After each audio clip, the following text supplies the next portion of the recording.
The House will be in order. Pursuant to the order of the House of January 10th, 2022, the chair will now recognize members from lists submitted by the majority and minority leaders for morning hour debate. The chair will alternate recognition between the parties with time equally allocated between the parties and each member other than the majority and minority leaders, and minority whip limited to 5 minutes. But in no event shall debate continue beyond 11:50 a.m. The chair recognizes the gentlewoman from Texas, Ms. Garcia, for 5 minutes.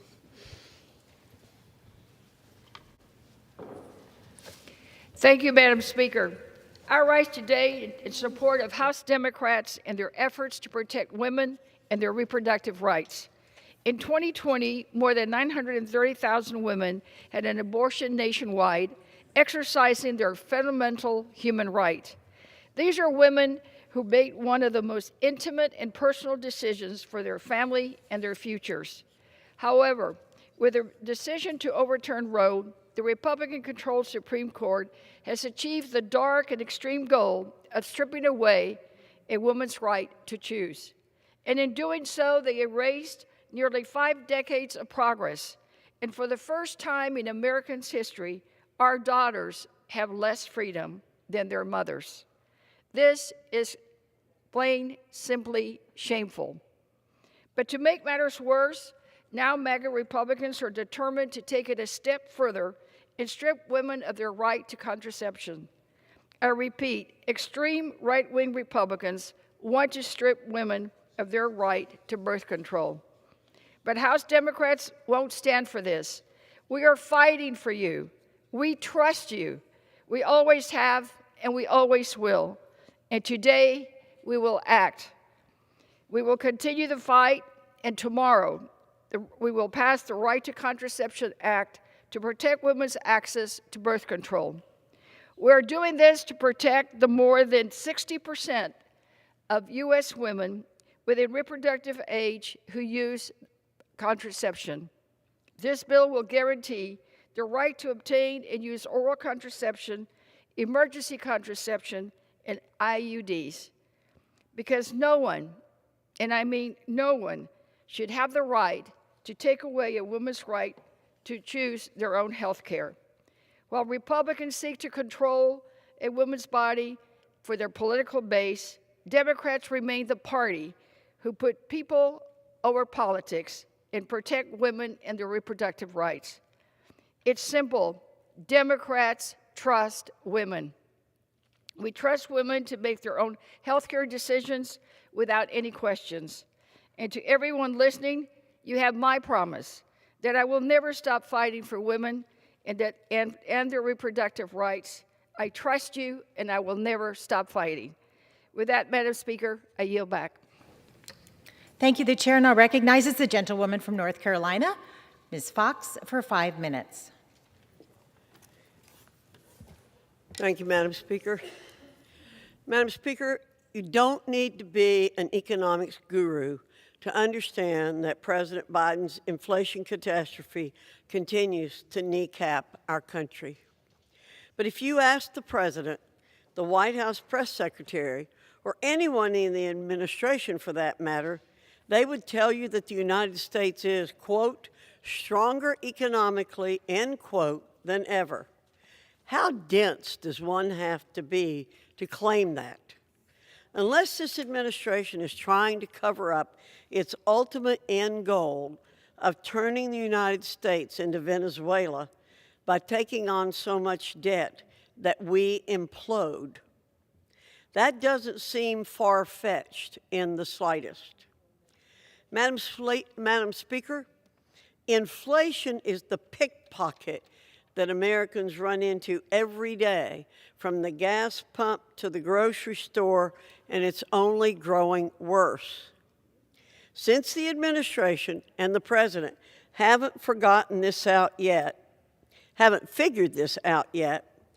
let me put this in terms that they understand. 9.1%. End of quote, repeat the line. 9.1%. 9.1%. Madam Speaker, our colleagues keep talking about the issue of women's health and women's reproductive freedom. You know, in The Merchant of Venice, Shylock thought he had won a great victory when he thought he was going to get his pound of flesh. But Portia, the attorney, said to the judge, "You may have your pound of flesh, but not one drop of blood." I think that's a good analogy for what our colleagues are saying. No one is opposed to women protecting their health, but those of us in the pro-life movement are concerned about when that woman's health decision destroys an unborn life. So a woman's health decisions end when the life of an unborn child becomes involved. I yield back. The gentleman from California, Mr. Cardenas, for 5 minutes.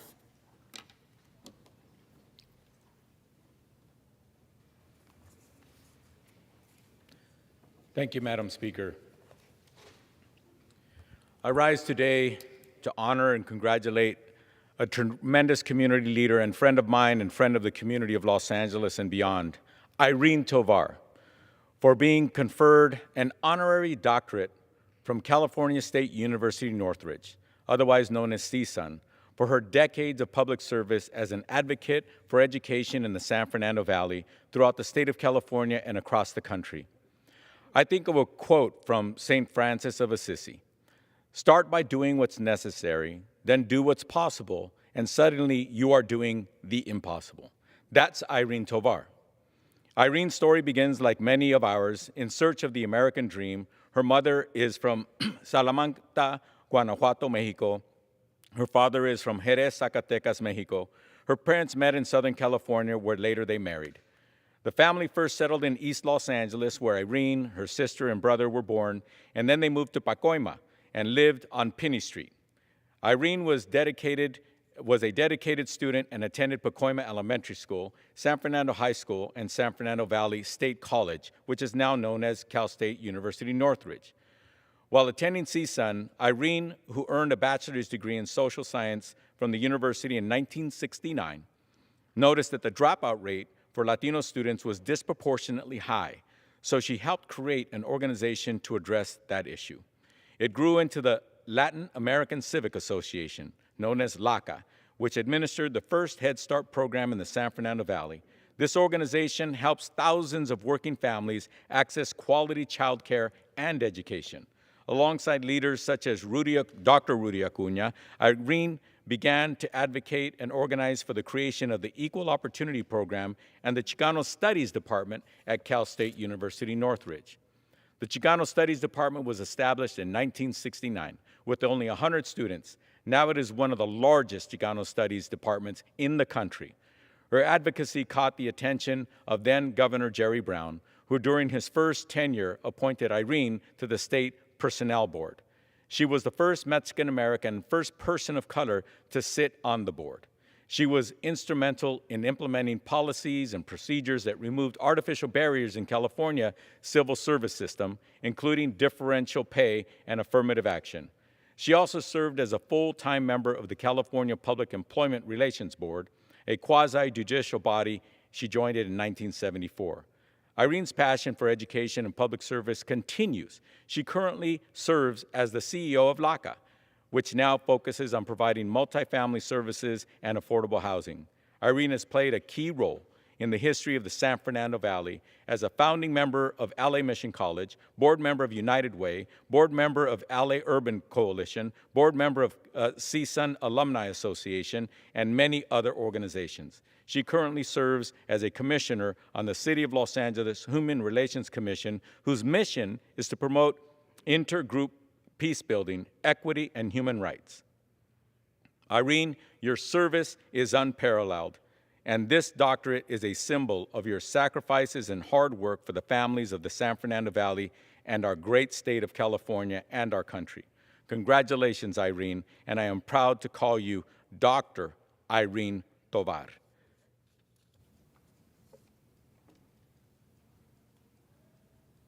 I rise to announce, Madam Speaker, the life of a trailblazer who made a difference across this country. Rodrigo Rod Garcia, founder of the Society of Hispanic Professional Engineers, otherwise known as SHIP. He was a man of deep conviction and passion. Not only did he commit to his work as an engineer, he opened the door for so many, including myself, to follow in his footsteps. As one of the only handful of Hispanic engineers during the 1973 tech boom, he could easily have gone to a promising career in the sciences. But when he saw a wrong, he set out to right that wrong. In gathering a cohort of fellow Hispanic engineers, he was determined to diversify the STEM industry across our country, and that's when SHIP was born. And while Rod Garcia was an incredible man, his legacy in SHIP is equally incredible.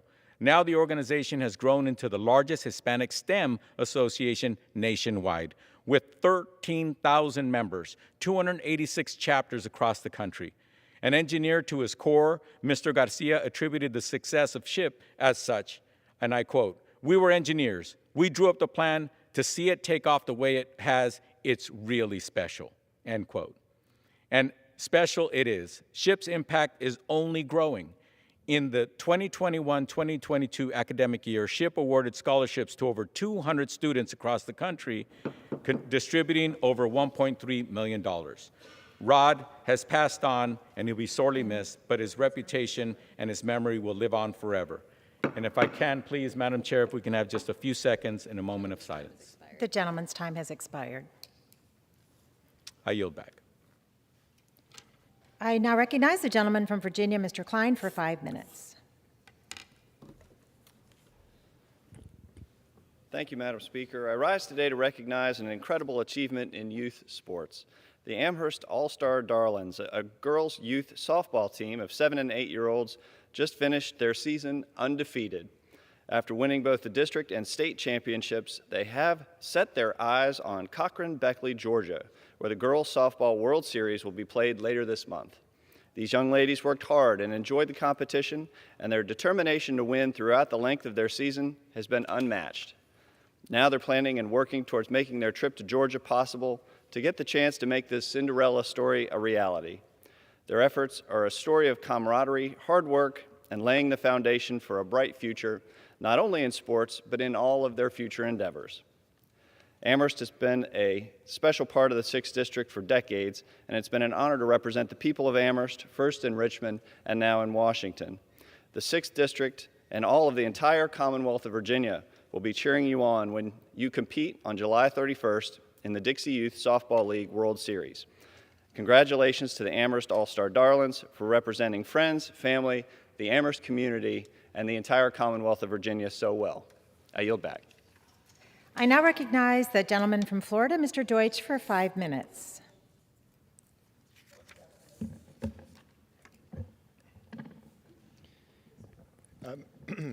Madam Speaker, over 6 years ago, our former colleague Carlos Curbelo and I launched the Climate Solutions Caucus to have a bipartisan effort to address climate change, and we did it because where we live in South Florida, climate change is not a partisan issue. Republican and Democratic leaders alike, Republican and Democratic business leaders, elected officials, all understand that sunny day flooding, climate, the sea level rise wrought by climate change is happening right now, and we need to respond to it. And so we launched action here to try to responsibly address climate change, just as so many are in South Florida and around the country. But over the past 7 years, we've seen the 7 years that we've just endured are the 7 hottest years on record. In 2021, the U.S. endured over 20 weather disasters costing $1 billion or more. Hurricanes and floods and wildfires, all of them made worse by climate change. Last year, there were at least 688 people who died in the United States attributed to climate change. $150 billion in damage. And so where are we now? Well, our country and our world is reeling from the devastating impact of climate change. For the first time ever, temperatures in the UK exceeded 104 degrees. Ireland hit record highs of over 90 degrees. Portugal, 117. More than 1,100 people in Spain and Portugal died in this heat wave.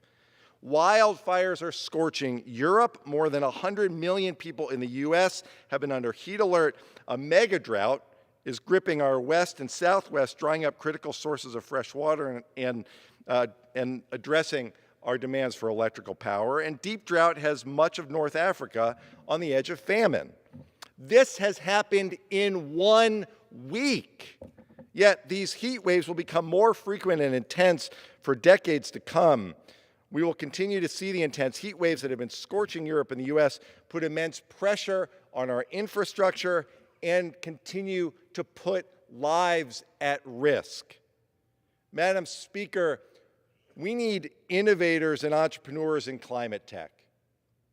We need young people to stand up and demand a world that will be safe for them. We need the Biden administration, and we need this Congress. My colleagues, we need to be bold. It's not about comfort. It's not about staying cool. For people across the globe right now at this moment, it is and continues to be about survival. It is time for us to act on climate change. The future of our planet depends on us. I yield back. Thank you. The chair now recognizes the gentleman from Michigan, Mr. Huizenga, for 5 minutes.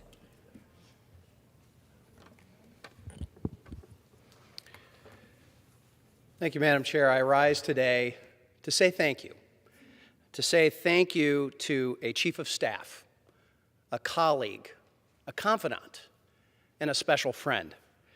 John DeWitt has been my chief of staff for 11 and a half years. In fact, when I was elected in 2010, John was the first call that I made. And he was my first hire, and we have been in this journey together the entire time. Now, John has had a great track record here in Washington, D.C. as well. He worked for the Education and Workforce Committee. He then went to work on, to work with former Congressman Dave Camp. Then, when I left the position of district director for my predecessor, Peter Hoekstra, John came and filled that role and filled that position for 8 years until I got elected when I asked him to come back to Washington and act as my chief of staff. Well, John, two redistrictings, majority, minority, government shutdown, impeachments, war, peace. We've seen just about all of it and have lived that textbook of political science. But I couldn't have done it without you. And I know you could not have done this without your family. And I want to say a special thank you as well to Jody, Nathan, Katie, and Josh for the sacrifices that they made, the sacrifices that you have made for late nights and early mornings, for travel, for all the different things that go into being an excellent chief of staff. You have been one, my friend. Now, I know that there's great paths ahead for you and great paths ahead for all of you, but I do know that our friendship will not end.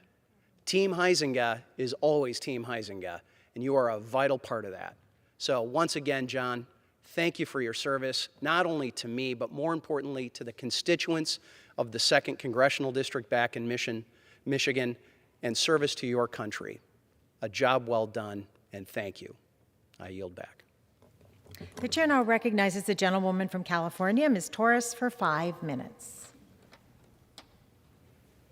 Thank Thank you, Madam Speaker. I rise today to express concern about the building material supply chain bottlenecks and elevated construction costs that continue to put a damper on the single-family housing market.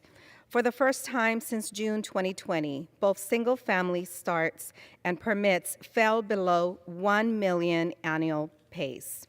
Additionally, builder confidence in the market for newly built single-family homes declined for the 7th straight month in July, falling 12 points to 55. According to the National Association of Home Builders and Wells Fargo Housing Market Index, released just this week, this marks the lowest HMI reading since May 2020 and the largest single-month drop in the history of the HMI, except during the pandemic. Building material prices during the pandemic have hit record highs. With low stock and prospective buyers are faced with unaffordable home prices as a result. Affordable housing is a critical need in the Inland Empire, the district that I represent, and I urge the administration to prioritize the availability and price of lumber to make more homes affordable. Thank you, Madam Speaker. The chair now recognizes the gentlewoman from American Samoa, Ms. Radewagen, for 5 minutes.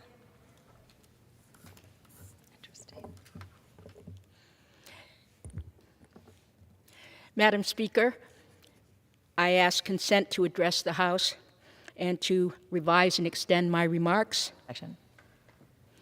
I rise today in support of U.S. Navy Lieutenant Ridge Alconis, a sailor currently stationed abroad in Japan. While the U.S. and Japanese naval forces have long maintained a strong bond, the relationship is deteriorating as a result of Japanese injustices against U.S. military members. The case of U.S. Navy Lieutenant Ridge Alconis, who is of American Samoan descent, exemplifies the disparate treatment American sailors receive in Japan. While driving his wife and 3 children to get ice cream during a family outing, Lieutenant Alconis suffered a sudden and unforeseen medical emergency, which resulted in a tragic car accident causing the death of 2 Japanese citizens. While indeed a tragedy, this accident was an accident in every sense of the word. At the scene of the accident, Lieutenant Alconis was immediately arrested by Japanese authorities without receiving any medical care and imprisoned. He was systematically deprived of sleep, denied legal counsel, and pressured to sign false accusations. The Tokyo High Court rejected the majority of evidence submitted by Lieutenant Alconis, and last week, his appeal was dismissed. I'm deeply troubled by Japan's mistreatment of Lieutenant Alconis. These abuses are hurting the U.S.-Japan alliance exactly when it needs to be strengthened.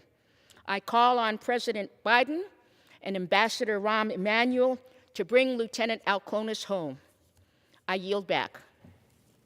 The chair now recognizes the gentlewoman from the Virgin Islands, Ms. Plaskett, for 5 minutes. I ask unanimous consent to address the House for 5 minutes and to revise and extend my remarks. Without objection. Thank you, Madam Speaker.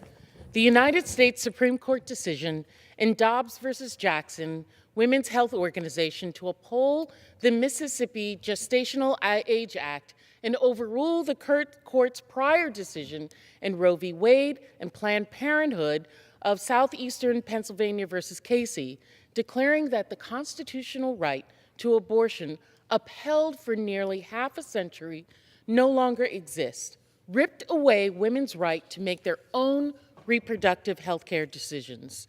Nationwide, radical Republicans were prepared to immediately charge ahead with measures to take away the freedom of choice.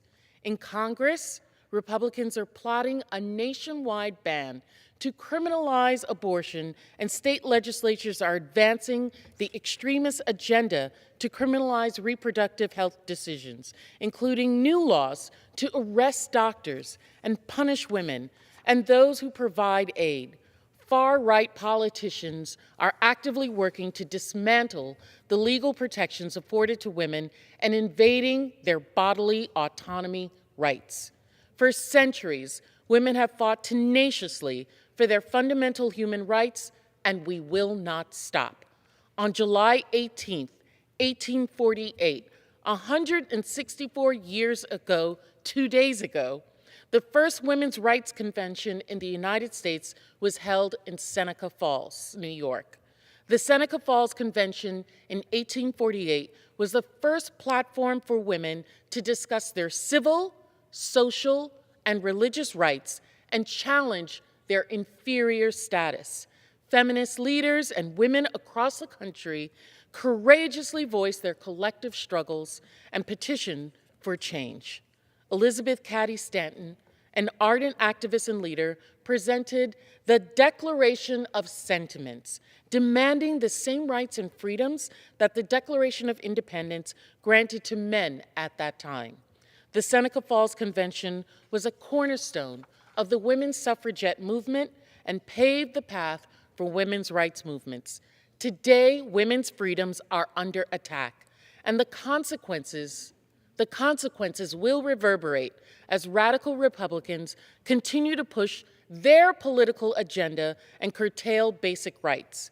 My Democratic colleagues and I remain unwavering in our commitment to defend the legal rights of women and families to make independent decisions about their futures by safeguarding across the reproductive health care services.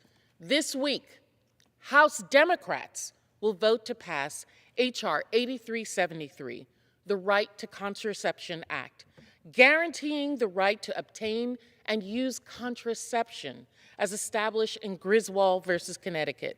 The alarming, extremist act of judicial activism in Dobbs versus Jackson has created a dangerous blueprint for future attacks on our most cherished rights. As an attorney who is a strict constructionist myself, this cannot stand. His concurring opinion overturning Roe v. Wade, Supreme Court Justice Clarence Thomas wrote that in the future cases, the court should consider substantive due process precedents which legalize the right to married couples to buy and use contraception without government restrictions, same-sex relationships, and marriage equality. Calling into question the constitutional right to use contraception is dangerous for American women and families as well as men, but also has the potential to disproportionately impact women of historically marginalized communities who face health disparities at higher rates. Access to contraception can affect all aspects of women's life, including educational attainment, employment opportunities, health care, economic success. The Right to Contraception Act recognizes the social, political, and economic impacts our country and steps to take to protect American right to make their own decisions about their health and their families. The Supreme Court's ruling in Dobbs further emphasizes the need to act now to protect access to contraception and women's rights to make reproductive health decisions. Contraception is essential to the health and rights of individuals. Women deserve the right to make informed decisions about their health, family planning, and future. It's 2022. We should not still be fighting for rights that are essential to basic health and bodily autonomy. Pass this legislation, and I yield back. The gentlewoman's time has expired. The chair recognizes the gentleman from Pennsylvania, Mr. Thompson, for 5 minutes. Well, thank you, Madam Speaker. Madam Speaker, I rise to recognize today, July 20th, is National Pennsylvania Day. Since the inception of our nation, Pennsylvania has played a transformative role in United States history. Pennsylvania's nickname, the Keystone State, represents a central role we played in shaping our nation. Pennsylvania was the site of many important battles and military milestones like the Battle of Valley Forge in the Revolutionary War and the Battle of Gettysburg during the Civil War. Pennsylvania is a home to a lot of firsts, including our nation's first capital, Philadelphia, the first American flag, sewn by Betsy Ross, and the first commercial oil well in my district, giving birth to the modern petroleum industry. Pennsylvania has a proud history of American craftsmanship and work ethic, and from our steel mills and coal mines to our farmlands and forests. Madam Speaker, as a lifelong resident of Pennsylvania, I am encouraged each and every day by the industrious spirit of our residents as we continue to build a bright path forward for our Commonwealth and our country. Happy Pennsylvania Day, and I'm proud to be from the great Keystone State. Madam Speaker, Democrats are advancing an agenda of an abortion on demand. Last week, House Democrats passed their radical Abortion on Demand Until Birth Act, falsely named as the Women's Health Protection Act, and the Ensuring Access to Abortion Act. Both bills go to much further than codifying Roe v. Wade and would legalize abortion for all 9 months of pregnancy across the country while undermining the health and safety of women. In advancing this legislation that would continue the murder of innocent unborn, Speaker Pelosi has confirmed Democrats' radical agenda by saying abortion is, quote, core to who we are. It's about freedom, end quote. But 80% of Americans, Madam Speaker, believe that late-term abortion should be illegal. Madam Speaker, last week, in a bipartisan way, this body stood up and served those who serve in uniform, those who sacrifice for this great nation, the American and United States Armed Forces. I was proud to, on Thursday, to join the majority of folks in this chamber in passing H.R. 7900, the National Defense Authorization Act. I was proud to support this legislation. I had contributed significant legislative language too. The bill extends a prohibition preventing dishonorable discharge for service members refusing COVID vaccines, while also extending a prohibition on COVID vaccine mandates for Department of Defense contractors. The NDAA authorizes annual funding for the Department of Defense and defense-related programs at other federal agencies. The NDAA authorized earned pay raises for our American troops. Included in the NDA was my legislation from H.R. 7144, the Military Housing Transparency and Accountability Act, that directs the Secretary of Defense to develop a centralized military housing feedback tool for members of the United States Armed Forces and their families. This will allow these families to identify, rate, and compare housing options, finding our military families have earned the right to safe housing conditions.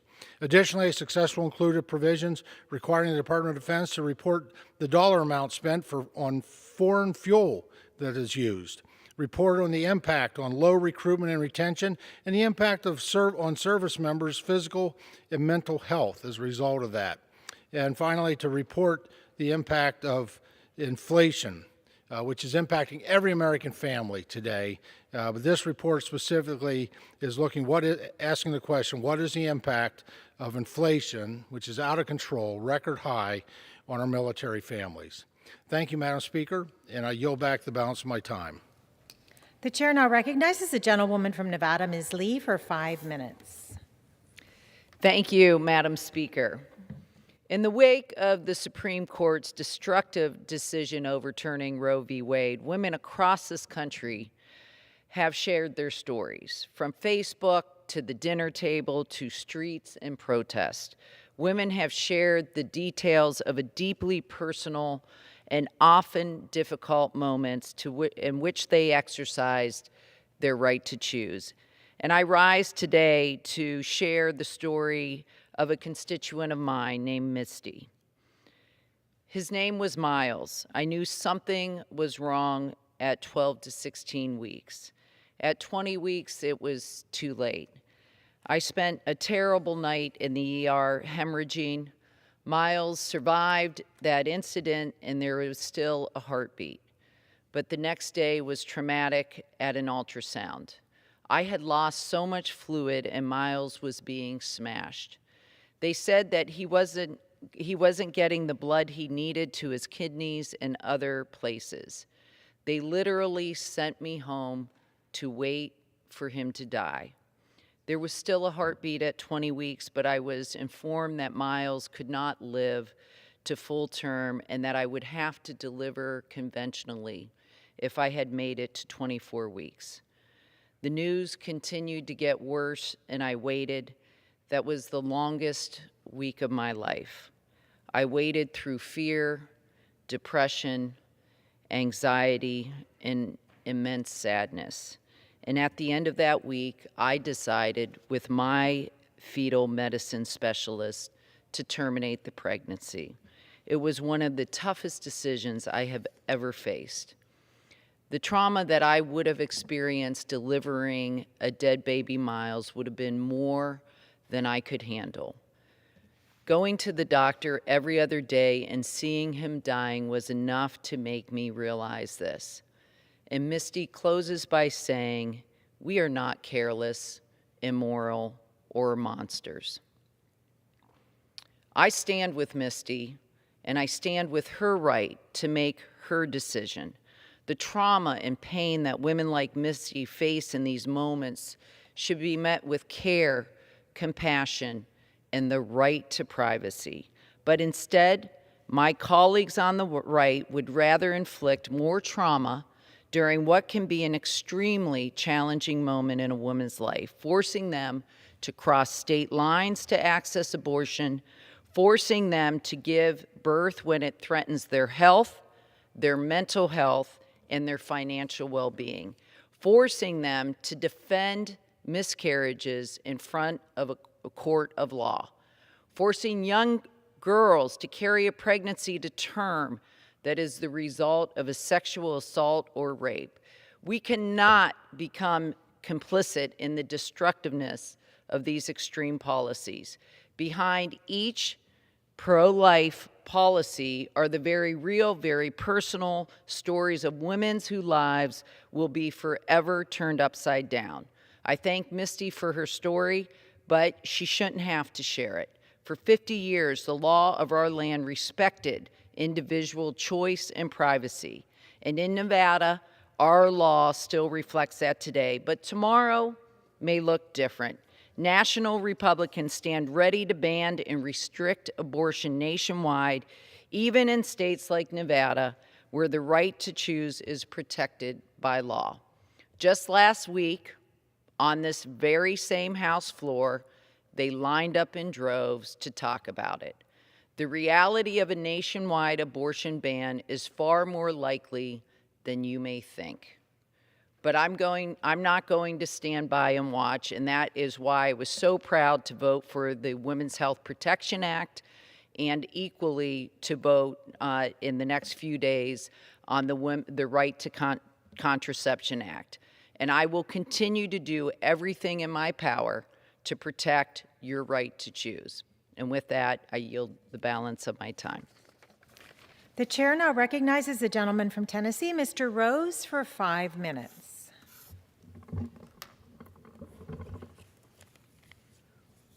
Madam Speaker, on many different occasions, I have come to this chamber to point out exactly how we arrived at this moment where we are experiencing record-breaking inflation. Each time, congressional Democrats' desire to recklessly spend trillions of taxpayer dollars continues to be the answer.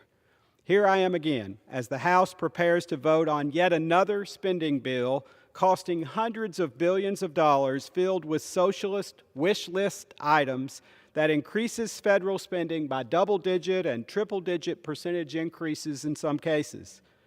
I, of course, will vote no, not only because it increases the size of our government by increasing spending on non-defense programs by 14%, but because it also fails to include the Hyde Amendment, which is a long-standing, bipartisan agreement that protects taxpayer dollars for being used to fund abortions.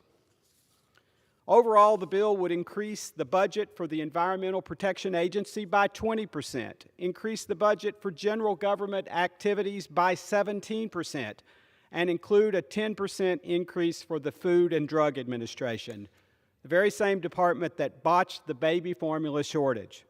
This funding bill rewards bad behavior by giving funding increases to departments that have failed the American people. It encourages illegal immigration. It discourages increasing our domestic energy output by restricting offshore oil and gas activities, and it fails to fund our national defense priorities like the sea-launched nuclear cruise missile. It's been almost 2 years of complete Democratic control of government, and instead of addressing the root causes of the crises Democrats created, this bill doubles down on their failed socialist agenda. Tennesseans are fed up with the out-of-control spending here in Washington. Americans all across the country are fed up with it too. Thank you, Madam Speaker, and I yield back. The chair now recognizes the distinguished gentleman from Colorado, Mr. Perlmutter, for 5 minutes. Thank you, Madam Speaker. I rise today to remember the devastating events of July 20th, 2012 in Aurora, Colorado. I represented Aurora, Colorado on this day 10 years ago when in an Aurora theater, 12 lives were taken, 70 were wounded, and an entire community was scarred and traumatized. Today marks a very painful day for our community, and my heart aches with those who lost a loved one that day and will forever carry a hole in their heart. Yet in this tragedy, we saw incredible heroism. Those who carried the wounded to safety and the first responders and medical teams whose tireless efforts saved lives. I'd like to recognize the 12 who lost their lives that night. A.J. Boyk, 18, Jesse Childress, 29, Gordon Cowden, 51, whose 2 teenage children were in the theater when he was killed, Jessica Gowie, 24, Michaela Medic, 23, Veronica Mosier Sullivan, 6, whose mother was shot in the chest and miscarried a week after the attack, Rebecca Wingo, 32, and Alex Sullivan, who was celebrating his 27th birthday and was 1 week away from his first wedding anniversary. This also includes the 4 men who died that night while saving others: Jonathan Blunk, 26, John Larimer, 27, Matt McQuinn, 27, and Alex Teves, 24. In the face of unspeakable violence and tragedy, these men proved to be everyday heroes, sacrificing their own lives to save others. Gun violence rips through our community, leaving trauma with families and friends of victims, the medical staff and first responders, and the entire community for a lifetime. It is a trauma and a scar too many communities in Colorado and too many communities across the country have faced. As our country grapples with incidents of violence, chaos, and tragedy, it is the courageous acts and selfless spirit of the helpers and heroes among us that we remember. During our darkest days, there are always everyday heroes who answer the call to save lives and help their community. They provide light and hope for the future. The same heroic acts we saw in Aurora, Colorado 10 years ago have been reflected in other tragedies as gun violence continues in our communities, including in the recent tragedies in Highland Park, Illinois, Uvalde, Texas, and Buffalo, New York. And heroes can come in many different forms.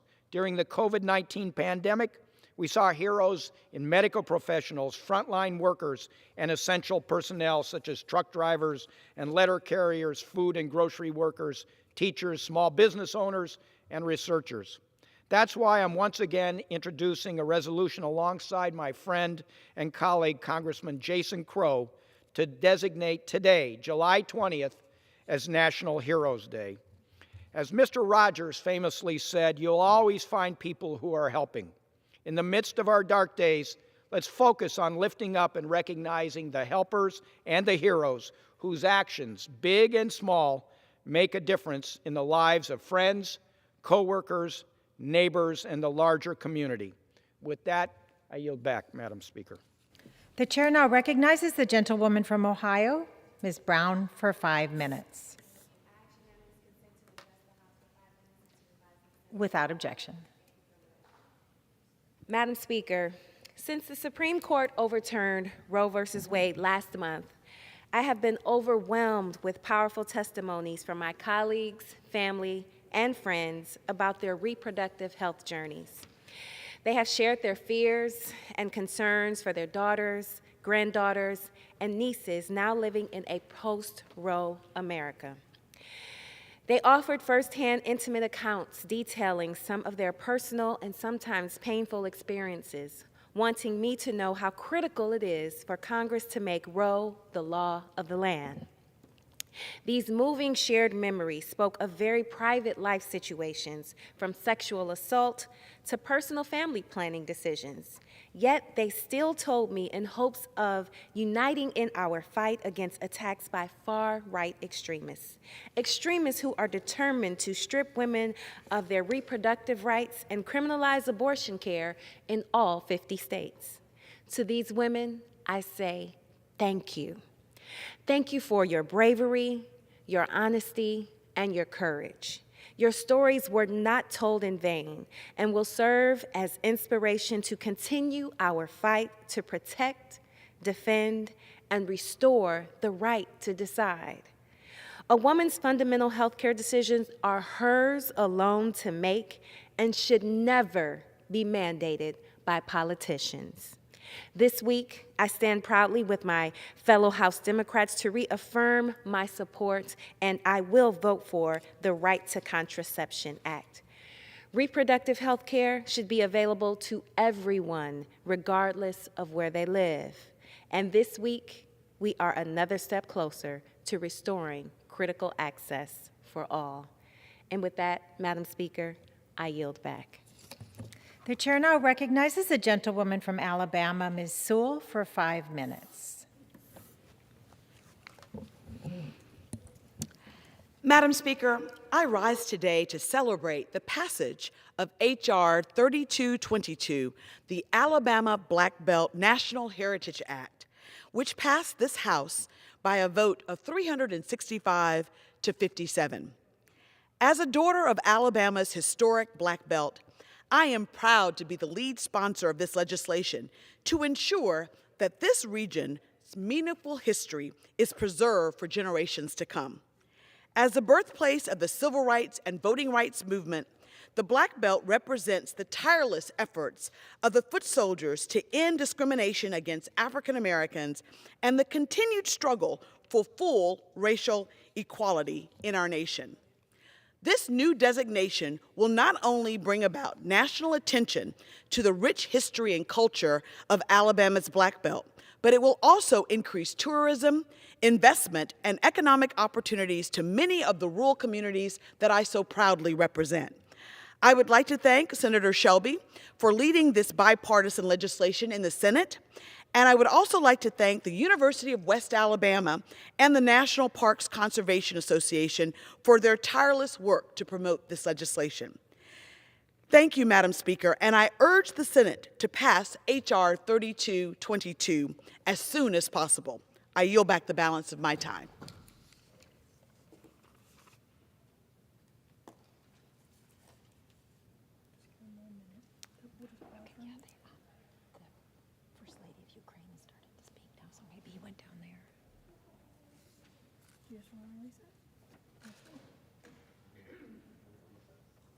Any signs of him?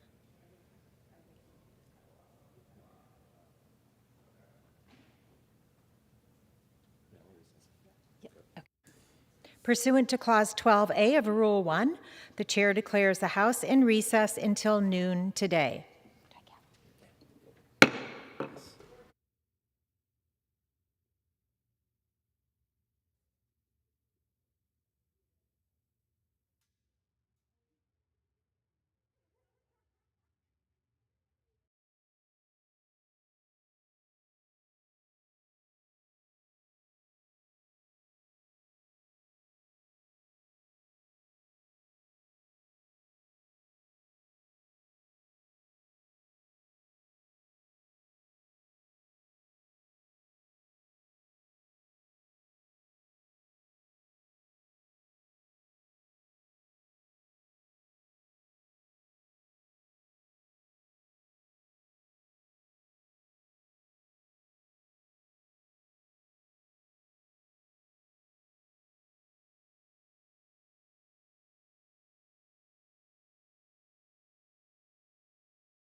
The House will be in order. The prayer will be offered by Chaplain Kibben. Would you pray with me? Almighty God, unto whom all hearts are open, and all desires are known, and no secrets are hidden, we lay before you the concerns of our hearts for peace in this world and the desires we have that Ukraine would be liberated from the oppression they now endure. Nothing in all of creation is concealed from your sight. We ask then that you expose tyranny and reveal its true motive of power and self-promotion. Uncover the traitors to freedom and the enemies of sovereignty and convict them of their deceit. Unmask those who scheme for their own interests at the expense of their own country and have them answer for their transgressions.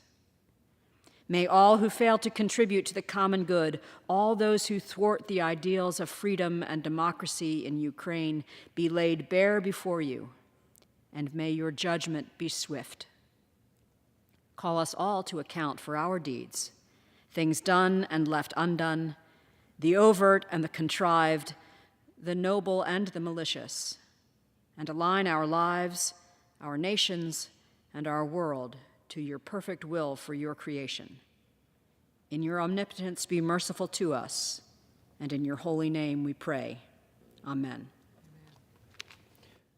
The chair has examined the journal of the last day's proceedings and announces to the House his approval thereof. Pursuant to Clause 1, Rule 1, the journal stands approved. The Pledge of Allegiance will now be led by the gentlewoman from Michigan, Ms. Tlaib. Allegiance to the flag of the United States of America and to the republic for which it stands, one nation, under God, indivisible, with liberty and justice for all. The chair will entertain up to 15 requests for 1-minute speeches on each side of the aisle. For what purpose does the gentlewoman from Michigan seek recognition? So ordered.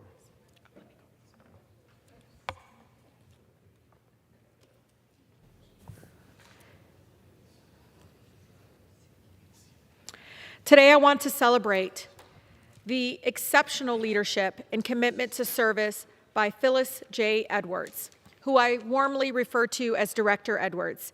She has dedicated her work to protect and advocate for the underrepresented communities within Michigan's 13 districts strong, specifically our senior citizens in Detroit. Director Edwards was the executive director of Bridging Communities in Southwest Detroit for over a decade, and prior to that, she was the social service program manager for more than 30 years within the Wayne County Department of Health and Human Services. Her work and proactive community involvement has made an immense impact on the lives of countless residents.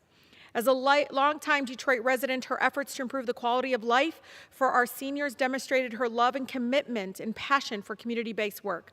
Please join me in recognizing her many outstanding contributions to Michigan's 13 District Strong as we wish her well on the next chapter of her life.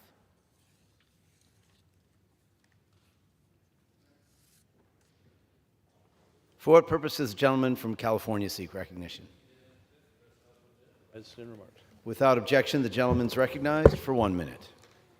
Mr. Speaker, with all the issues people are dealing with, inflation, the high cost of everything, now we have the Securities and Exchange Commission that created this new proposed rule requiring small, privately run family farms to produce huge volumes of climate-related information to be able to then sell their products to public companies, which is going to be nearly impossible for small farms.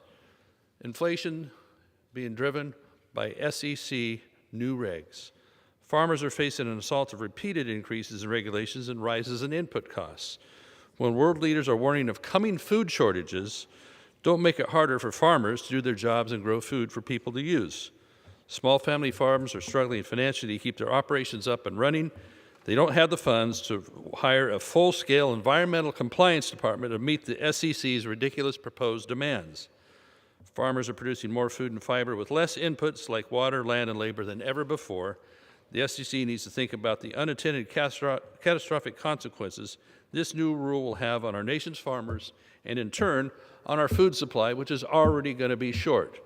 We need to fight together in a bipartisan effort to combat this blatant government overreach. I yield back.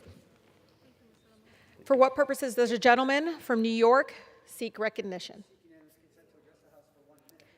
Without objection, the gentleman is recognized for 1 minute. Madam Speaker, under the Affordable Care Act, contraception is covered as an essential benefit, recognizing its importance to overall health care. Yet this essential health component is one of the many rights under attack by an extreme politicized Supreme Court. Congress must act now to protect the freedom of individuals to make their own decisions about reproductive health and family planning. I'd urge my colleagues to join me in supporting the Right to Contraception Act and ensure this fundamental health care benefit isn't the latest right stolen from the millions of Americans who rely on it. I yield back. For what purposes does the gentleman from Tennessee seek recognition? I seek unanimous consent to address the House for 1 minute to revise and extend my remarks. Without objection, the gentleman is recognized for 1 minute.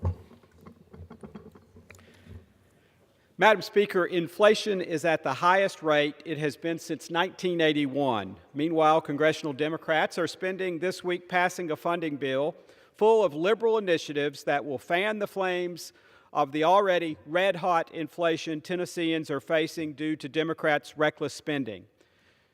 When will enough be enough? Madam Speaker, Democrats' socialist spending spree includes an overall 14% increase in domestic funding, a 20% increase in the Environmental Protection Agency, and a 10% increase to the FDA, the same department that failed to quickly address the baby formula shortage when we all knew it was coming. Borrowing more money from China, throwing it out the door, and forcing our grandchildren to pay it back only creates more problems, not solve them. We need to return to our common sense roots and end this inflationary spending now, and I urge my colleagues to join me in voting no. Thank you, and I yield back. For what purposes does the gentleman from California seek recognition? Without objection, the gentleman is recognized for 1 minute. I rise today to celebrate the House passage of my bill, the Desert Sage Youth Wellness Center Access Improvement Act, which is now on its way to the President's desk. This much-needed legislation will bring a paved access road to the Desert Sage Youth Wellness Center in Hemet. The Desert Sage Youth Wellness Center is the only operational Indian Health Service youth treatment center in the entire state. It is the only place in California where Native youth can receive culturally relevant mental health care and substance use disorder treatment. Yet, to get to the center, patients and staff have to traverse a dirt road that often cracks in the heat and washes out in the rain and hinders deliveries and services. As a physician, I know how crucial culturally based care is to the health and well-being of our communities. That is why I advocated for the construction of Desert Sage since day one, and why I secured funding for its completion in 2016, and why now I'm working to deliver safe, reliable access to this facility. So I urge President Biden to sign this into law immediately to help pave a road worthy of the dignity of the people at Desert Sage Youth Wellness Center. For what purposes does the gentlewoman from New York seek recognition? Without objection, the gentlewoman is recognized for 1 minute. Thank you, Madam Speaker. I rise today to bring attention to the fact that the World Trade Center Health Program is facing a looming deficit of $3 billion. And in a few weeks, we are going to be commemorating the 21-year anniversary of 9/11, the horrific terrorist attacks where we told firefighters, police officers, families who lost loved ones, and those who today are battling cancers and illnesses that we would never forget, and that we would stand by them and give them what they needed in their journey in this great country. They gave so selflessly. They put their lives on the line, and so many lost their life on that dreadful day. But to this day, we still have heroes who are battling these illnesses, and we should not be leaving this session, we should not be leaving next week without passing this incredibly important bill. H.R. 4965, the 9/11 Responder and Survivor Health Funding Correction Act. This bill has bipartisan support. I'm proud to be a prime sponsor of this bill. But we must call on the Speaker of the House to bring this to the floor before we leave next week. We owe it to those who put their life on the line for our city and our great country. Thank you.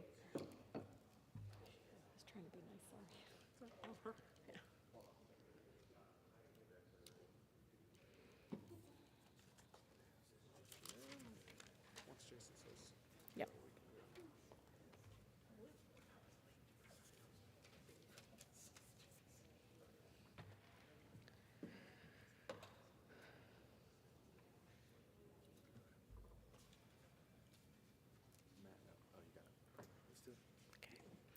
Pursuant to House Resolution 1232 and Rule 18, the Chair declares the House in Committee of the Whole House on the State of the Union for further consideration of H.R. 8294.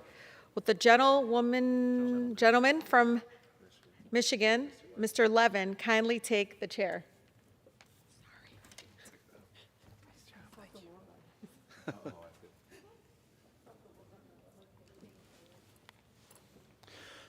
The House is in the Committee of the Whole House on the State of the Union for the further consideration of H.R. 8294, which the clerk will report the title. A bill making appropriations for the Departments of Transportation and Housing and Urban Development and related agencies for the fiscal year ending September 30th, 2023, and for other purposes. When the Committee of the Whole rose on Tuesday, July 19, 2022, the sixth set of en bloc amendments offered by the gentlewoman from Connecticut, Ms. DeLauro, had been disposed of. For what purpose does the gentlewoman from Connecticut seek recognition? Mr. Chair, pursuant to House Resolution 1232, I offer amendments en bloc. The clerk will designate the amendments en bloc. On block number 7, consisting of amendments numbered 104, 106, 107, 113, 115, 116, 123, 125, 136, 141, 142, 152, 153, 155, 156, 158, 159, 161, 164, 172, 174, 180, 181, 182, 186, 187, 188, 189, and 190, printed in Part A of House Report Number 117-420, offered by Ms. DeLauro of Connecticut. Pursuant to House Resolution 1232, the gentlewoman from Connecticut, Ms. DeLauro, and the gentleman from Florida, Mr. Diaz-Balart, each will control 15 minutes. The chair recognizes the gentlewoman from Connecticut. Mr. Chair, I yield myself such time as I may consume. The gentlewoman's recognized. The bipartisan en bloc amendment includes 29 proposals offered by my Democratic and Republican colleagues. This bipartisan amendment will make changes to the Financial Services Bill, the Interior Bill, and the Military Construction Bill. For example, for the Financial Services Bill, the amendment will increase funding for entrepreneurial development programs by $6.7 million, increase funding for the Truman Foundation, and provide $5 million to help prevent fentanyl overdoses. For our Interior, the amendment will enhance activities for the preservation of historically black colleges and universities and civil rights landmarks. For military construction, the amendment will provide $1 million for grants to assist states and tribal organizations in establishing veterans' cemeteries and support increased access to medical care for veterans. These are bipartisan proposals that we can all support, and I urge my colleagues to support this amendment, and I reserve the balance of my time. The gentlewoman reserves. The gentleman from Florida is recognized. I reserve. The gentleman reserves. The gentlewoman from Connecticut.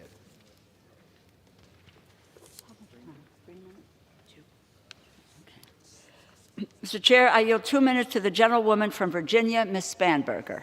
The gentlewoman from Virginia is recognized for 2 minutes.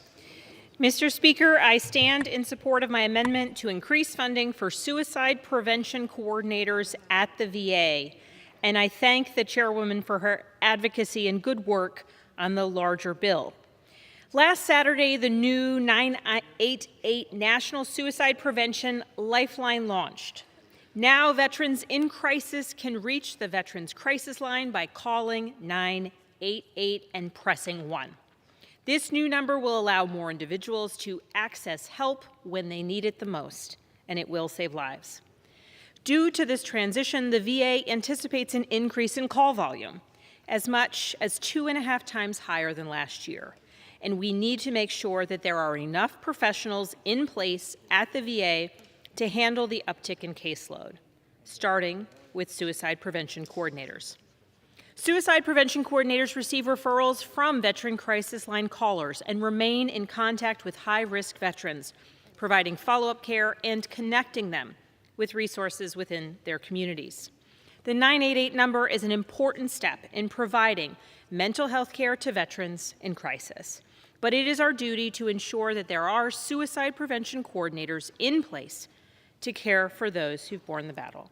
I urge my colleagues to join me in supporting the Americans who represent the very best of our country and ensuring the success of the new 988 National Suicide Prevention Lifeline for all those who may need it. Thank you, and I yield back. The gentlewoman reserves. The gentlewoman from Texas now controls the time. The gentlewoman is recognized. I reserve. The gentlewoman reserves. The gentlewoman from Connecticut is recognized.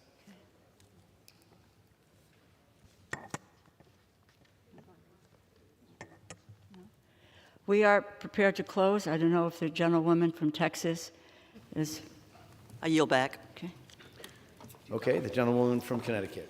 Thank you. In closing, Mr. Chairman, as I stated earlier, this en bloc will make this package stronger and meet the needs of the people that who have entrusted in us their faith that we can serve them and serve them well. So I urge my colleagues to support this amendment, and I yield back.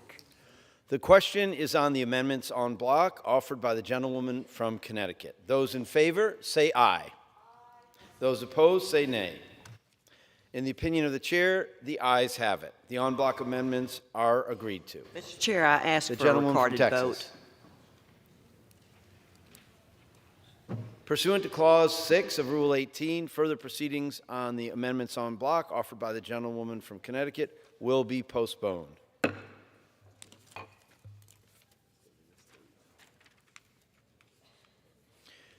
It is now in order to consider amendment number 137, printed in Part A of House Report 117-420.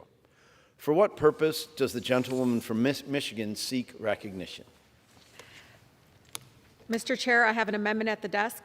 The clerk will designate the amendment. Amendment number 137, printed in Part A of House Report number 117-420, offered by Ms. Tlaib of Michigan. Pursuant to House Resolution 1232, the gentlewoman from Michigan, Ms. Tlaib, and a member opposed each will control 5 minutes. The chair recognizes the gentlewoman from Michigan. Thank you so much, Mr. Chair. I'd like to begin by thanking Chairman Quigley Meeks and Chair McGovern and their staffs for working with me on this critical amendment and for their leadership throughout this process. I'd also like to thank the incredible Congresswoman Lee for joining me here today to speak in support of this critical policy change, and of course Congressman Crawford, who submitted this change as a Republican-led bipartisan amendment to FSGG appropriations bill in 2017 and has been a great advocate on this issue over the years. This is an amendment that's critical, and it builds on more than a decade of efforts by bipartisan members of the House and Senate and the farm industry leaders across the country.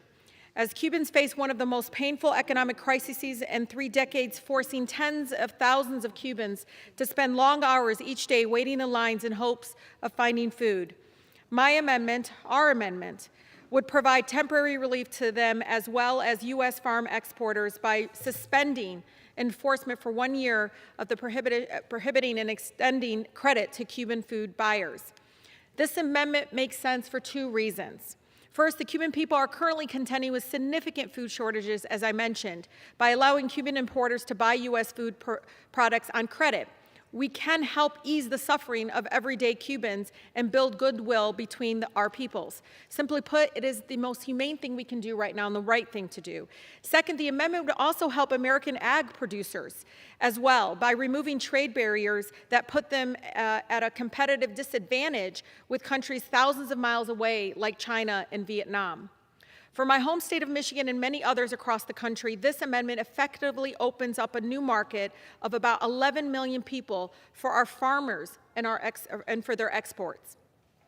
I know Michigan's Director of Ag and Rural Development, Gary McDowell, noted that our state's farmers seek great opportunities for products such as dry beans, apples, dairy products, and poultry that are major staples of the Cuban diet. So this amendment is good for our Cuban people, as well as good for the American farmers, and the right thing to do. And I urge my colleagues to please support this amendment. I reserve the balance of my time, sir. The gentlewoman reserves.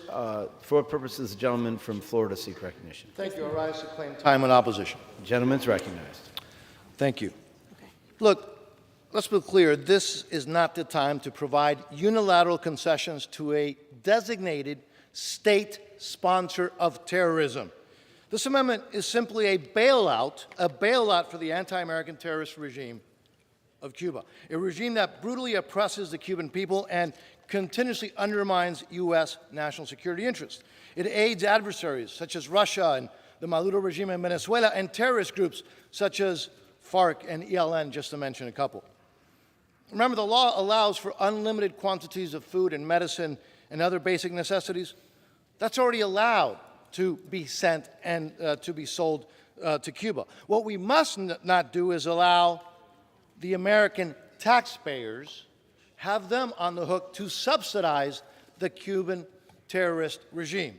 This is not the time to bail out an enemy of the United States, which harbors fugitives from U.S. justice, which allows Russian spy ships to dock in its waters, that ruthlessly oppresses the Cuban people, imprisoning even children for just speaking out for freedom. This amendment, by the way, would also ensure that American farmers are not paid, because we all know that the Cuban regime doesn't pay back its debts. So this would again put the American taxpayer on the hook to help the Cuban regime. So look, let's be clear. A vote against this amendment is a vote for freedom. A vote against this amendment is a vote for the American national security interests, and a vote against this amendment is a vote for human rights and freedom for the Cuban people. I reserve. Reserves. The gentleman from Michigan is recognized. That this amendment we elevate the suffering of the Cuban people, but it also is very important to note this is identical to a bipartisan Republican-led amendment submitted just a few years ago. And with that, I want to yield 2 minutes to my good colleague, the Appropriations Chair, Rosa DeLauro. The gentleman recognized for 2 minutes. Mr. Chair, I rise in support of the amendment offered by Ms. Tlaib.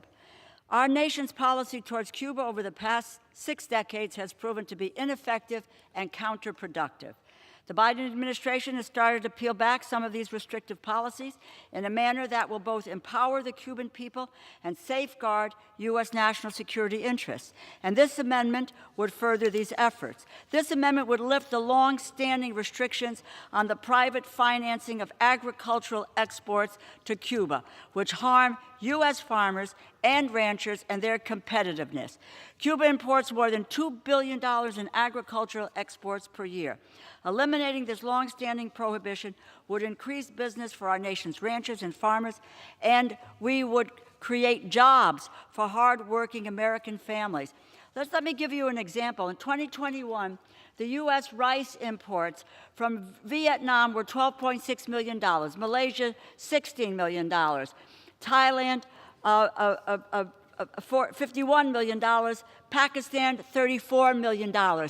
We are costing American taxpayers dollars in importing than when we could be helping Alabama, Louisiana, and being able to import rice from Cuba at a lot lower cost. I support the reforms that allow for better relationships with Cuba and urge support for this amendment. And I yield back. The gentlewoman reserves. May I ask how much time I have, please? Yes.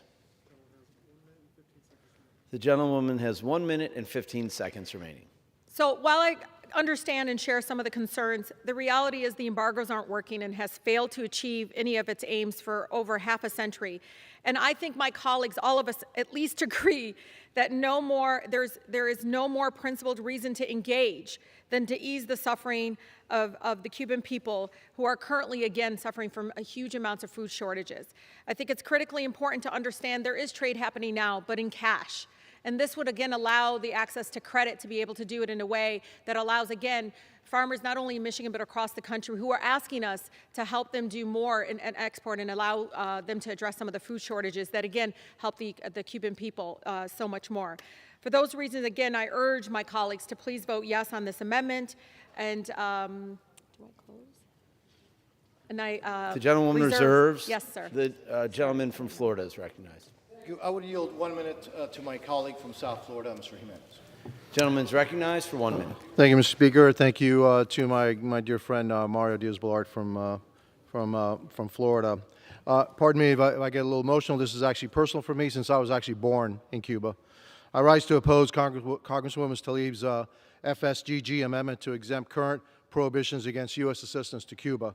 It's ironic that this amendment is being pushed on the week that after we commemorate the bravery of the pro-freedom protesters in Cuba. Whether we're talking about the Biden administration's announcement last month to allow private travel to Cuba or allow Americans to invest in so-called private companies within Cuba, the regime takes advantage of these lifelines to fuel their butchery, their massacre, their jailings, their nonstop violation of human rights. Now Congresswoman Tlaib wants to extend yet another pipeline of cash to the regime to directly fund the murdering, the raping, the jailing of the Cuban people. Quite frankly, anyone supporting this legislation really ought to be ashamed of themselves. If you believe in freedom, if you believe in democracy, if you believe in capitalism, the power of economic and social opportunity, I urge you to vote against this shameful and pathetic amendment. Thank you, and I yield back. Gentleman's time's expired. Reserve. Gentleman reserves. Gentlewoman reserves. Gentleman from Florida. Gentleman from Florida. I would now yield 2 minutes to my distinguished colleague, also from South Florida, Congressman Wasserman Schultz. The gentlewoman from Florida is recognized for 2 minutes. I thank the gentleman for yielding and for his leadership and compassion about this extremely important issue, and I must rise in opposition to the gentlewoman's amendment. While I know she has the best of intentions, I want to be very practical about my opposition to this. The reality is the amendment will not alleviate the suffering of the Cuban people, quite the contrary. In fact, it may exacerbate their pain by simply enriching a tyrannical regime whose violence and repression keep their cruel grip on power. On a day in which we just heard from the First Lady of Ukraine, who is obviously experiencing what the butt of repression means from a brutal dictator, we certainly should not be caving to brutal dictatorship in the Western Hemisphere. The dictatorship in Cuba controls all trade on the island and in turn uses its resources to oppress its own people. The current cash in advance requirement for the financing of agricultural exports to Cuba ensures that the regime in Cuba cannot benefit from loans or credit, and that its corrupt, military-run financial institutions are not intertwined with American financial institutions. Please, anyone within the sound of my voice needs to understand that this amendment allows U.S. persons to invest in Cuban agricultural businesses even if those businesses are involved in trafficking in confiscated property as defined in the Libertad Act, which is law, and even if the business is controlled by the government of Cuba, the Cuban military, or any other entity. It's inexplicable to me how we could allow that. It's also important to point out that unlimited quantities of food, medicine, and other basic necessities are already permitted into Cuba both for sale and through humanitarian donations. And as the Biden administration has done, the best way to lift up the Cuban people is to support their efforts for democratic reform and mount pressure for the release of hundreds of arbitrarily detained political prisoners, including 20 children. I urge my colleagues to vote against this amendment and support liberty all over the world. I yield back the balance of my time. The gentleman reserves. The gentleman from Michigan. Reserve, but I'm prepared to close. This is my colleague. The gentlewoman's prepared to close. Is the gentleman from Florida prepared to close? Yeah. Yes, I would now yield 1 minute to the gentleman from Tennessee. The gentleman has 30 seconds remaining. Do you want to yield those 30 seconds? Yeah, looks like. All right, I would yield, yes, the remaining time to the gentleman from Tennessee. Gentleman from Tennessee, good luck, sir. Thank you. I rise in strong opposition to Amendment 137. Unlimited quantities of food and medicine are already permitted in Cuba. Yet this egregious amendment would allow the financing of agricultural exports to the island. The Cuban regime controls 100%. A single company controls all agricultural imports. It's owned by the military. It is controlled by the enforcers of the communist regime. Tens of thousands of Cubans tried to protest just a year ago, and thousands of them are imprisoned, children imprisoned by this communist regime. I yield. Gentleman yields. The gentleman's time's expired. The gentlewoman from Michigan is recognized Prepared for to close. 15 seconds. Thank you so much. This is only about food. The members in opposition are claiming to stand with the people of Cuba, but this is our opportunity to support the Cuban people and help them right now. When they take this opportunity and vote yes, we show that the U.S. isn't the enemy of the Cuban people during their time of need. At the same time, we're helping our local farmers right here to be able to get— The gentlewoman's time's expired. Thank you. Vote. For what purpose does the gentlewoman from Texas seek recognition? Mr. Chair, I move to strike the last word. The gentlewoman's recognized for 5 minutes. I yield to the gentlewoman from New York, Ms. Malio Kakis. The gentlewoman from New York, Ms. Maliotakis, is recognized. Thank you. Thank you. I understand the plight of the Cuban people, I would say, than most in this chamber, simply because I still have family that resides there. And it is true. These people are starving and they are struggling.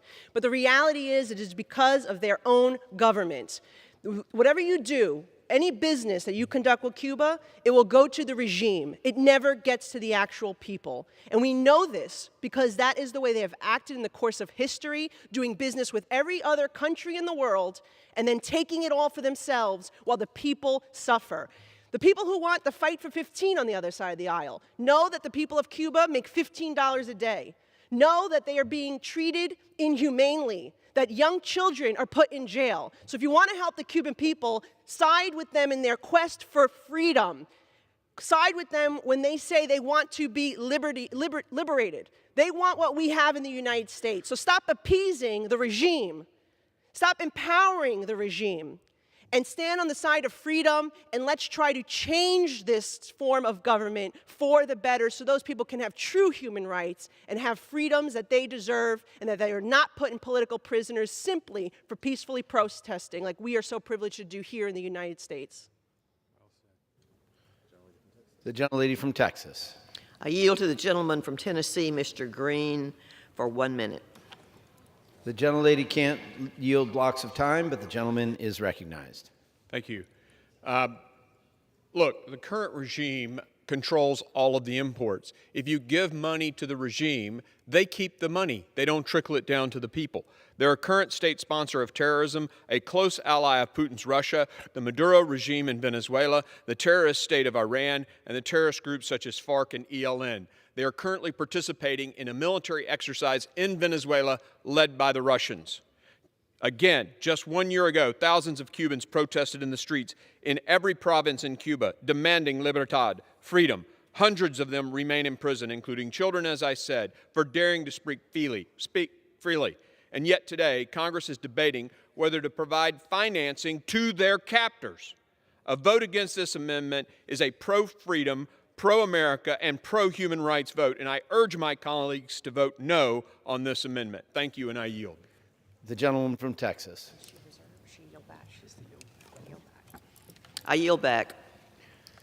The gentlewoman from Texas yields back. The question is on the amendment offered by the gentlewoman from Michigan, Ms. Tlaib. Those in favor, say aye. Aye. Those opposed, no. In the opinion of the chair, the ayes have it. The amendment is agreed to. The gentleman from Florida. Ask for a recorded vote. Pursuant to Clause 6 of Rule 18, further proceedings on the amendment offered by the gentleman from Michigan will be postponed.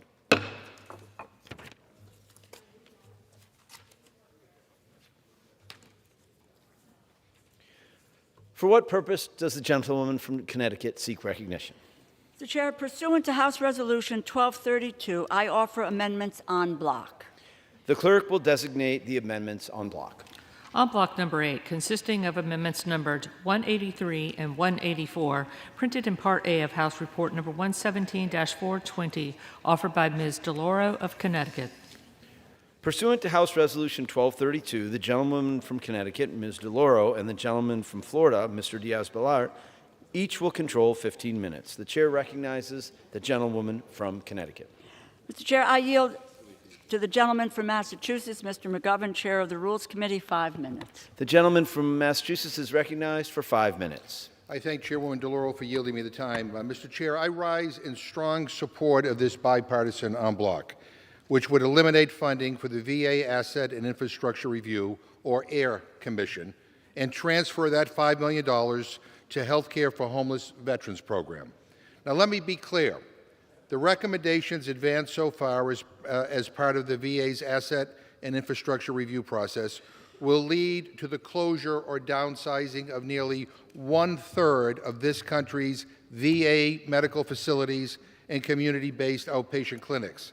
I believe that is unacceptable and, frankly, a rotten way to treat veterans who have put their lives on the line for this country.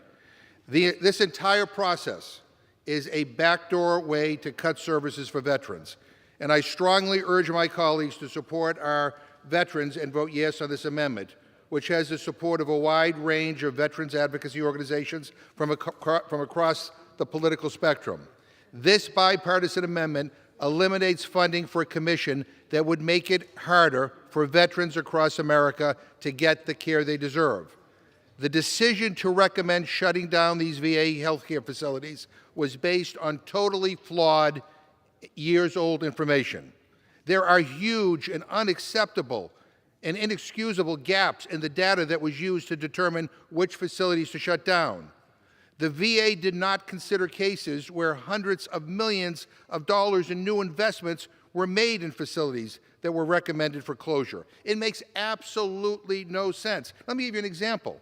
One of the facilities that would be closed is the Leeds VA Medical Center in Massachusetts. They said that this facility should be closed because it needed nearly $200 million in upgrades. What they didn't say was that we already invested in those in the upgrades. $200 million in taxpayer money was already invested in this facility, and now they're recommending that it be shut down. Talk about ripping off the American taxpayer. The data that they use is from years ago. It's inexcusable, years ago. And even the VA admits this. So this is the definition of stupid. We might as well throw taxpayer money out the window if these flawed recommendations move forward. And that's not to even mention the impact this commission would have on veterans. You know, I held a listening session to hear how these recommendations would force many veterans in Massachusetts and across the country. And I have a map here, by the way. Here is the map. The yellow is partial closures. The blue is total closure, all across the country. Again, what we're finding out by objective observers, all this is based on flawed, outdated information. And they're recommending they shut these facilities down. But I'm learning here that this would literally force veterans to drive hours and hours and hours across state lines just to get basic care. I talk to people with PTSD who are like, I'm just not going to get care anymore if I have to drive across the state to get to another state to get care. Older veterans who need nursing home care could have to move long distances from their support systems. This process so far is a complete and total slap in the face to these veterans, and we should not spend a penny more on a commission that's going to be used to advance these awful cuts to veteran services. Now, if this moves forward, closures and consolidation of VA facilities are mandatory, but recommendations to build new facilities are subject to future appropriations and are not guaranteed. So this Appropriations Committee will have to decide whether to invest in the new facilities or the consolidation of new facilities. And that is why groups like the Disabled American Veterans, Paralyzed Veterans of America, and Veterans of Foreign War all support shutting down this commission right now, which is what this amendment would do. Now, everyone knows that this process and this commission is broken. Even VA Secretary McDonough acknowledged it to Congress, telling the House Veterans Committee that the data is not up to speed in light of the pandemic. And I'm also grateful that the chairman of the Veterans Committee here in the House, Chairman Takano, is supporting my amendment. Now, I want to be clear that Secretary McDonough has done a great job in advocating for our veterans, and he's working with my team and I to get to the bottom of some of these problems. But this process started because of a bill that Congress passed even before he became Secretary. And I've spoken to him, and I know he too does not want to make it harder for veterans to get care. So the solution is that Congress needs to pass this amendment. Now, even our nonpartisan congressional watchdog, the GAO, recently put out a report on this called, The gentleman's- I quote, VA healthcare, incomplete information. The gentleman's time's expired. May I ask for an additional 2 minutes? I give the gentleman 2 more minutes. The gentleman's recognized for 2 minutes. They put out a report called VA Healthcare, Incomplete Information Hinders Usefulness of Market Assessment for VA Facility Realignment. And I ask unanimous consent to insert the executive summary into the record. Mr. Chairman, moving forward with funding this fundamentally broken process would be an incredible disservice to our veterans and would jeopardize access to high-quality, specialized care that they've earned. This commission is being dismantled as we speak because the recommendations that made to it have been so catastrophically bad. Last month, Senate Veterans Affairs Committee John Tester led a bipartisan group of 12 senators to announce that the Senate VA Committee would not even confirm any more nominees to the commission, effectively ending this process once and for all. And last week, we had an amendment passed the NDAA to shut this down. So why are we giving $5 million to a commission that may very well never exist and which is actively seeking to undermine our veterans' care for our veterans and their families? Look, we all believe in upgrading and updating our VA system, but let's use accurate information. And there's no way that anybody here can tell me that the recommendations that are being put forward are based on accurate, updated information. We're talking about our veterans who are now going through needless anxiety because of all these threats of closures. We need to do better. I urge my colleagues to vote yes on this en bloc, and I reserve my time. The gentleman yields back. And I yield back my time. The gentlewoman reserves. The gentlewoman from Texas now controls the time and is recognized. I yield to the gentleman from Georgia, Mr. Carter, for 2 minutes. Gentleman from Georgia is recognized for 2 minutes. I thank the lady for yielding. Mr. Speaker, I rise to speak on the need to provide certainty to blueberry producers who have been affected by freezes. We all know how difficult the job of a farmer can be. So much of their success is completely dependent on things outside of their control. This is particularly true when it comes to foul weather and disasters. Farmers are at nature's mercy when it comes to these events. This past year, a number of specialty crops across the country saw significant losses caused by freezes, particularly blueberries in my home state of Georgia. The statewide freeze event this past March resulted in losses that exceeded $140 million. The last time a similar devastating freeze occurred, Congress was able to come together and provide funding for those losses. I would like to thank the Agriculture Appropriations Chairman, Sanford Bishop from Georgia, for all of his support already on this effort. The underlying bill includes $10 million for disasters occurring in 2022 and report language expressing Congress's concerns about the impact of extreme weather events on blueberry products. However, that $10 million will not be enough to assist with the damages from disasters. Chairman Bishop has committed to continue working on this issue and to ensure adequate funding is available to blueberry and other producers affected by freezes in 2022. I hope we can continue to demonstrate Congress's commitment to not only providing relief when farmers need it the most, but also fixing the larger issue for good, so we no longer need to return to this after future freezes. Again, I thank the lady for yielding, and I yield back. The gentleman yields. The gentlelady reserves. The gentlewoman from Connecticut is recognized.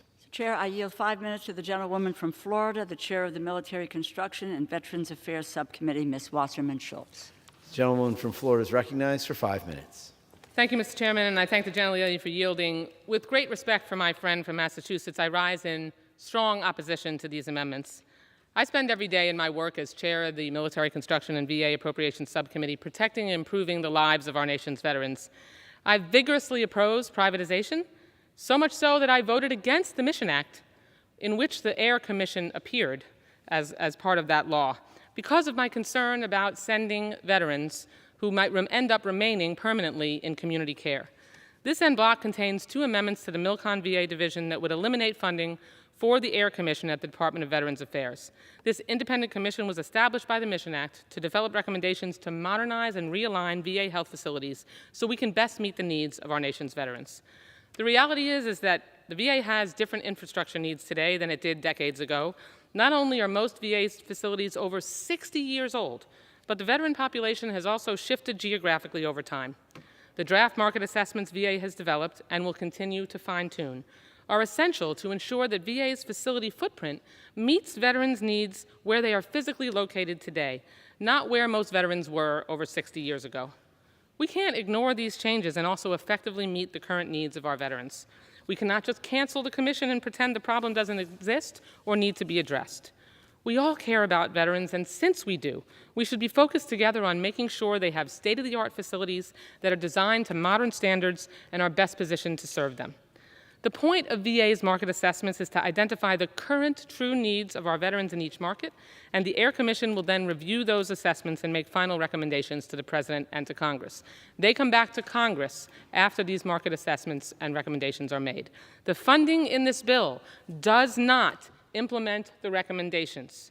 I repeat, the funding in this bill does not implement the recommendations. We all on both sides of the aisle consistently talk about meeting the needs of our veterans. Making sure veterans have access to high-quality care and high-quality facilities is a priority we all share. Adjusting the landscape of our facilities to meet veterans where they live today is key to meeting the needs of our veterans. If we want to make sure that we don't move further toward privatized health care for our veterans, we need to make sure that there are VA facilities that are convenient for them, or that they're eligible by law to go into community care if there are not. I have the utmost respect for the gentleman and my colleagues who are sponsors of this amendment, but as chair of the Military Construction and Veterans Affairs Subcommittee responsible for the entire budget for the VA, it is our responsibility to meet the needs of veterans across the entire country. We need to be careful about making rash decisions that have a long-term impact. Unfortunately, the amendments in this en bloc will do more harm than good, and for those reasons, I will vote no on this en bloc and urge my colleagues to do the same, and I yield back the balance of my time. Thank you. Gentlewoman yields. The gentlewoman from Connecticut reserves. The gentlewoman from Texas is recognized. Gentlewoman reserves. The gentlewoman from Connecticut. Mr. Chair, I yield 1 minute to the gentleman from Ohio, the chairman of the Legislative Branch Subcommittee, Mr. Ryan. The gentleman from Ohio is recognized for 1 minute. I thank the chairwoman. I rise in support of this amendment. I represent Ohio, and we have a number of VA clinics and facilities in rural areas across this country.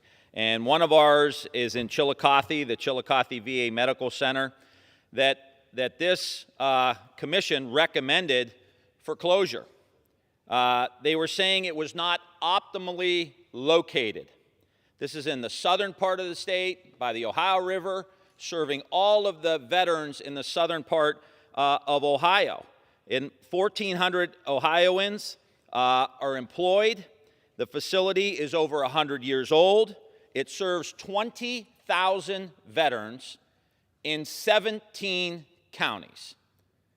This is insane that we think that that's a good idea, that of all the waste and abuse in the United States government, we're going to target a rural VA facility in southern Ohio with the state that has 865,000 veterans. I think this is a wise amendment. I support the McGovern amendment, and I urge my colleagues to support it as well. Yield back the balance of my time. Gentleman's time has expired. The gentlewoman reserves. The gentlewoman from Texas is recognized. I reserve. Gentlewoman reserves. The gentlewoman from Connecticut. Chair, I yield 1 minute to the gentleman from Maine, Mr. Golden. The gentleman from Maine is recognized for 1 minute. Thank you, Mr. Speaker. I rise in support of the amendment. I represent the largest district east of the Mississippi. It's the second most rural district in the country and home to more than 53,000 veterans. The VA facilities that these veterans rely on, these are clinics in places like Holton, Maine, Fort Kent, and Rumford, are at risk of being shut down if we don't permanently end the Asset and Infrastructure or Air Commission. Our VA hospital in Maine would be moved from Augusta.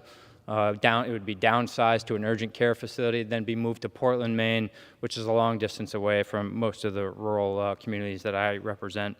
Of course, Congress created this panel and tasked it with processing the recommendations given to it to quote-unquote streamline VA facilities. I think if you live in a rural state, it turns out that has largely been shorthand for closing facilities or reducing access to health care services. I introduced a bipartisan bill to eliminate the Air Commission.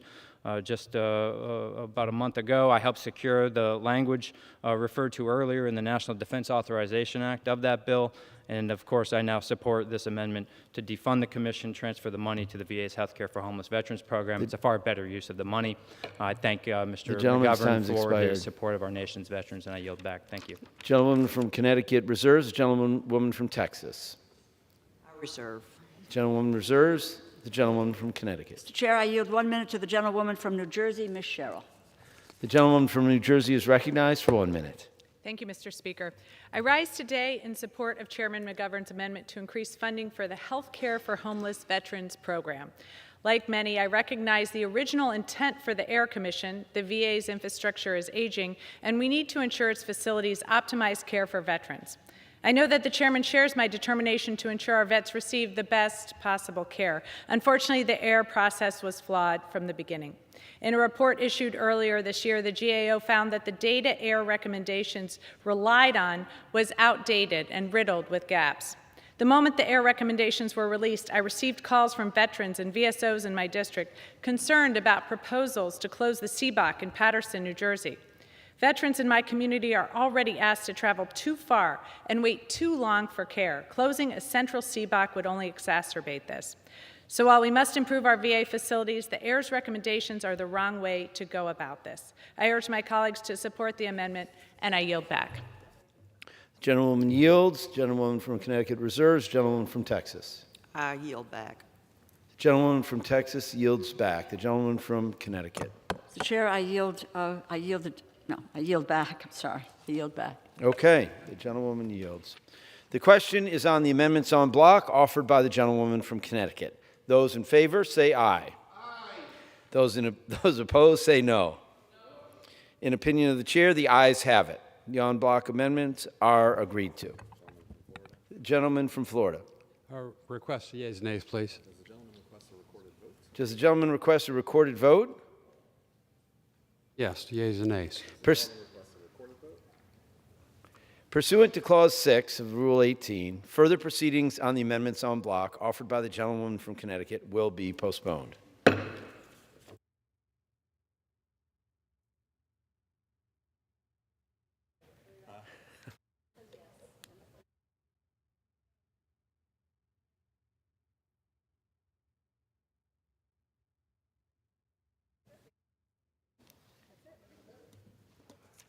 Ready?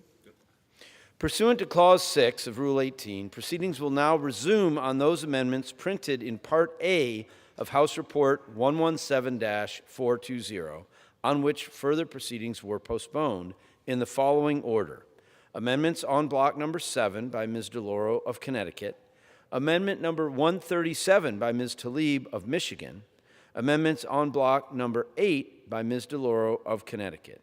The chair will reduce to 5 minutes the minimum time for any electronic vote after the first vote in this series. The unfinished business is the request for a recorded vote on amendments en bloc 7 printed in Part A of House Report 117-420 by the gentlewoman from Connecticut, Ms. DeLauro, on which further proceedings were postponed and on which the ayes prevailed by voice vote. The clerk will redesignate the amendment en bloc. En bloc number 7, consisting of amendments numbered 104, 106, 107, 113, 115, 116, 123, 125, 136, 141, 142, 152, 153, 155, 156, 158, 159, 161, 164, 172, 174, 180, 181, 182, 186, 187, 188, 189, and 190, printed in Part A of House Report number 117-420, offered by Ms. DeLauro of Connecticut. A recorded vote has been requested. Those in support of the request for a recorded vote will rise and be counted. A sufficient number having risen, a recorded vote is ordered. Members will record their vote by electronic device. This will be a 15-minute vote.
What purpose does the gentlewoman from Florida seek recognition? Mr. Speaker, as a member designated by Mr. Christ of Florida, I inform the House that Mr. Christ will vote yea on the amendments in block number 7.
Sorry.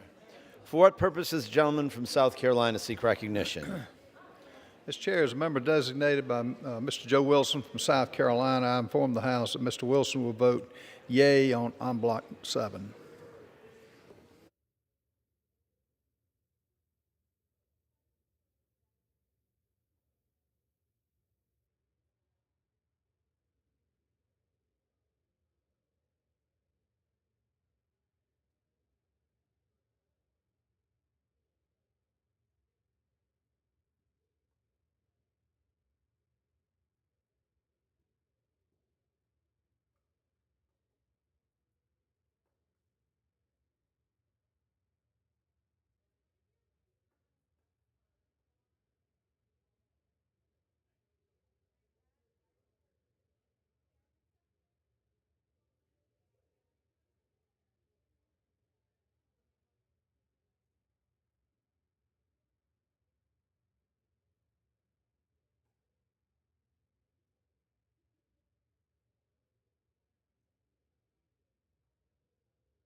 Gentleman from Tennessee seek recognition.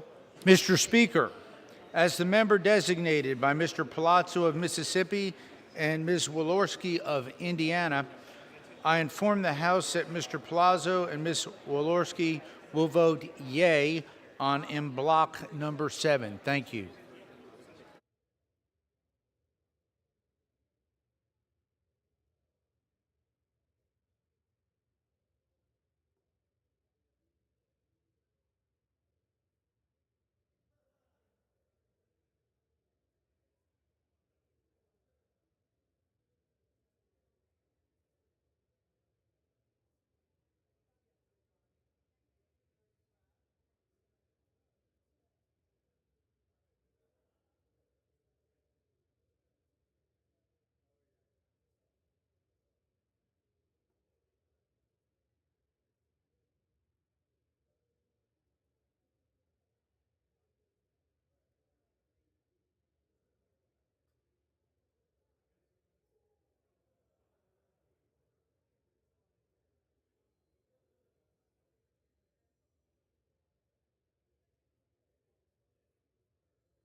For what purpose does the gentleman from Pennsylvania seek Mr. recognition? Chairman, as a member designated by Mr. Lawson, he votes yes on H.R. 8294.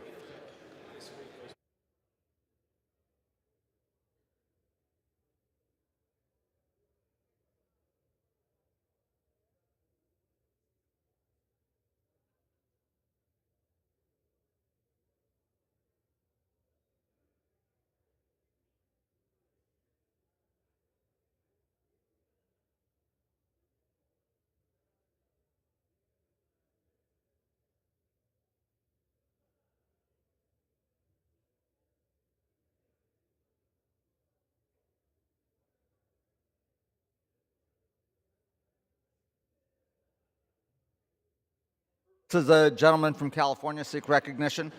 Mr. Speaker, or Mr. Chairman, as the member designated by Representatives Chairwoman Maxine Waters and Michael San Nicolas, I inform the House that these members will vote yes on amendments en bloc number 7. For what purpose does the gentleman from Pennsylvania seek recognition? Mr. Chair, as the member designated by Mr. Smucker of Pennsylvania, I inform the House that Mr. Smucker will vote yes on en bloc number 7. For what purpose does the gentleman from Florida seek recognition? Mr. Chairman, as the member designated by Mr. Gallego, I inform the House that Mr. Gallego will vote yea on amendments en bloc number 7.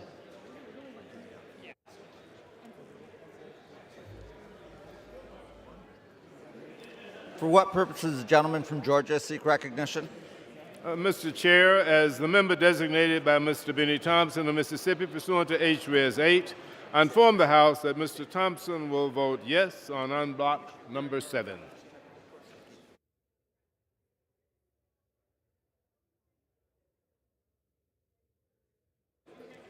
For what purpose does the gentlelady from Illinois seek recognition? Thank you, Mr. Chair. As a member designated by Ms. Val Demings of Florida and Mr. Kahele of Hawaii, I inform the House that these members will vote yes on amendments en bloc 7.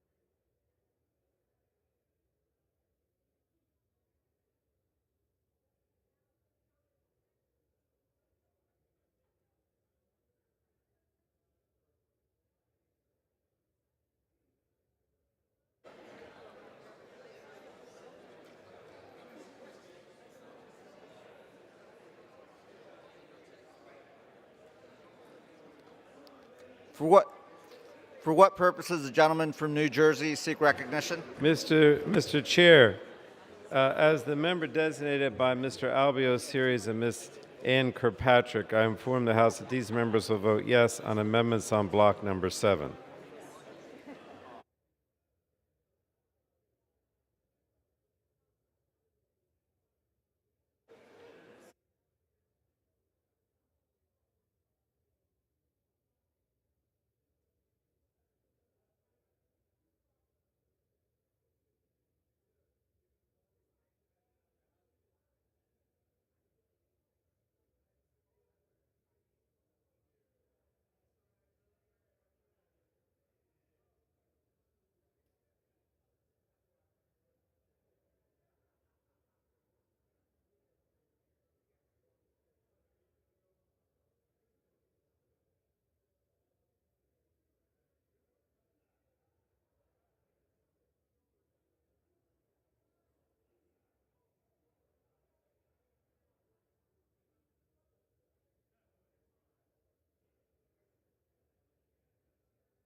For what purpose does the gentlelady from New Hampshire seek recognition?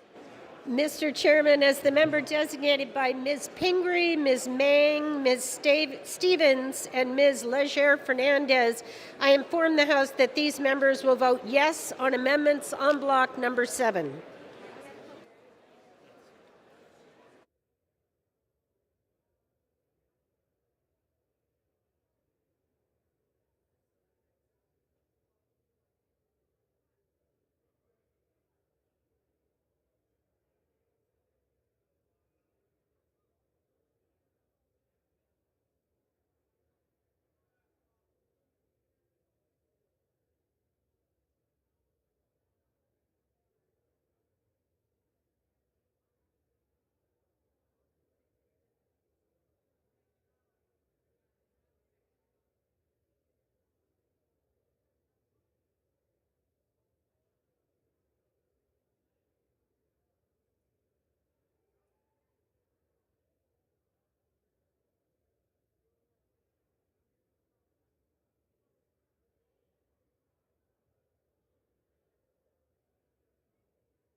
For what purpose does the gentleman from Ohio seek recognition? Mr. Speaker, as a member designated by Mr. Katko of New York, I inform the House that Mr. Katko will vote yes on en bloc 7. For what purpose does the gentlelady from Texas seek recognition? Mr. Speaker, as a member designated by Ms. Escobar of Texas, I inform the House that Ms. Escobar will vote yes on amendments in Block 7. Thank you.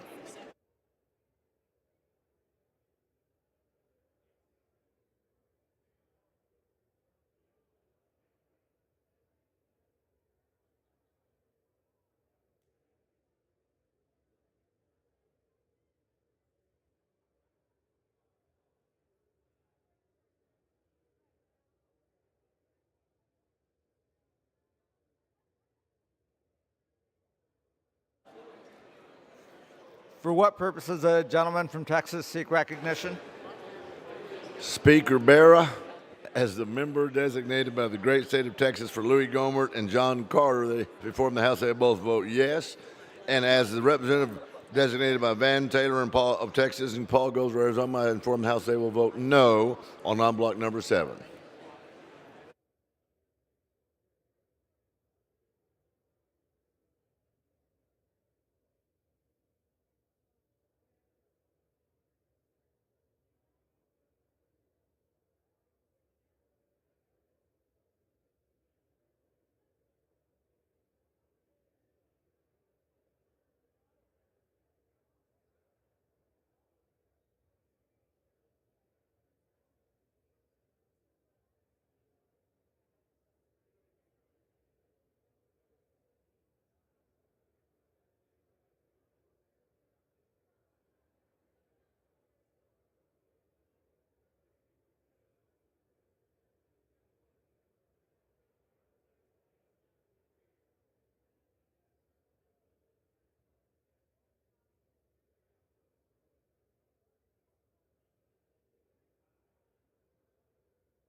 For what purposes does the gentlelady from California seek recognition?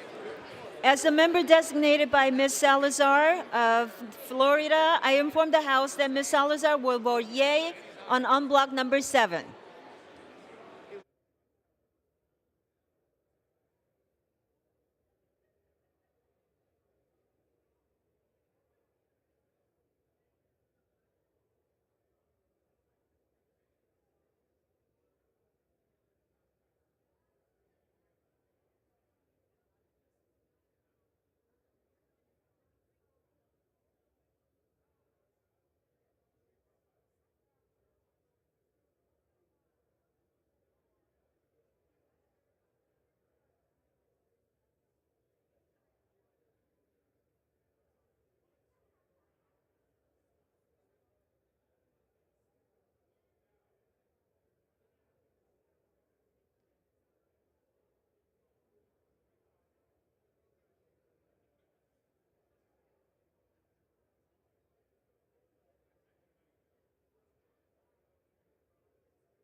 For what purposes does the gentleman from Colorado seek recognition?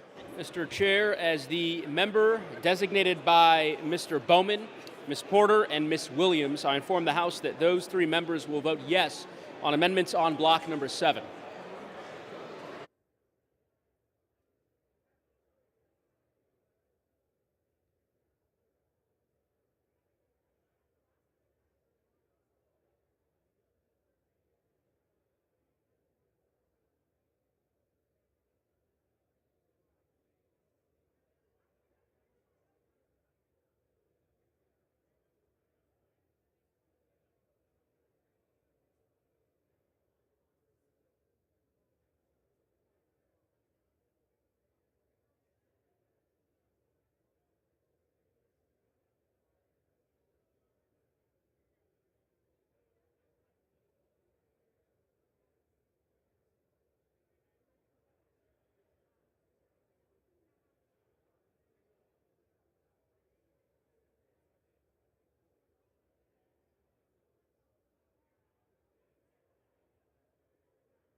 For what purpose does the gentleman from Virginia seek recognition? Mr. Chair, as the member designated by Mr. Boyle of Pennsylvania, Ms. Barragan of California, Ms. Moore of Wisconsin, Ms. Newman of Illinois, Mr. Auchincloss of Massachusetts, Mr. Correa of California, and Mr. Keating of Massachusetts, I inform the House that these 7 members will vote yes on amendments on block number 7.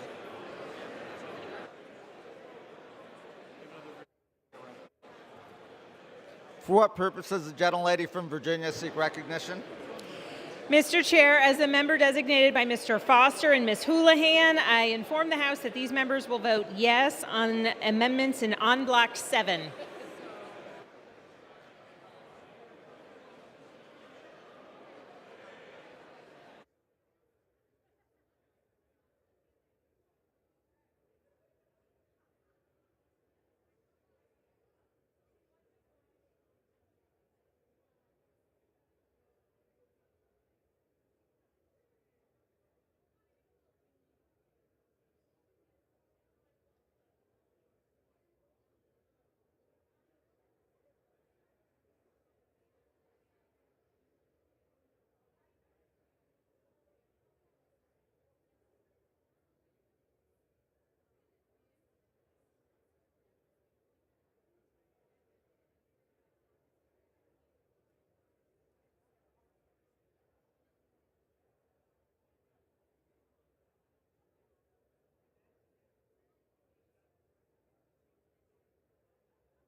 On this vote, the yeas are 355, the nays are 56.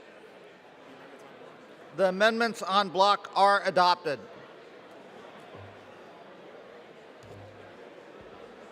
The unfinished business is a request for a recorded vote on amendment number 137, printed in Part A of House Report 117-420 by the gentlewoman from Michigan, Ms. Tlaib, on which further proceedings were postponed and on which the ayes prevailed by votes void. The clerk will designate the amendment. Amendment number 137, printed in Part A of House Report number 117-420, offered by Ms. Tlaib of Michigan. A recorded vote has been requested. Those in support of the request for a recorded vote will rise and be counted. A sufficient number having risen, a recorded vote is ordered. Members will record their vote by electronic device. This will be a 5-minute vote.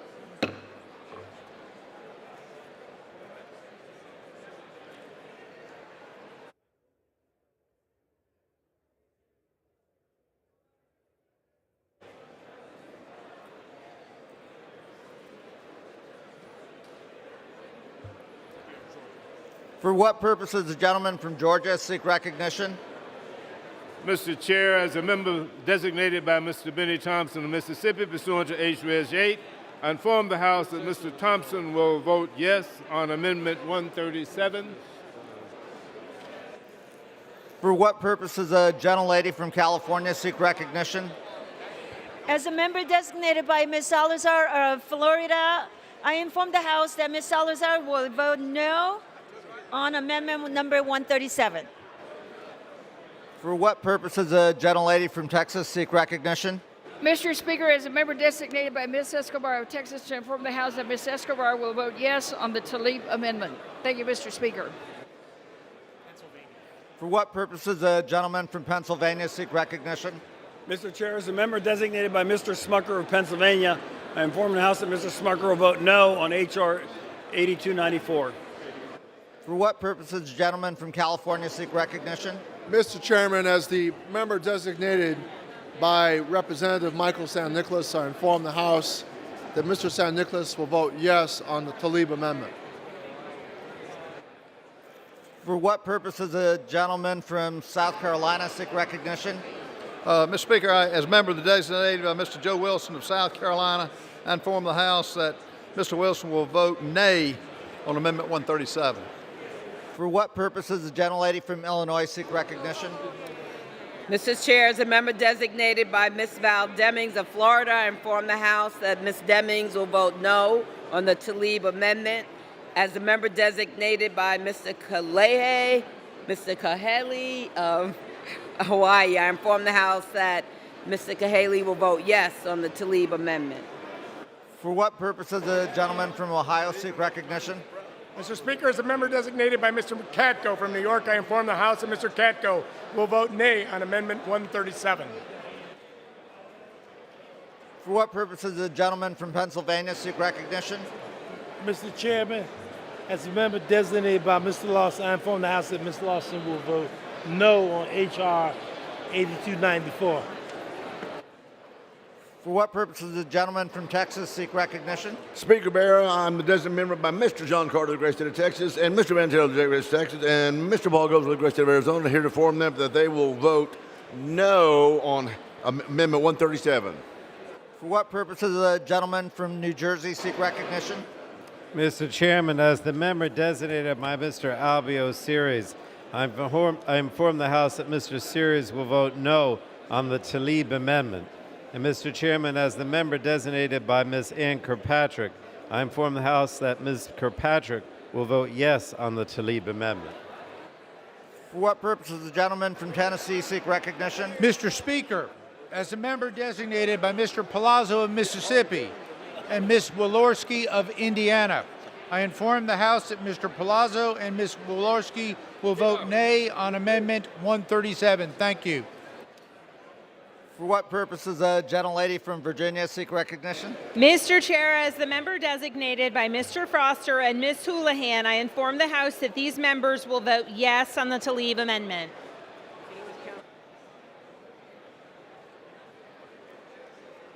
For what purpose does the gentleman from Florida seek recognition? Mr. Chairman, as the member designated by Mr. Gallego, I inform the House that Mr. Gallego will vote yes on the Talib amendment.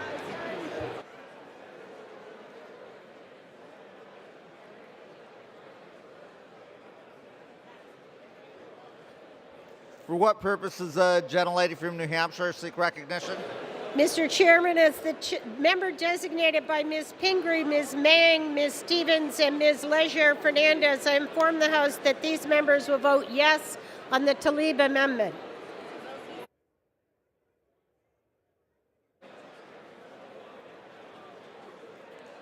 For what purpose does the gentleman from Virginia seek recognition? Mr. Chair, as the member designated by Mr. Keating, Mr. Correa, Ms. Moore, Ms. Barragan, Mr. Boyle of Pennsylvania, Ms. Newman, and Mr. Auchincloss, I inform the House that these 7 members will vote yes on the Talib amendment.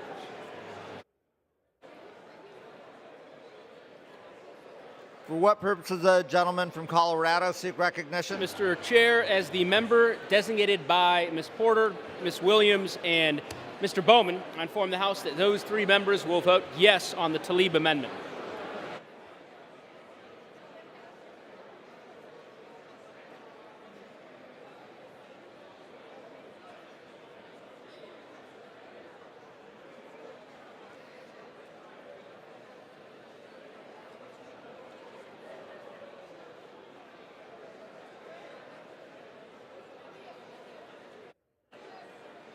For what purpose does the gentlelady from Florida seek recognition?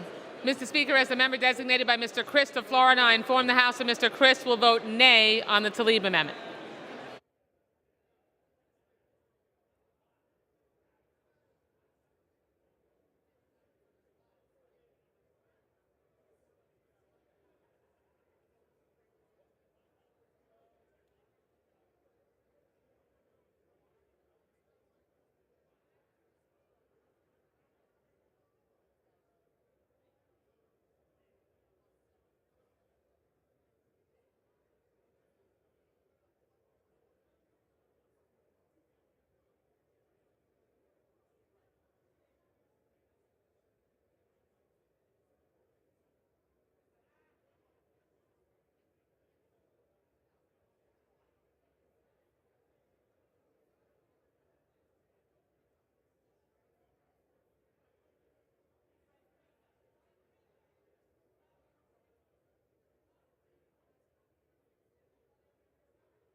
On this vote, the yeas are 163, the nays are 260.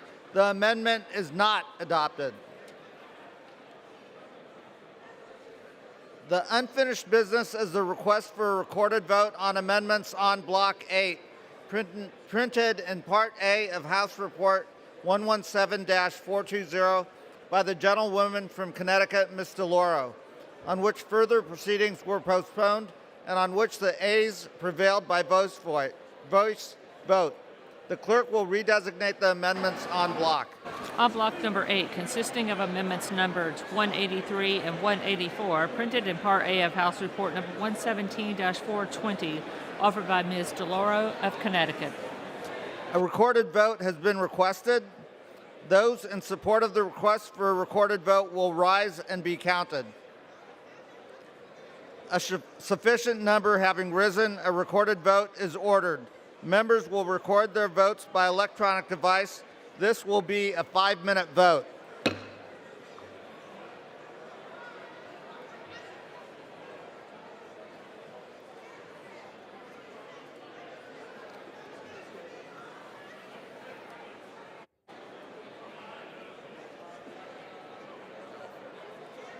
For what purpose does a gentlelady from California seek recognition?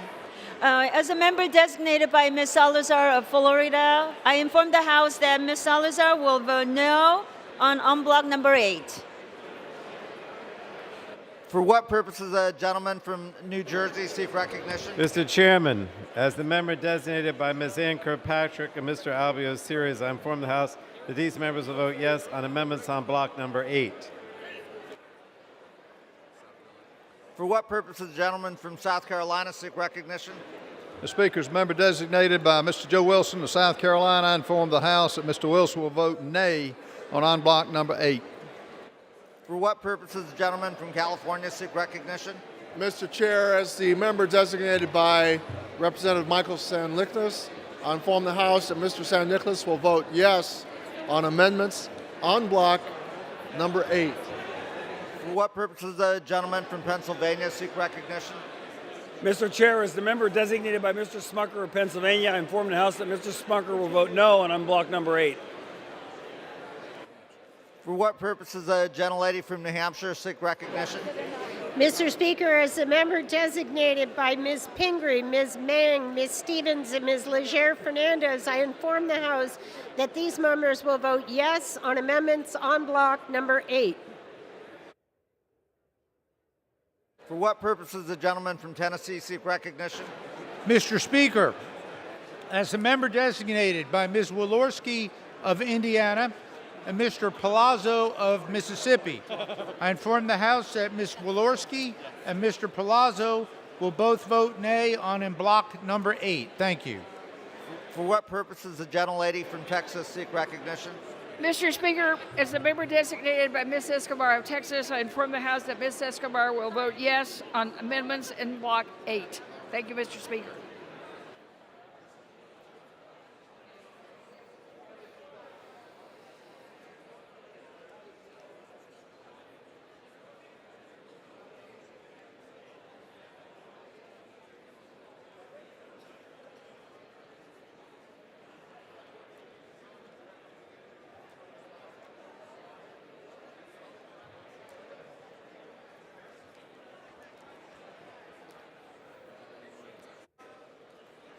For what purposes the gentleman from Texas seek recognition? Speaker Bear, as a member designated by Mr. John Carter of the great state of Texas, and Mr. Van Terre of the great state of Texas, and Paul Goes of the great state of Arizona, inform the House that they will all vote no on block number 8. For what purposes the gentlelady from Illinois seek recognition? As the member designated by Ms. Demings of Florida, I inform the House that Ms. Demings will vote no on amendments on block 8. As the member designated by Mr. Kahele, I inform the House that Mr. Kahele of Hawaii will vote yes on amendments on block number 8.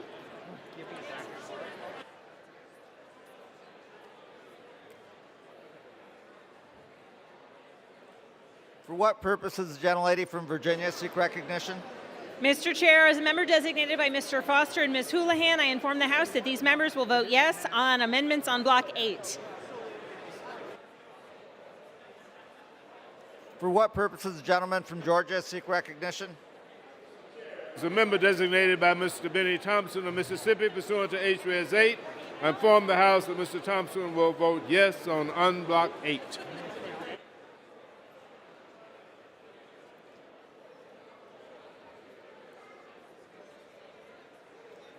For what purposes the gentleman from Florida seek recognition? Mr. Chairman, as the member designated by Mr. Gallego, I inform the House that Mr. Gallego will vote yay on the amendments to end block number 8.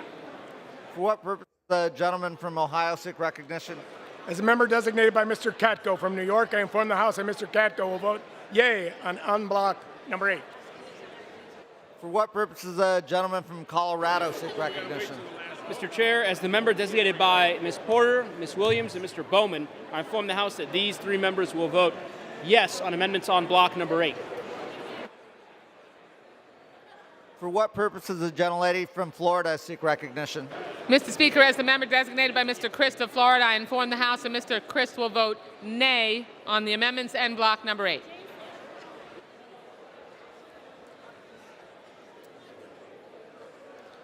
For what purposes the gentleman from Virginia seek recognition?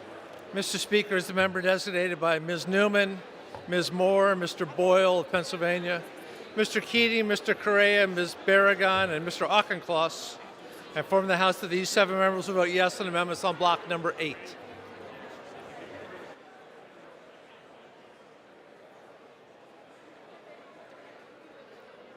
For what purposes the gentleman from Pennsylvania seek Mr. recognition? Speaker, as a member designated by Mr. Lawson, inform the House that Mr. Lawson votes yes on H.R. 8294.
On this vote, the yeas are 238, the nays are 191.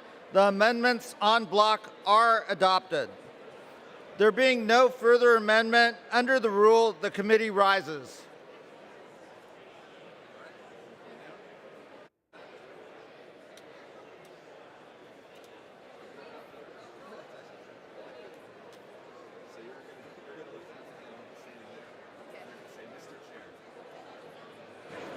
And then what? Okay. Mr. Chair?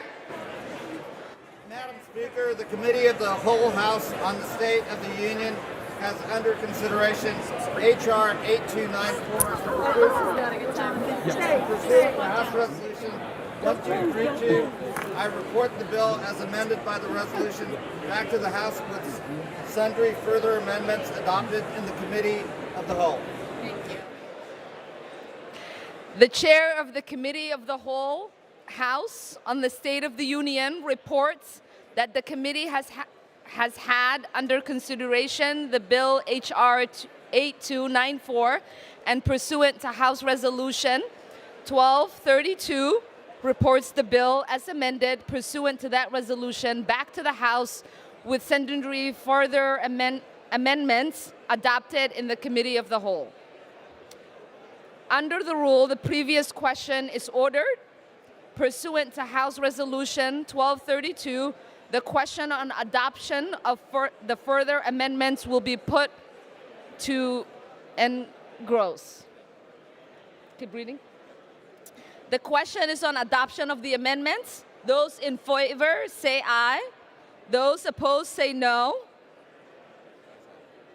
The ayes have it. The amendments are adopted. The question is on engrossment and the third reading of the bill. Those in favor say aye. Those opposed say no. The ayes have it. Third reading. A bill making appropriations for the Departments of Transportation and Housing and Urban Development and related agencies for the fiscal year ending September 30th, 2023, and for other purposes.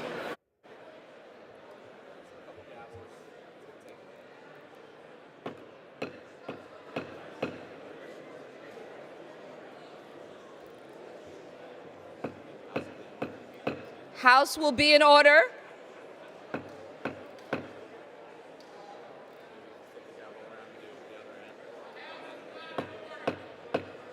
House will be in order.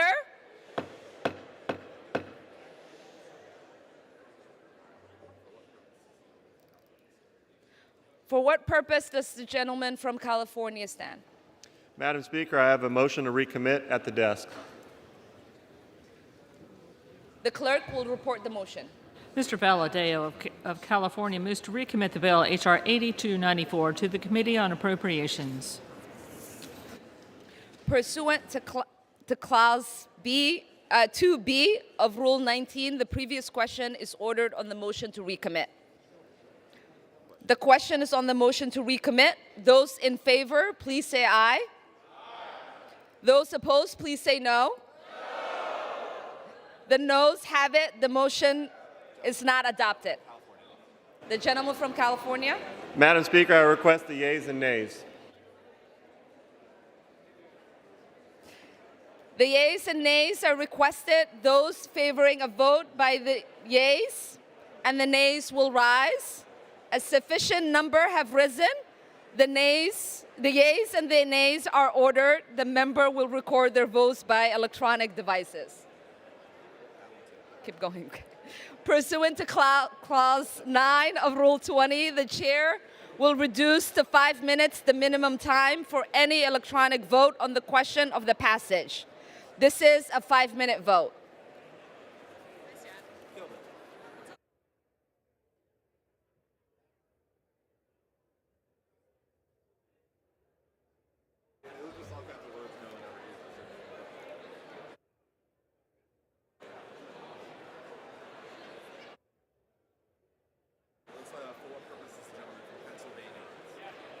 For what purpose does the gentleman from Pennsylvania rise?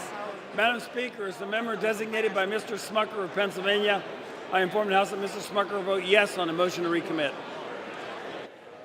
So I'm going to keep just saying states, and it's going Yeah. to be the same.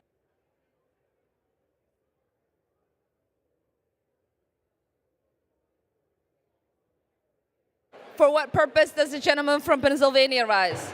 Thank you, Madam Speaker. As a member designated by Mr. Lawson, inform the House that he will vote no on H.R. 8294. For what purpose does the gentlelady from California rise? As a member designated by Ms. Salazar of Florida, I inform the House that Ms. Salazar will vote aye on the motion to recommit. For what purpose does the gentleman from Georgia rise? Madam Speaker, as the member designated by Mr. Benny Thompson of Mississippi, pursuant to H.Res. 8, I inform the House that Mr. Thompson will vote no on the motion to recommit. For what purpose does the gentleman from Tennessee rise?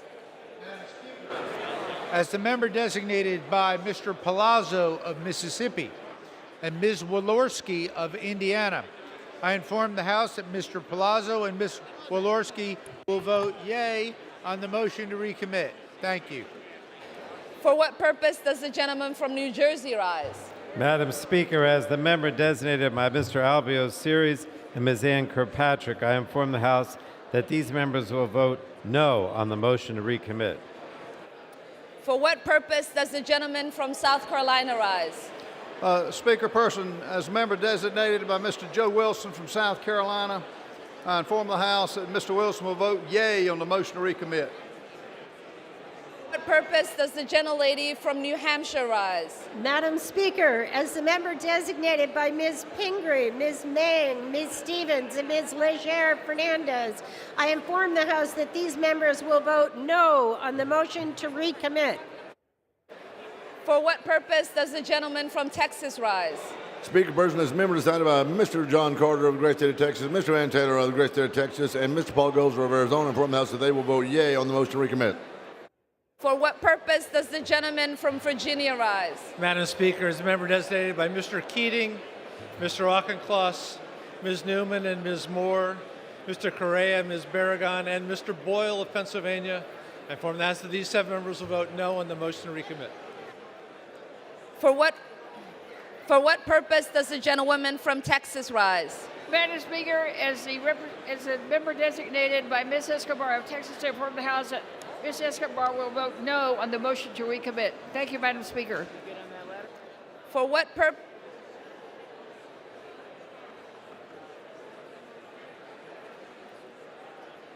For what purpose does the gentleman from Florida rise? Madam Speaker, as the member designated by Mr. Gallego, I inform the House that Mr. Gallego will vote no on the motion to recommit. No. What purpose does the gentleman from Ohio rise? Madam Speaker, as a member designated by Mr. Katko of New York, I inform the House that Mr. Katko will vote yea on the motion to recommit. For what purpose does the gentlelady from Illinois rise? Madam Speaker, as a member designated by Ms. Demings of Florida and Mr. Kahele of Hawaii, I inform the House that these members will vote no on the motion to recommit. For what purpose does the gentlelady from Virginia rise?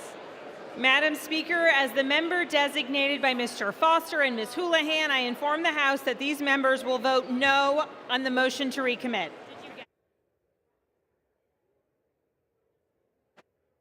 Purpose does the gentlelady from Florida rise? Madam Speaker, as the member designated by Mr. Christ of Florida, I inform the House that Mr. Christ will vote nay on the motion to recommit.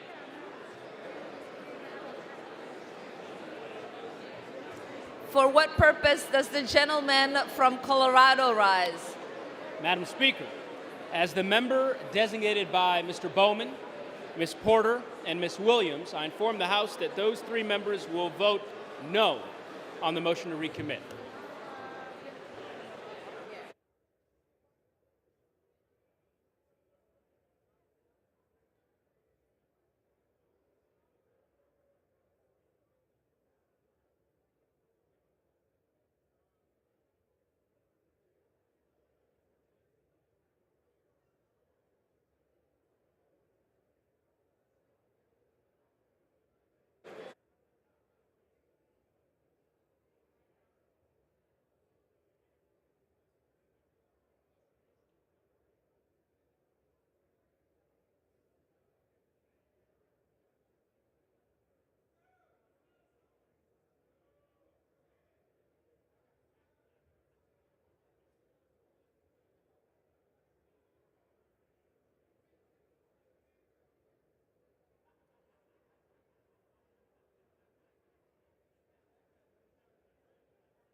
Have all members voted? Does any member wish to change a vote?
The ayes are 206 and the nays are 219. With all recorded votes recorded as present, the motion is not adopted. The question is on the passage of the bill.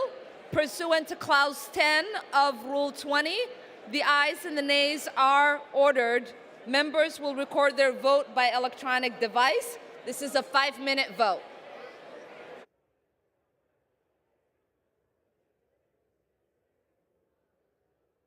For what purpose does the gentleman from South Carolina rise? Speaker Person, as member designated by Mr. Joe Wilson from South Carolina, inform the House that Mr. Wilson will vote nay on House Resolution 8294. For what purpose does the gentleman from New Jersey rise? Madam Speaker, as the member designated by Mr. Albio Series and Ms. Ann Kirkpatrick, I inform the House that these members will vote yes on H.R. 8294. For what purpose does the gentleman from Pennsylvania rise? Madam Speaker, as the member designated by Mr. Smucker of Pennsylvania, I inform the House that Mr. Smucker will vote no on H.R. 8294. Purpose does the gentleman from Virginia rise? Member designated by Mr. Keating, Ms. Barragan, Mr. Boyle, Mr. Correa, Mr. Auchincloss, Ms. Moore, and Ms. Newman. I inform the House that these 7 members will vote yes on H.R. 8294. For what purpose does the gentlelady from Washington rise? Madam Speaker, as a member designated by Mr. Kinzinger, I inform the House that Mr. Kinzinger will vote no on H.R. 8294. For what purpose does the gentlelady from Virginia rise? Madam Speaker, as the member designated by Mr. Foster and Ms. Houlihan, I inform the House that these members will vote yes on H.R. 8294. For what purpose does the gentleman from Texas rise? Unhandcuffed Speaker Person, I inform the House as member designated by Mr. Paul Gozer of Arizona and Mr. Van Taylor of Texas and Mr. John Carter of Texas. They will all vote no on the H.R. 8294. For what purpose does the gentleman from Georgia rise? Madam Speaker, as the member designated by Mr. Benny Thompson of Mississippi, pursuant to H.Res. 8, I inform the House that Mr. Thompson will vote yes on H.R. 8294. For what purpose does the gentleman from Tennessee rise? Madam Speaker, as the member designated by Ms. Walorski of Indiana and Mr. Palazzo of Mississippi, I inform the House that Ms. Walorski and Mr. Palazzo will both vote nay on H.R. 8294. Thank you. For what purpose does the gentleman from Pennsylvania rise? Speaker, as a member designated by Mr. Lawson of Florida, I inform the House that Mr. Lawson votes yes on final pass H.R. 8294. For what purpose does the gentlelady from California rise? As a member designated by Ms. Salazar of Florida, I inform the House that Ms. Salazar will vote no on H.R. 8294. For what purpose does the gentlelady from Texas rise? Madam Speaker, as a member designated by Ms. Escobar, I inform the House that Ms. Escobar will vote yes on H.R. 8294. Thank you, Madam Speaker.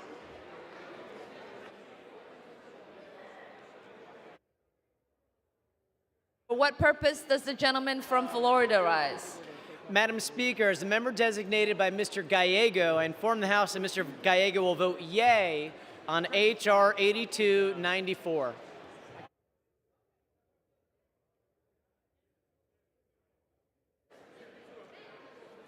For what purpose does the gentleman from Colorado rise? Madam Speaker, as the member designated by Mr. Bowman, Ms. Williams, and Ms. Porter, I inform the House and the distinguished parliamentarian, Mr. Smith, that these three members will vote yes on H.R. 8294.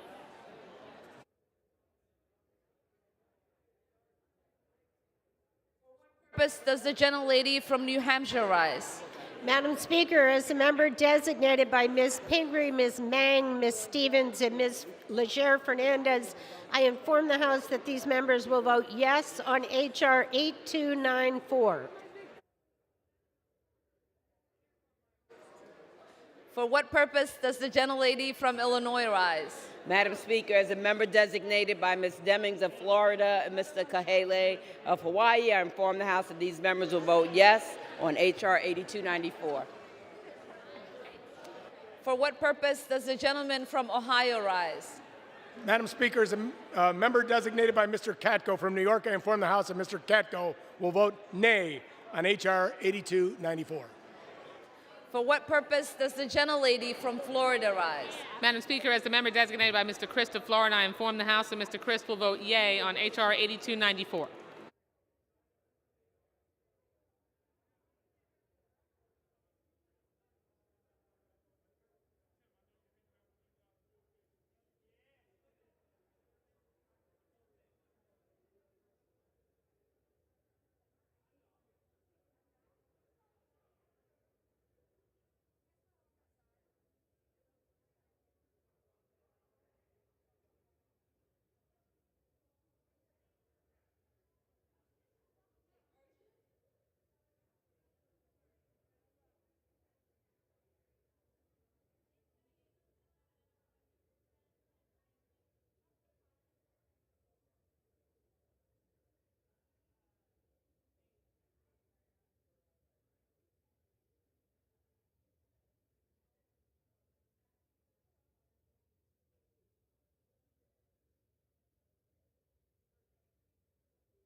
On this vote, the ayes are 220, the nays are 207.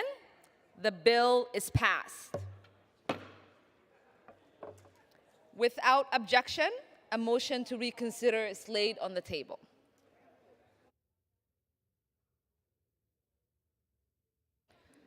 For what purpose does the gentlelady from Connecticut seek recognition? Madam Speaker, I ask unanimous consent that in the engrossment of H.R. 8294, the clerk be authorized to correct section numbers, punctuation, spelling, and cross-references, and to make such other technical and conforming changes as may be necessary to reflect the actions of the House. Without objection.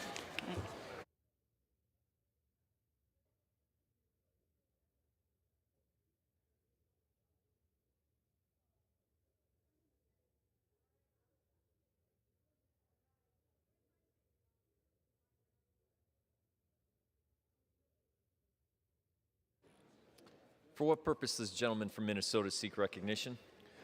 Mr. Chair, I ask unanimous consent that I may hereafter be considered as the first sponsor of H.R. 3231, a bill originally introduced by Representative Don Young of Alaska for the purpose of adding co-sponsors and requesting reprintings pursuant to Clause 7 of Rule 12. Thank you.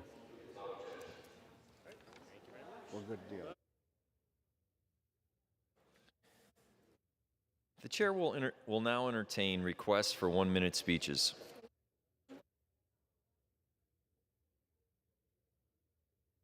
For what purpose does a gentlewoman from Georgia seek recognition? Mr. Speaker, I ask unanimous consent to address the House for 1 minute and to revise and extend my remarks. Will be order, please.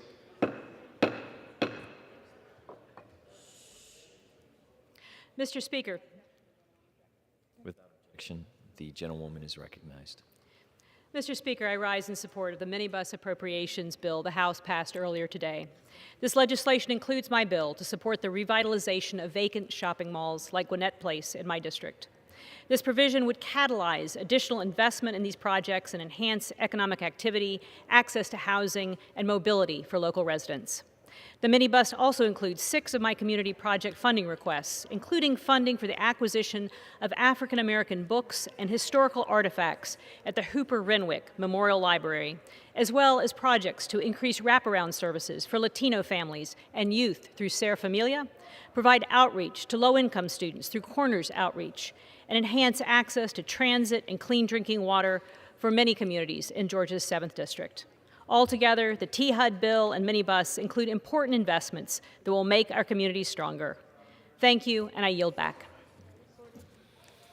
For what purpose does a gentleman from Georgia seek recognition?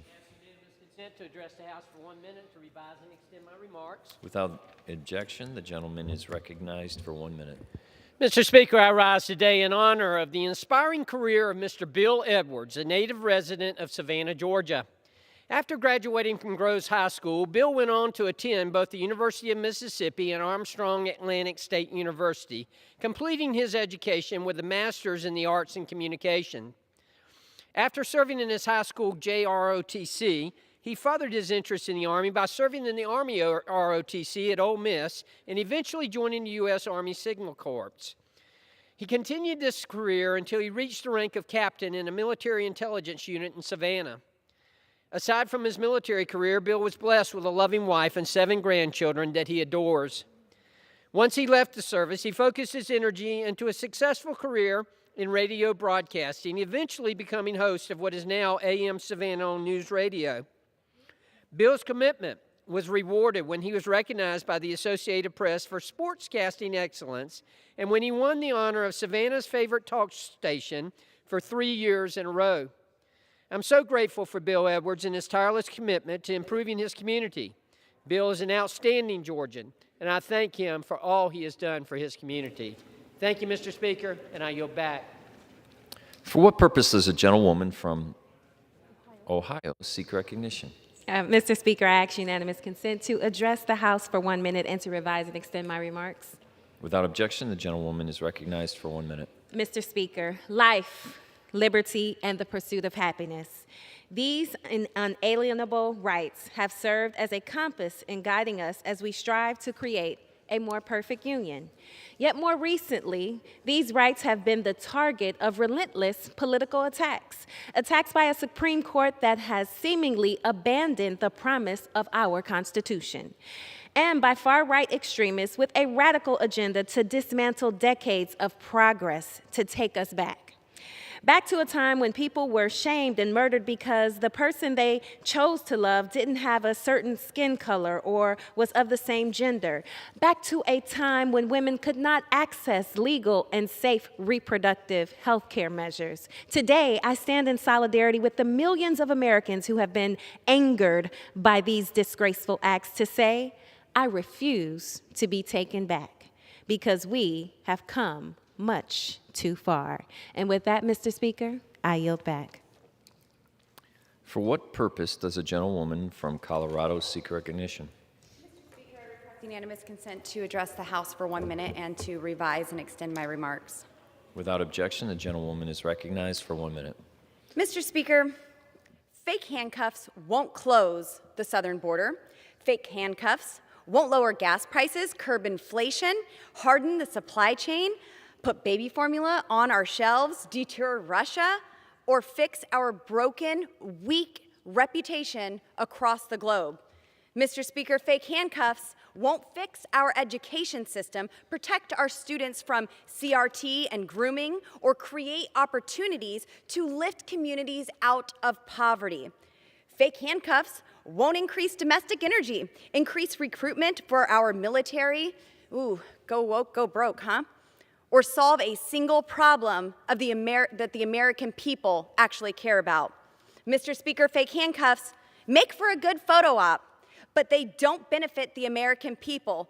Fake handcuffs only benefit those who pretend to wear them. Mr. Speaker, this body should be delivering solutions for the American people, not fake handcuffs. And without restraints, I yield back. For what purpose does the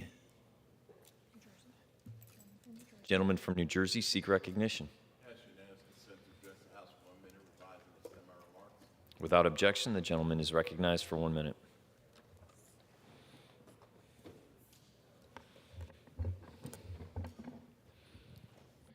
Mr. Speaker, I rise today to honor a great mayor from my district, Robert Bowser, after his passing recently.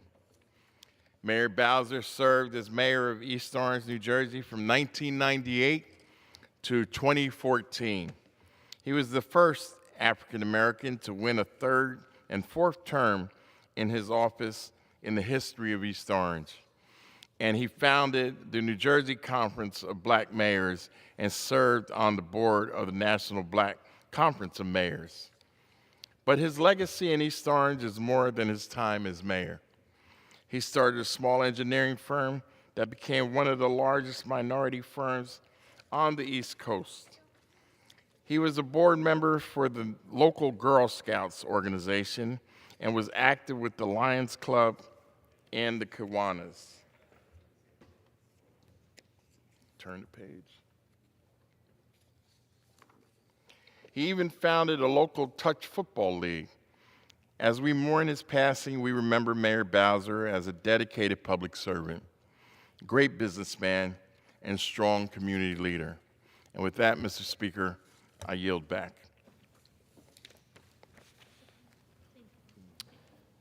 For what purpose does a gentleman from New Jersey seek recognition? I ask unanimous consent to address the House floor for 1 minute. Without objection, the gentleman is recognized for 1 minute. I would like to thank the House Appropriations Committee for their hard work on this important piece of legislation, and I rise today in support of the passage of H.R. 8294, which contained a crucial amendment I introduced to help find and prosecute cases of fraud within COVID-19 economic relief. My amendment provides critical investment for the Small Business Administration Office of the Inspector General to ensure that they continue to hold Economic Injury Disaster Loan and Paycheck Protection Program fraudsters accountable. It is deeply disturbing to hear about the recent flurry of fraud convictions related to these two relief programs that provided vital resources to small businesses during the COVID-19 pandemic. These are dollars that were meant for small businesses struggling due to the pandemic and their family, and to help their families, not to help greedy cheats looking to profit off the backs of their neighbors. My amendment supports efforts for the SBA to more aggressively identify and prosecute cases of EIDL and PPP fraud. Applicants from businesses in my district may have been denied critical financial resources because of the actions of these crooks, and we owe it to all of our constituents to hold these bad actors accountable. I strongly urge all my colleagues in the Senate to pass this critically important provision. Thank you, and I yield back. For what purpose does the gentleman from Illinois seek recognition?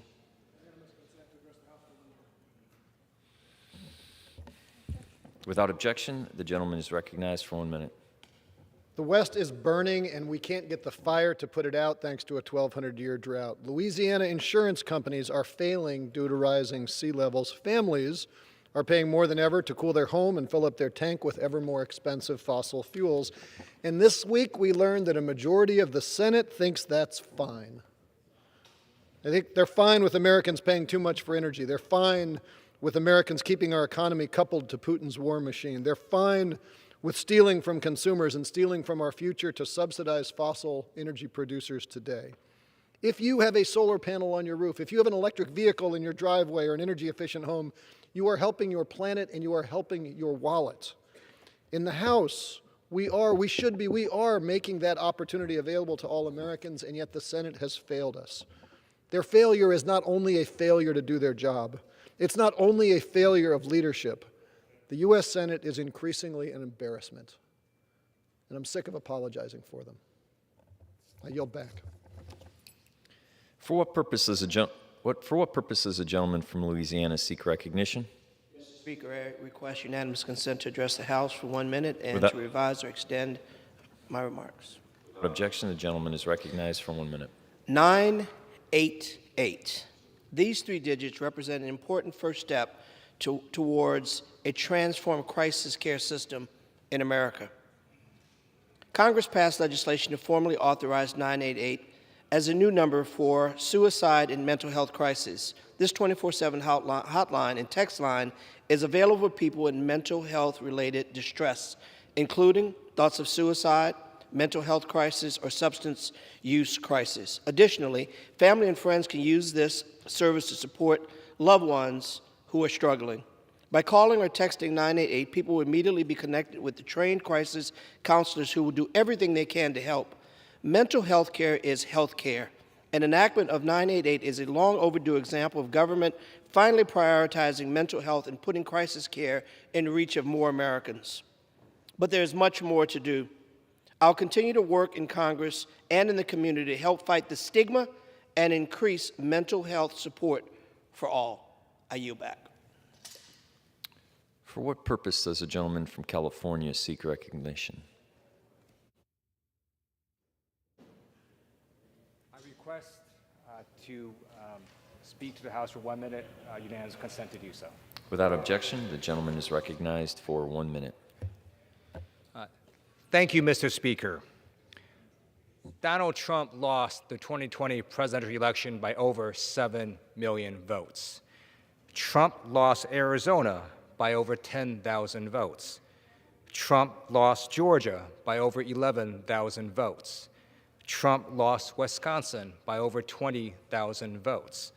Trump lost Nevada by over 30,000 votes. Trump lost Pennsylvania by over 80,000 votes. Trump lost Michigan by over 150,000 votes.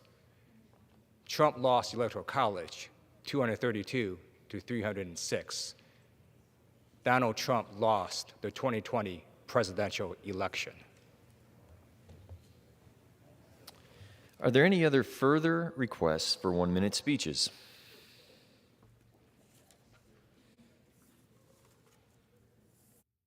Under the Speaker's announced policy of January 4th, 2021, the gentleman from Connecticut, Mr. Larson, is recognized for 60 minutes as a designee of the Majority Leader.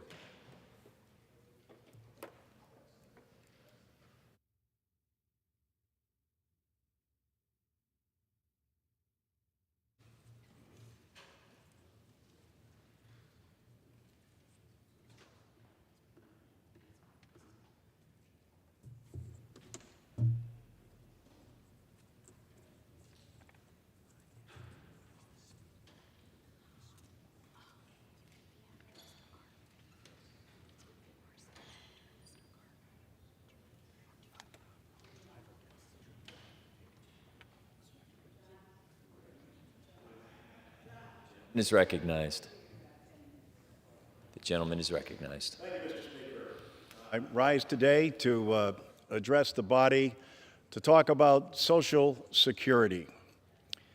I'm pleased to be joined by so many of my colleagues from across the country who understand what Martin Luther King called the fierce urgency of now, and why the United States Congress has to act.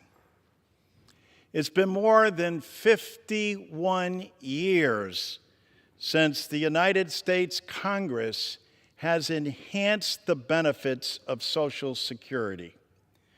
Richard Nixon was president, and a gallon of milk cost 72 cents. Much has changed in 51 years. And now I'm proud to announce today that the Ways and Means Committee will be marking up Social Security 2100, a sacred trust, next Wednesday. And in doing so, the first time in 51 years, Congress will be moving forward to enhance benefits for those who need it the most. Why do I say that? Everybody in America knows what this pandemic, this global pandemic that we're in, has caused unbelievable harm across the globe and here in this country. But who has it affected the most? Of the close to 1 million people who have perished in the United States, over 756,000 of them are over the age of 65. And who is the group that has been hurt the most by the ensuing inflation that comes from a global pandemic and a war in the Ukraine? It is people on fixed income. It is the more than 65 million Americans that are on Social Security. I want to commend President Biden for taking the leadership in this area, who campaigned across the country assuring Americans that Social Security was a sacred trust, which indeed it is, because it has never missed a payment. We used to have to go back to 1935 and talk about the Great Depression. We only have to go back as far as 2008 and 2009, because people understand during the Great Recession, when they saw their 401k become a 101k, that Social Security never missed a payment.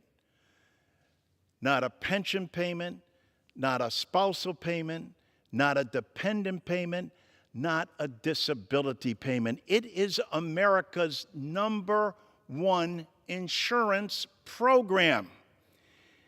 And all Americans know this, and it's easily verified weekly or monthly when they look at their paycheck and it says FICA, Federal Insurance Contribution. Whose? Theirs.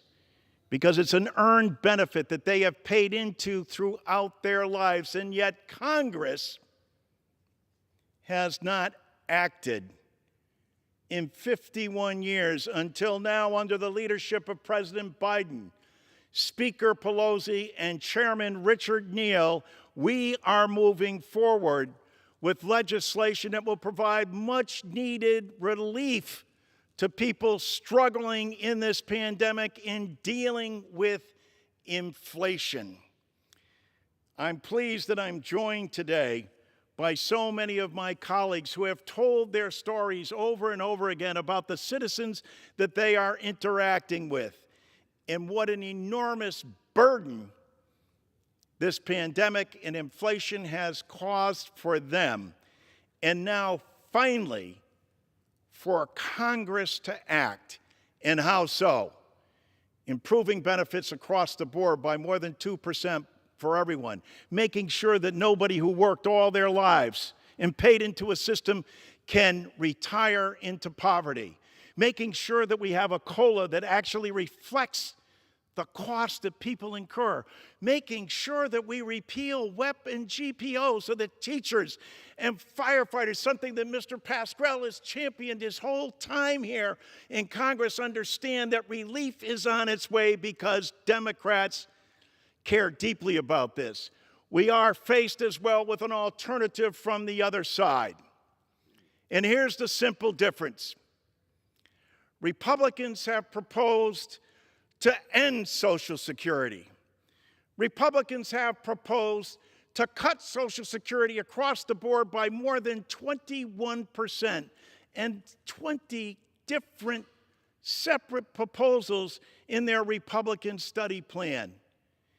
They have also called in committee, in the 8 hearings that we've had on Social Security, to still privatize Social Security.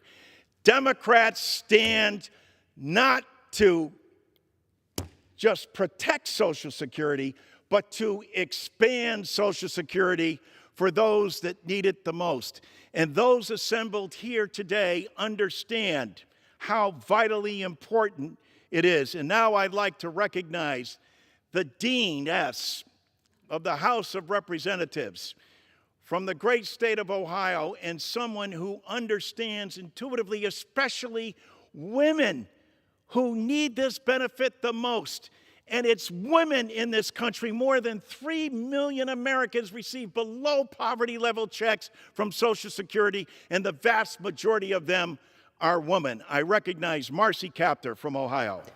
Thank you, Chairman Larson, for your tireless leadership and work to safeguard Social Security for the benefit of this generation of retirees and those that are to come. You have worked harder for decades to try to bring this bill to the floor, and I want to thank Speaker Pelosi and Chairman Richard Neal and Congressman John Larson, chair of the subcommittee, for giving us the opportunity to bring to the American people what they want, and that is a strengthened retirement system under Social Security. For nearly a century, America has made a sacred promise. Those who work and labor throughout their lives will benefit by a retirement from the fruits of their labor.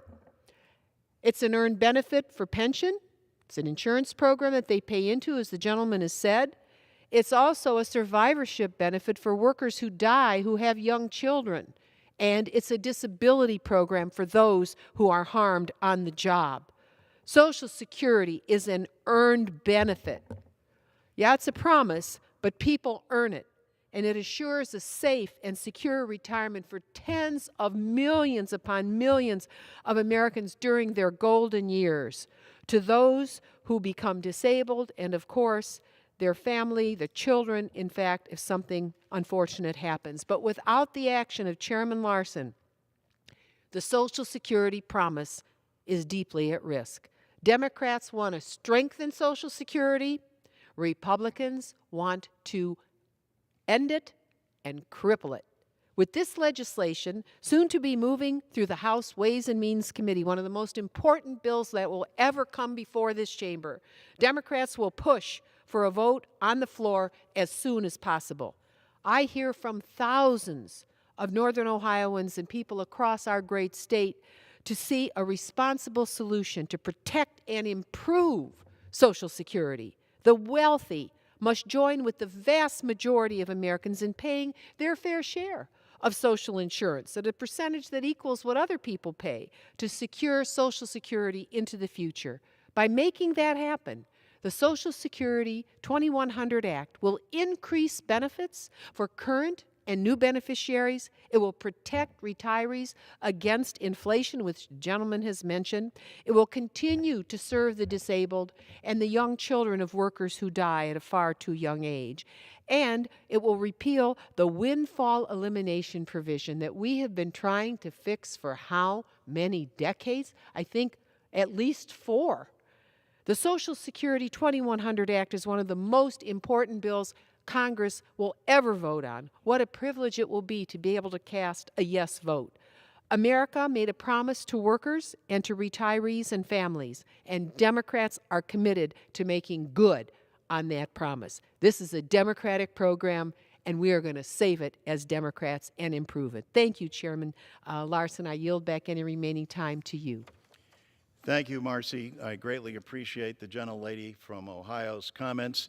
I now want to turn the floor to Matt Cartwright from Pennsylvania, who also understands and has worked tirelessly as an original co-sponsor of this bill to make sure that several of the benefits, more than 14 enhancements to this bill, are now going to be enjoyed by the people of Pennsylvania and all across this nation.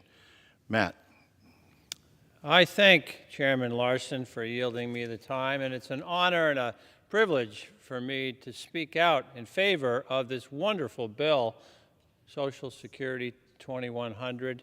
Social Security, something that has been a triumph for American government for close to 100 years now.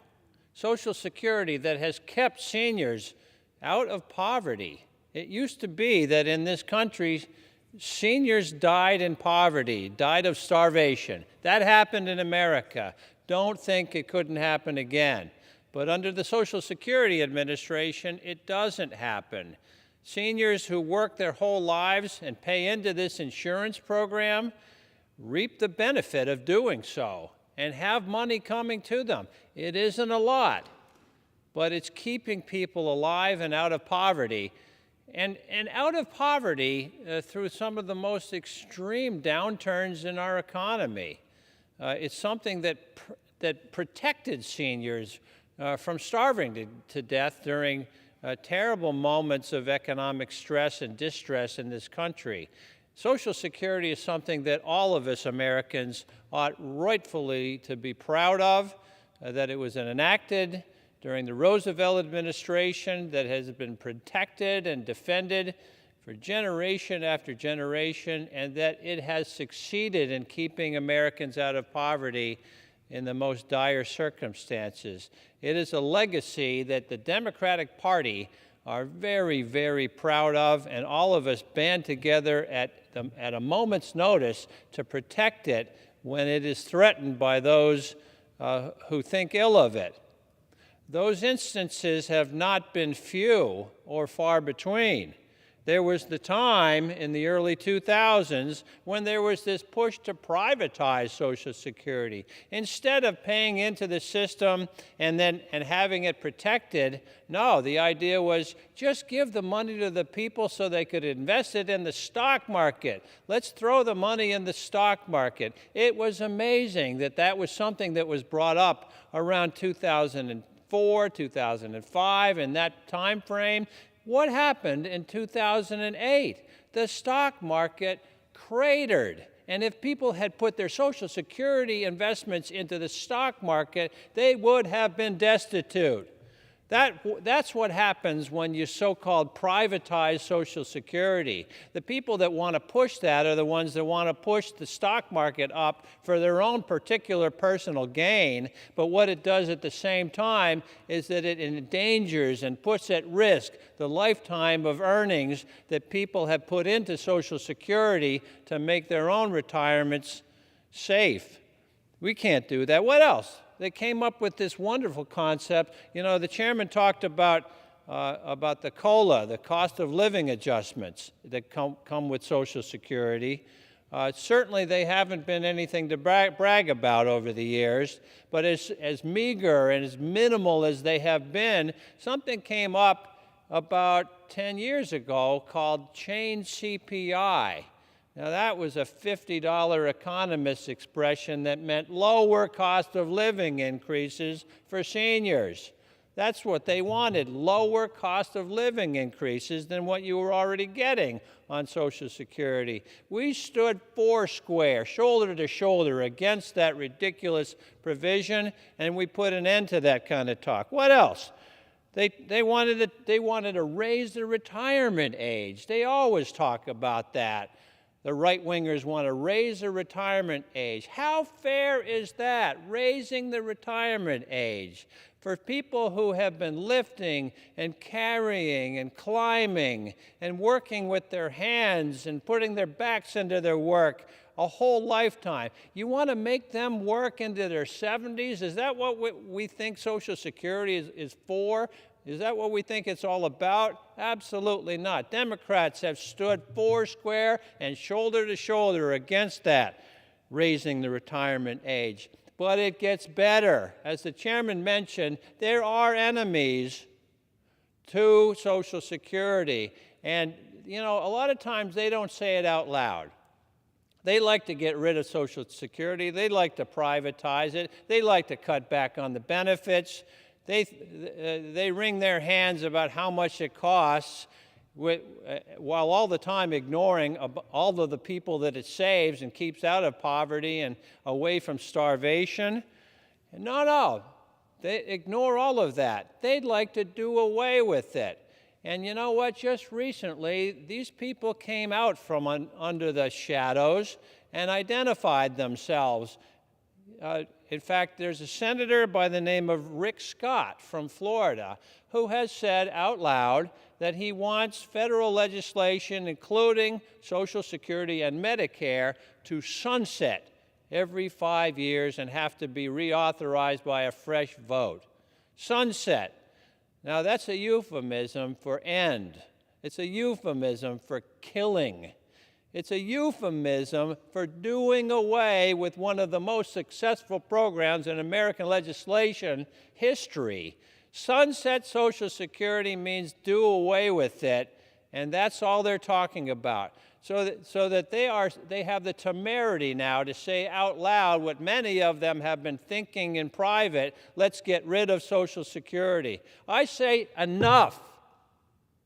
Enough of this detraction from Social Security, this wonderful program. I say, let's listen to Chairman Larson. Let's make Social Security stronger. Let's make it better. Let's make it more realistic for the benefits that it pays out. Let's raise the benefits by the 2%. Let's make it stronger so it's going to last longer. We haven't touched this for generation after generation. Now is the time to enact Social Security 2100 to protect our seniors in this wonderful, enormously successful insurance program for all Americans. People who retire, people who are disabled. This is a program that we must honor and respect and raise up. And we can accomplish this through this wonderful bill authored by my friend John Larson of Connecticut, Social Security 2100. I yield back. I thank the gentleman, but it actually is authored by 206 members of the United States Congress, and I appreciate all the work that has been done. None more so, and the gentleman was correct. This is the #1 anti-poverty program for the elderly. It is also the #1 anti-poverty program for children. It is also the program that more veterans use for disability than even the VA. And it is the most efficient and effective government program in terms of cost. They operate in insurance language at what's called a 99% loss ratio, which means this: it costs less than 1% administrative cost to distribute the greatest insurance program, the greatest anti-poverty program for the elderly, for children, and for veterans, is all done by Social Security. That's why we need to expand it. On the Committee on Ways and Means, Chairman Neal had a racial equity committee that our colleagues all participated in.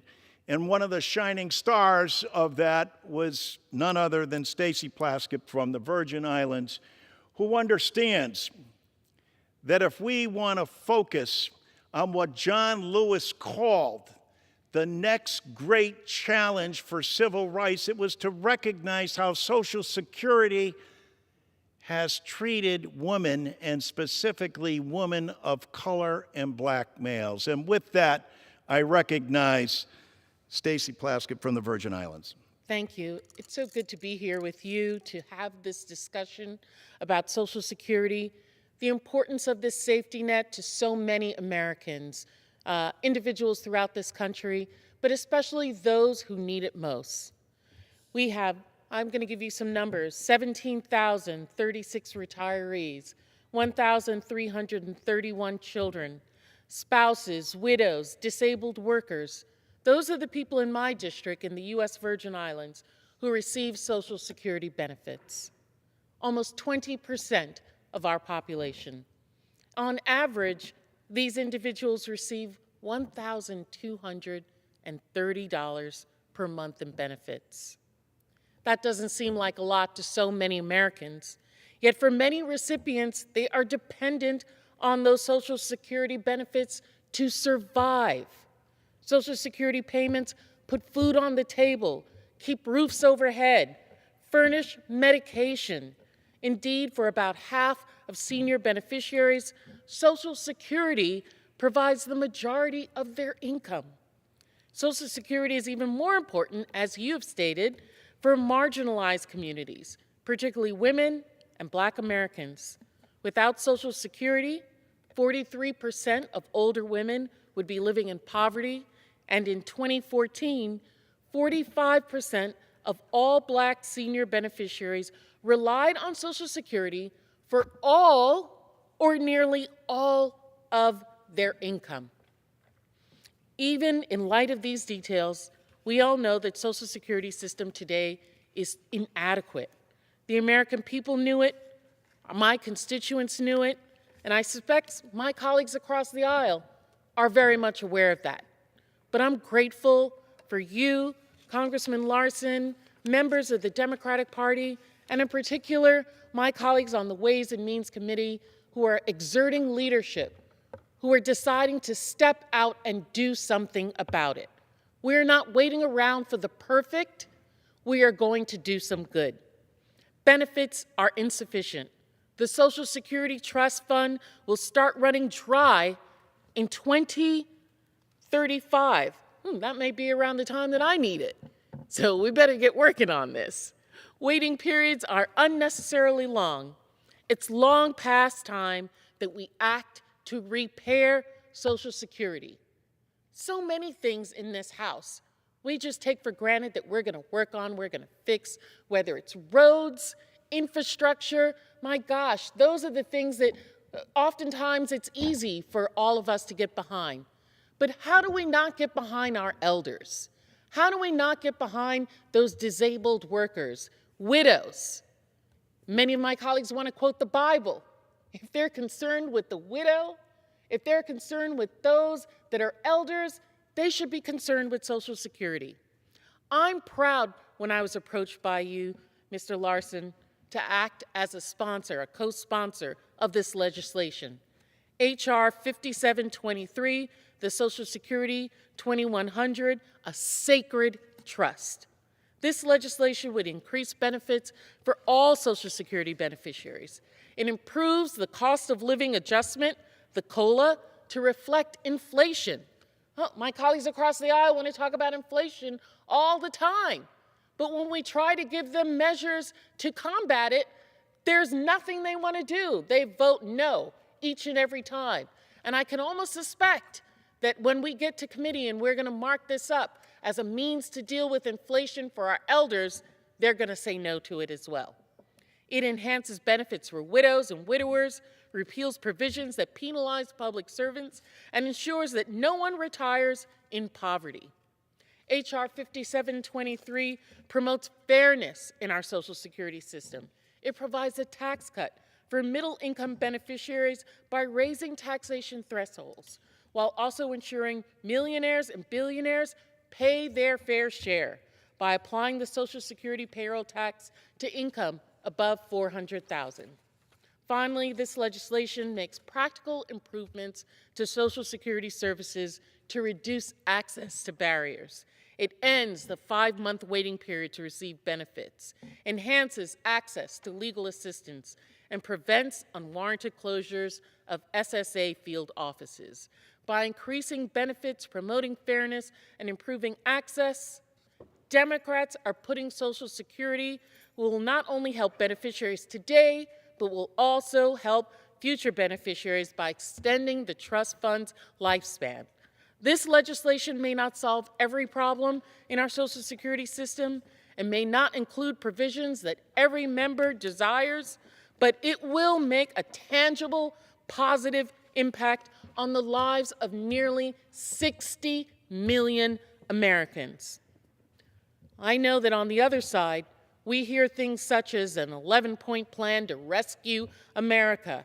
And among other things, the plan calls for federal legislation to sunset after 5 years, so Congress would need to approve it. We see them discussing 20% across-the-board cuts to Social Security. We say no to that.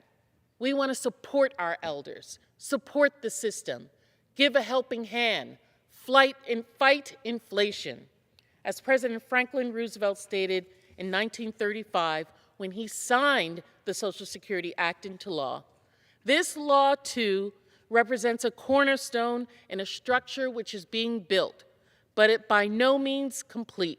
It is, in short, a law that will take care of human needs and at the same time provide the United States an economic structure of vastly greater soundness. I urge the House to lay another cornerstone in this unfinished structure by passing H.R. 5723. Our moral character as a nation is determined not by how we treat corporations and billionaires and the powerful, but rather how we treat the most vulnerable among us.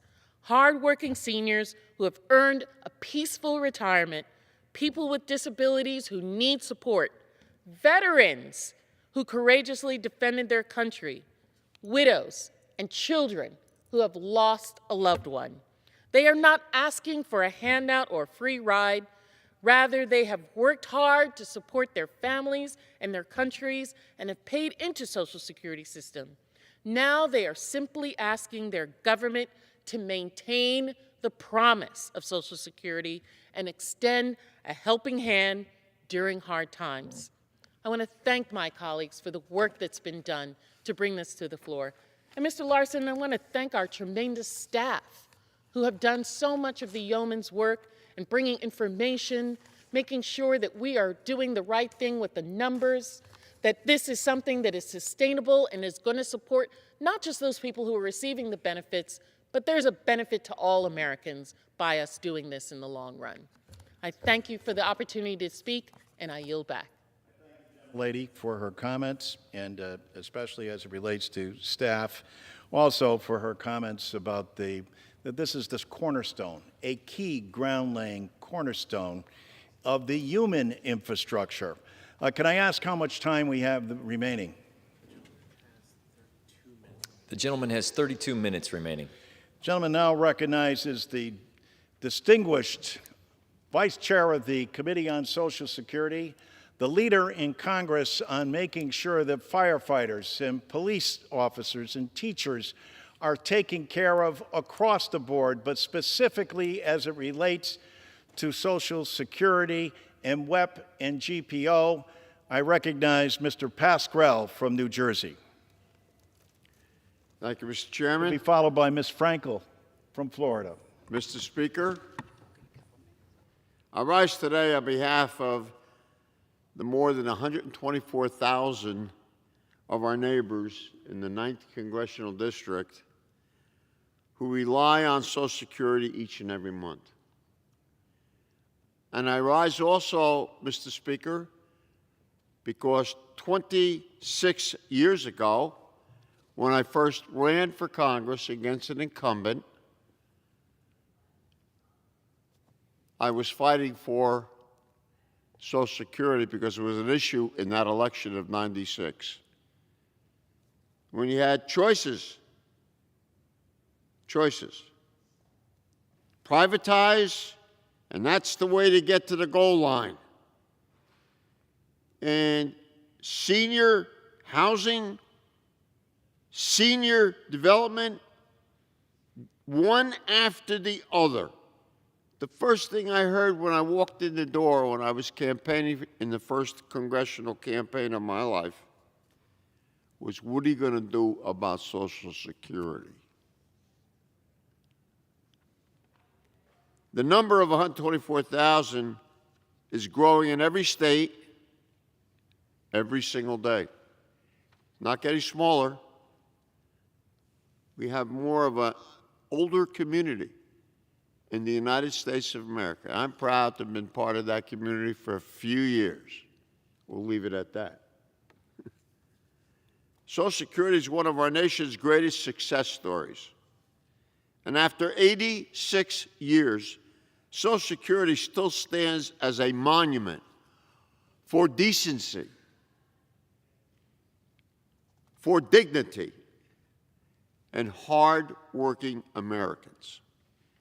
We talk about them a lot, talk about the middle class, talk about the poor, and that's what we do. We talk a lot about it. Yet throughout that storied history, Social Security has been under attack.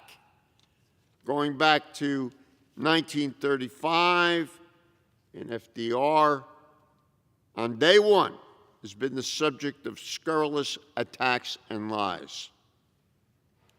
Those lies continue to this day. It's taken its toll. Social Security is no grab bag giveaway, but benefits that you've earned, you paid into with your own sweat and toil. Without aggressive action, it teeters towards insolvency. Congress has a sacred responsibility to protect Social Security for today's seniors and for tomorrow's. Their kids, their grandkids. So I'm proud to stand here with my very good friend, Representative John Larson, as a strong supporter of his Social Security 2100 Act. This historic bill will ensure the strength and solvency of Social Security for today's seniors. The Social Security 2100 Act provides fully paid-for benefit enhancements, not cuts in benefits. Oh, please notice who's advocating for those cuts. Not just seniors, those to be seniors and their kids and grandkids. It keeps President Biden's promise to not raise taxes on middle-class families. This is a no-brainer. Among its many improvements, this bill eliminates the unnecessary 5-month disability benefits waiting period. That, coupled with the inadequacy of our postal officials, is enough to do away with the seniors, I'll tell you that. I hope that's not the plan. Additionally, it will ensure Americans suffering with terminal and debilitating disorders like Huntington's disease get the help they need without red tape or delay.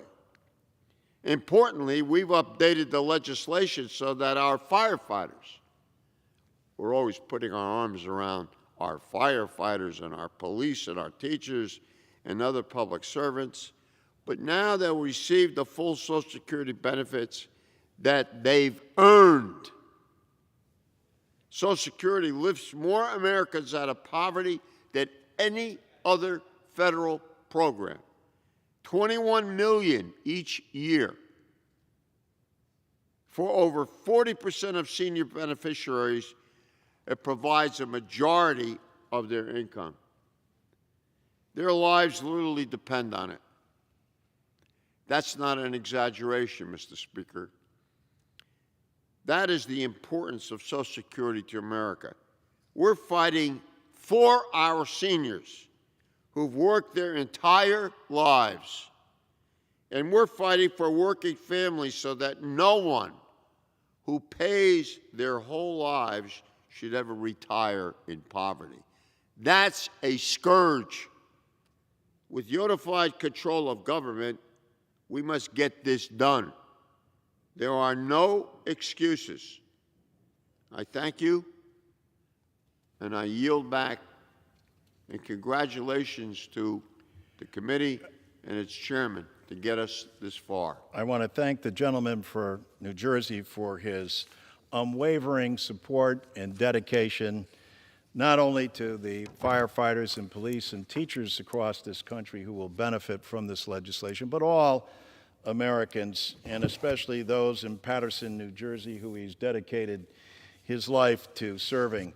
Mr. Speaker, I'm going to recognize now a woman who understands the significance of Social Security, hailing from a state of Florida, which is probably the senior center capital of the world in terms of the population there of senior citizens. And in doing so, I want to recognize the number of committees that have come out in support of this legislation, including the National Committee to Preserve and Protect Social Security Works, the NAACP, the Federation of the National Organization of Women, the Latinos for Secure Retirement, the National Education Association, the AFT, and more than 350 organizations have come and endorsed the work of Lois Frankel, who understands what seniors need, not only in Florida, but across this nation. Yeah. Gentlelady from Florida. Thank you, Mr. Speaker. I want to thank my colleague, Mr. Larson, for spearheading this fight to keep Social Security secure. Republicans, it's hard to believe that Republicans actually want to stop the program in 5 years so they can reassess. I tell you, that's big trouble. It's big trouble if they do that for the millions and millions of Americans who depend on Social Security, 4.5 million, Mr. Larson, who live in the state of Florida. You know, our workers, they spend their lives working hard for these benefits. And so don't they deserve, when they retire, to make sure that they have enough money to see that their bills are paid? And that's why the Social Security Act of 2100 is so important. It's going to improve a needed bump to the cost of living. It's going to provide a special benefit for low-wage earners, folks like waitresses and custodians, nurses' aides, people who are important to our economy. And this is a big deal. It's a big deal, especially for the retirees who spend on Social Security to cover their everyday expenses. And look, just ask Alice from my hometown, who was a housekeeper her entire life. She working 40 hours a week, until she turned 65, earning $923 a month on Social Security. Her rent just increased to a whopping $855 a month. Now, that's not sustainable. That's not right. That's not what America's about. No one who has worked hard their entire life should retire into poverty. And so I'm proud to join my colleagues. Overwhelming support by Democrats for the Social Security Act of 2100. It's got the updates we need to keep this critical program working now and for the future. And let me just say, the timing of this bill could not be more urgent. Thank you, and I yield back. I thank the gentlelady from Florida. You know, every now and again, we find leaders in the country that who may come from the House, but all of a sudden take on national prominence. Why is that? Because they speak straightforward to the people, in the case of Tim Ryan, in Ohio, but they're really speaking to the entire nation. And what are they talking about? The more than 10,000 baby boomers a day that become eligible for Social Security, and the individuals that have worked all of their lives and paid into a program and receive below poverty level checks from their government. And also a pay for in this program that has the wealthiest people paying their fair share simply by lifting the cap on people making over $400,000. That's 0.4% of the American public. And even with that,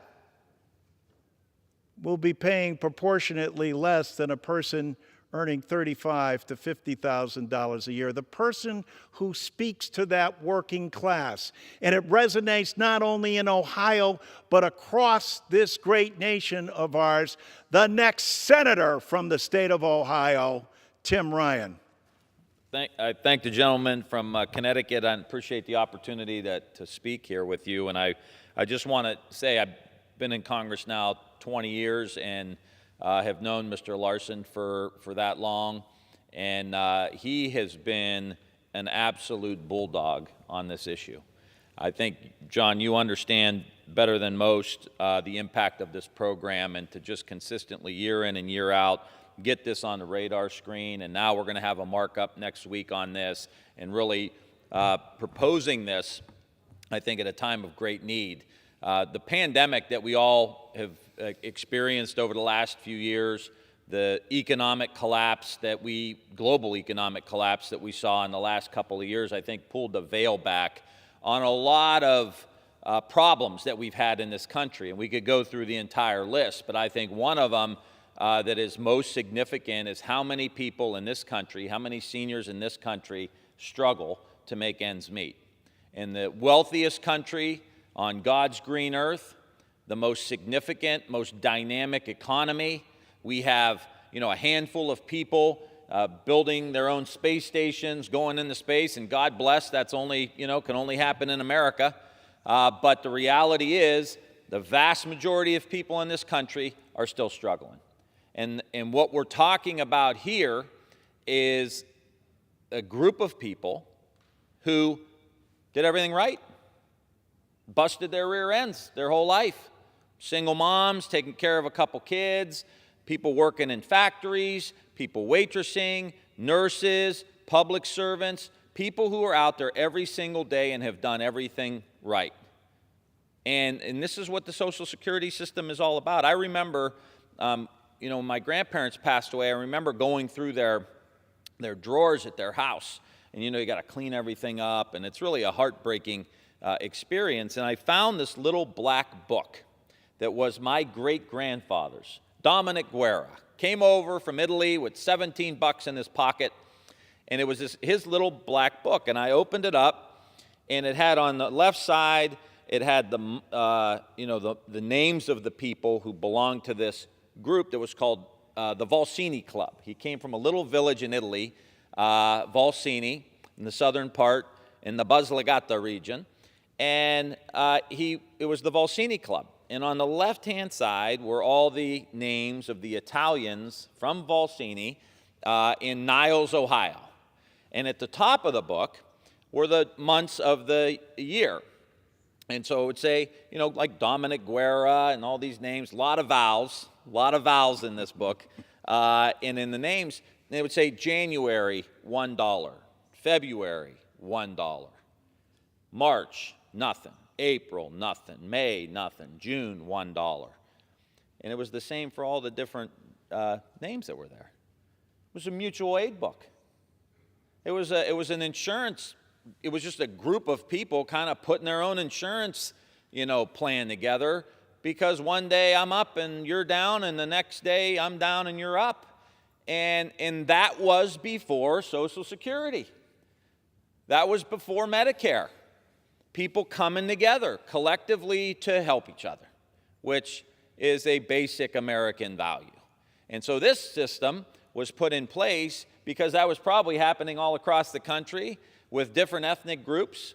And Franklin Roosevelt and others said, hey, we better do something about this and collectively come together. That's what this is about. This is an earned benefit.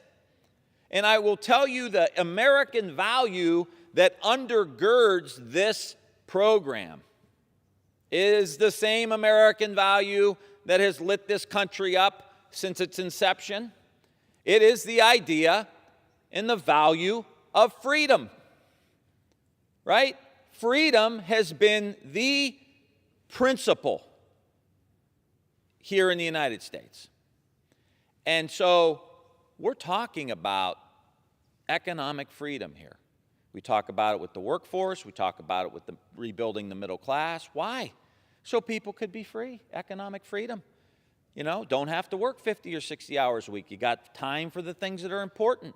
You got a few extra bucks to take your kids to the college football game, or the, you know, if you're in the self-flagellation, a Cleveland Browns game, you know.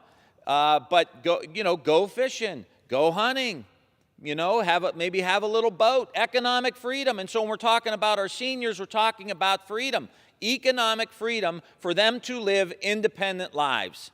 Seniors don't want to be a burden on their kids. They don't want to be a burden on their grandkids. And what Mr. Larson and what the Social Security 2100 Act is saying is, how do we lift everybody up? Put a few more bucks in people's pockets who have done everything right. Making sure people aren't living in poverty. Making sure they're independent, they could take care of themselves. That's what this bill does. And it asks people making over $400,000 a year to help make that happen. I think this is a significant piece of legislation. I think this program is the backbone of the working class. And I'll tell you something else. This program is the backbone of rural America, where so many jobs have been lost, it's the backbone of these factory towns that have seen so much loss. And you have issues around addiction, overdose, fentanyl, grandparents raising grandkids. Couldn't happen without Social Security. And the one significant provision in here is to say if a husband and a wife are both relying on Social Security and one dies, that they're going to get at least 75% of the total of both recipients. That's a significant step, because we hear so often of a spouse dying and then all of a sudden there isn't economic independence anymore. There isn't freedom anymore. There isn't the ability to take care of yourself. So I am here today to just say this is a phenomenal thing. I think when most Americans, Democrat, Republican, and Independent, hear about this, there's going to be and continue to be significant support for these reforms. I hope this bill gets marked up. I hope it comes to this floor for a vote. I hope the Senate agrees, and I hope we pass it and we reform it, and we're going to lift up millions of people, millions of seniors in this country, and we have John Larson to thank for that. And I yield back the balance of my I want to thank the gentleman from Ohio. And I especially I'm so proud that he is going to be going to the United States Senate, because in the United States Senate, Mr. Scott from Florida has proposed ending Social Security in 5 years. Ohio needs to make sure that it is sending someone to the United States Senate that is not going to end Social Security in 5 years, but is going to expand Social Security now when we need it. When we're in the worst pandemic in the history of the country, when we're suffering through inflation, the time to act is now. As Martin Luther King would say, it's the fierce urgency of now. It's been 51 years since Congress has done anything, and that's something that Ted Lieu of California understands and has been working tirelessly as an original co-sponsor of this bill to reach out not only to the citizens of California, but all across this country, and make sure that they're going to have the benefits that can sustain them.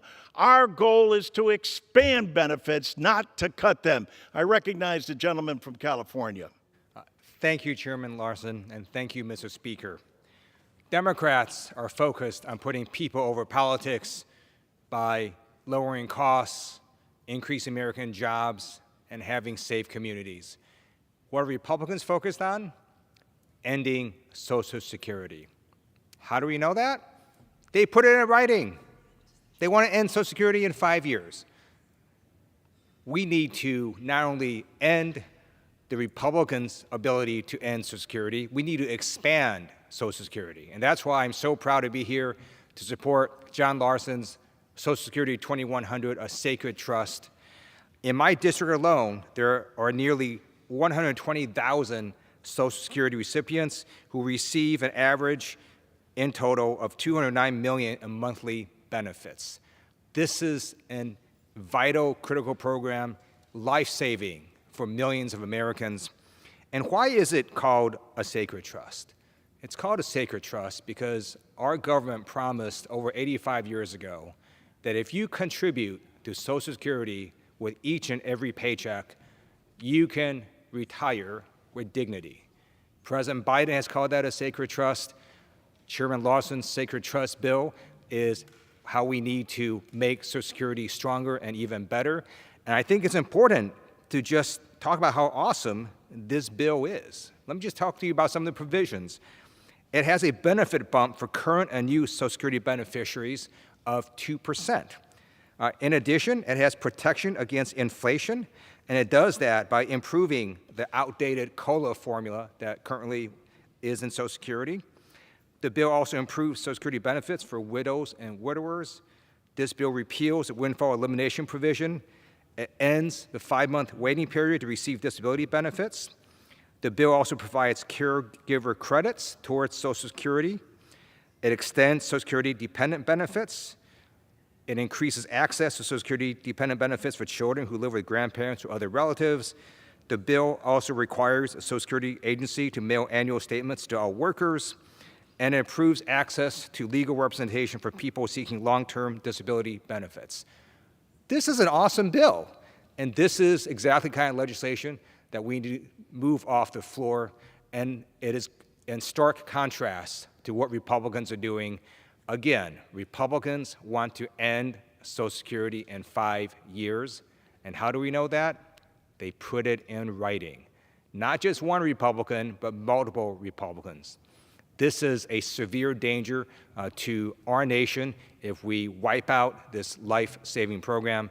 And it's important that we not only make sure that that doesn't happen, but that we expand Social Security, especially in the coming out of a pandemic where people are facing all these challenges and obstacles. Folks on fixed incomes cannot often get additional income, and that's why the only way to do this is to increase Social Security, and we do that by passing John Larson's Social Security 2100, a sacred trust. And with that, I yield back to Chairman Larson. I thank the gentleman from California, and I would like to point out that this is a bipartisan plan, probably more correctly called nonpartisan. Why? Because independents, Democrats, and Republicans of all ages, of all backgrounds and ethnic groups, support Social Security because it is, as President Biden indicated, a sacred trust. People, as Congressman Ryan pointed out, whether you're in a rural area or an urban area, whether you're on the coast or in the Great Plains of this country, you're impacted by Social Security. This is about your mother and father. It's about your brothers and sisters. It's what I call the great mirror test. If you can look your constituents in the eye, and we've provided every member of Congress with a card that says how many of your constituents receive Social Security. It is Congress's responsibility. This is not something that can happen through executive order. This is not something that the Supreme Court is going to rule on. This is only something that Congress can do. We're blessed in the House that we have a great leader in Nancy Pelosi. It was Nancy Pelosi back in 2005 that led the charge that was Horatio on the bridge, so to speak, to prevent the privatization of Social Security. And we were successful, and thank God we were, for had that plan succeeded, 2008 and 2009 would have been far more disastrous. And yet, as we all know, Social Security, in the midst of that recession, never missed a payment. Not a spousal or dependent payment, not a disability payment, and not a pension payment.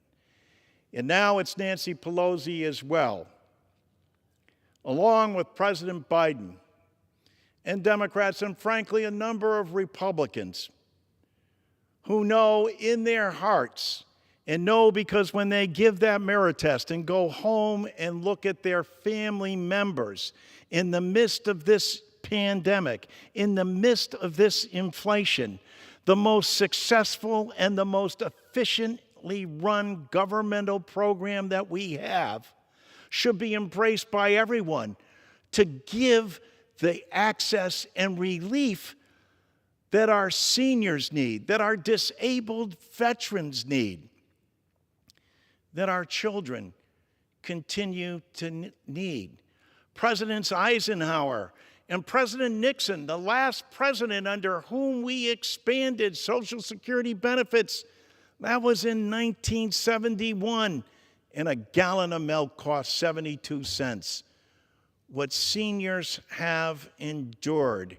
And like most, like my mother would turn to their children and say, "Don't worry about me. I don't want to be a burden." My mother, your mothers were never a burden. They were an inspiration to us all. And we all owe it to them to make sure that they live out their lives in the simple dignity of knowing they can't retire into poverty. That is the promise of Social Security. It hasn't kept pace. How could it if it hasn't been expanded in 51 years? And now its solvency is in question, and this bill expands its solvency. And it, most importantly, expands the benefits that are so vitally needed, and especially, as Mr. Pascrell pointed out, to teachers and firefighters and police officers and municipal employees through no fault of their own have found themselves on the short end of Congress's inaction. It's the fierce urgency of now. When you go home, ask your constituents. When you travel to a senior center and face them eyeball to eyeball and say, "How can I help you?" they will respond by fixing Social Security, by giving us a COLA that actually reflects the costs that we incur, that don't tax us while we still work because we have to make ends meet, to make sure that we're expanding benefits across the board for everyone, because it is everyone's program, and make sure that the wealthy pay their fair share. That's what President Biden has called for. That's why it's a sacred trust. That's why we're proud to put this before us and say we're here to expand Social Security, not end us. Please, I beg of my colleagues on the other side, join us in expanding benefits that you know need to be expanded on behalf of the citizens you represent. And with that, I yield back. The gentleman yields back. Under the Speaker's announced policy of January 4th, 2021, the gentleman from Louisiana, Mr. Johnson, is recognized for 60 minutes as a designee of the Minority Leader.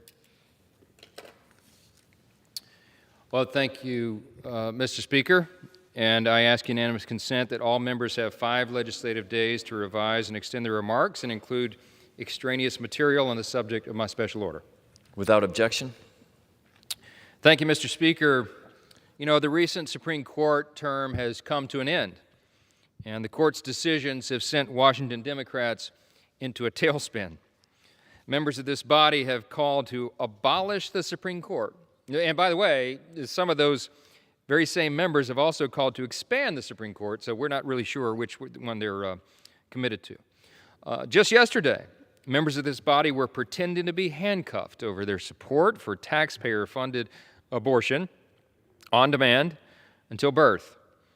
Washington Democrats are making excuses for the outright harassment of Supreme Court justices and even their families, their children, and even the assassination attempt on the life of Justice Kavanaugh. Washington Democrats are silent on attacks against pro-life pregnancy care centers across this country. Some have even called for these centers to be shut down all around the nation. Shut down? It's appalling. It's unhinged. Why would anyone want to shut down pregnancy centers that are designed to help struggling mothers in their time of need? But, that's where we are.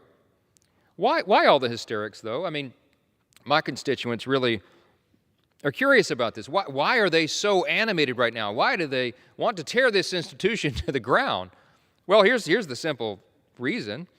Because the Supreme Court has made some very thoughtful, constitutionally based decisions in this term. They correctly said, for example, that a football coach was exercising his First Amendment rights when he privately prayed on the sidelines on the 50-yard line. The Supreme Court correctly said that citizens don't have to ask the government for permission to exercise their fundamental rights to keep and bear arms. The Supreme Court correctly said that Congress, if Congress wants to address climate change, then Congress has to legislate on that issue instead of just outsourcing that work to unelected bureaucrats. Because the Supreme Court correctly said that elected representatives of the people may again be allowed to place restrictions on the killing of innocent unborn children. That's why they're motivated. That's why they're so unhinged. That's why they want to tear the institution to the ground. I guess we shouldn't be surprised by all this.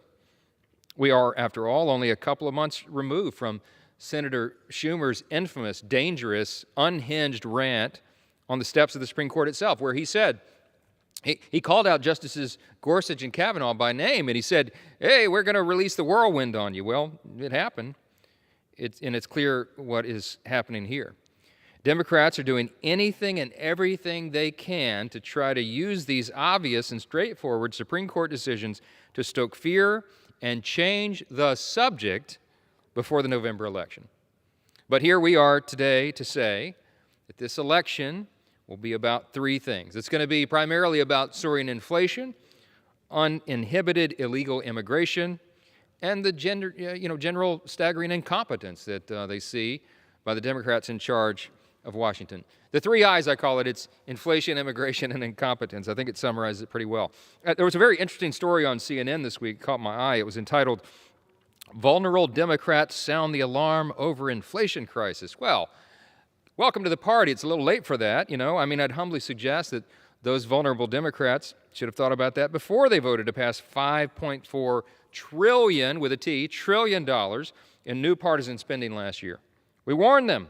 This was so completely foreseeable. Government spending is what's causing the current inflation crisis, plain and simple. And now that the bill is coming due, these vulnerable Democrats are hoping the American people will just simply forget their vote. We don't intend to let that happen because the stakes are too high and the issue is too important. I thank my colleagues for joining us today to discuss the harm that the Democrat agenda has caused our country and our alternative conservative vision for how to fix all this. Mr. Speaker, I am delighted to yield first, among my many colleagues that will be joining me here in the hour, to the gentleman from Pennsylvania, knows a whole lot about the economy, Mr. Muser. Well, I thank my very good friend, Mr. Johnson from Louisiana, for offering this opportunity to speak on these important issues. Mr. Speaker, 1 year ago this week, President Biden stood before the American people and said that inflation was temporary. At that point, the Consumer Price Index, which measures inflation, of course, stood at 5.4%. In the 365 days since the price of nearly everything has increased, and the Consumer Price Index has skyrocketed to 9.1%, 9.1%, eggs are up 33%, milk is up 16%, chicken is up 18%, and worst of all, Americans are paying over 60% more for gasoline than they were a year ago. costing the American family, my constituents, and throughout our country nearly $6,000 extra a year.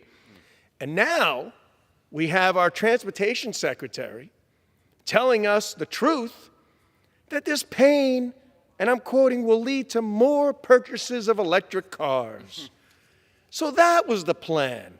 Thanks for being honest, Mr. Secretary. Meanwhile, however, the administration nor the Secretary of Transportation has any understanding of where the energy comes from to charge all of these electric cars. They are not exactly chess players, Mr. Speaker. And as my friend from Mr. Johnson from Louisiana put it, inflation, incompetence, the third eye? Immigration. Immigration, thank you. And instead of taking any action to correct this devastating problem, the effect it has on American families and small businesses and large businesses, you name it, dogs and cats probably, the Biden administration has doubled down on the backwards policies and undertaken a massive blame game campaign. Not exactly a profile in courage taking place here, Mr. Speaker. First, they branded the inflation brought on by their reckless spending the Putin price hike. Then, despite inflation beginning long before the Russian invasion of Ukraine, by the way, then the administration laid the blame for their policies at the feet of greedy corporations, and then local gas station owners. Mr. Speaker, 60% of the gas stations throughout our country, and certainly in my district, are owned by small independent business people. They're to blame for the gasoline prices that we're paying? I'd like to reiterate, when faced with the highest gas prices in history caused by atrocious energy policies, the President of the United States and many Democrat members of this House pointed their fingers and blamed small business owners. The American people are not fooled by the Biden administration's fingerboarding, though they are paying a steep price for it. Despite the administration's best efforts to deceive the American people, we have learned that inflation was not temporary and has continued to skyrocket largely because of the Biden House Democrats' out-of-control spending. And instead of addressing America's inflation crisis, House Democrats have continued to push for billions more in government spending, which will increase inflation, not decrease it. Continued excessive spending will increase inflation. It is a mathematical and physical certainty. We must correct course, stop the reckless spending, and unleash domestic energy production, which will strengthen both our economy and our national security. We must also stop over-regulating and overtaxing small businesses. And enough with the blame games and these go woke and broke policies. They have failed the American people. And Mr. Speaker, the free nations of the world need a strong United States, both militarily and economically, to lead. We face serious threats. Free nations worldwide know that the world is a far more peaceful and stable place with a strong American leadership. The weakness shown both at our southern border and the Ukraine border initially have had devastating effects on humanity and on the stability of the United States, Europe, and the free world. Only with a clear vision, realistic plan, and earnest execution will this be corrected. I yield back. That is so well said, my friend, and it's so true that a strong and vibrant America is good not only for the people in this country, but for the people all around the world. We maintain the peace through strength, and if we don't show that strength, then we're in real jeopardy. Mr. Speaker, I am delighted to yield next to my good friend from the state of Texas, right over the border, Dr. Babin. I want to thank my friend from Louisiana. I appreciate you, Mr. Johnson, for having this special order. Well, Mr. Speaker, according to a recent New York Times poll, more than 77% of Americans think that the country is on the absolutely wrong track. And they're right. Inflation is at a 41-year high. Small businesses cannot afford to stay open. Real wages are down 4%. Skyrocketing prices are costing Americans an extra $500 or more per month. Essentially, hardworking Americans are paying more for almost everything while they're taking home less. Why? Well, the answer is simple. Joe Biden and the Democrat Party have put politics over your prosperity. Think about that.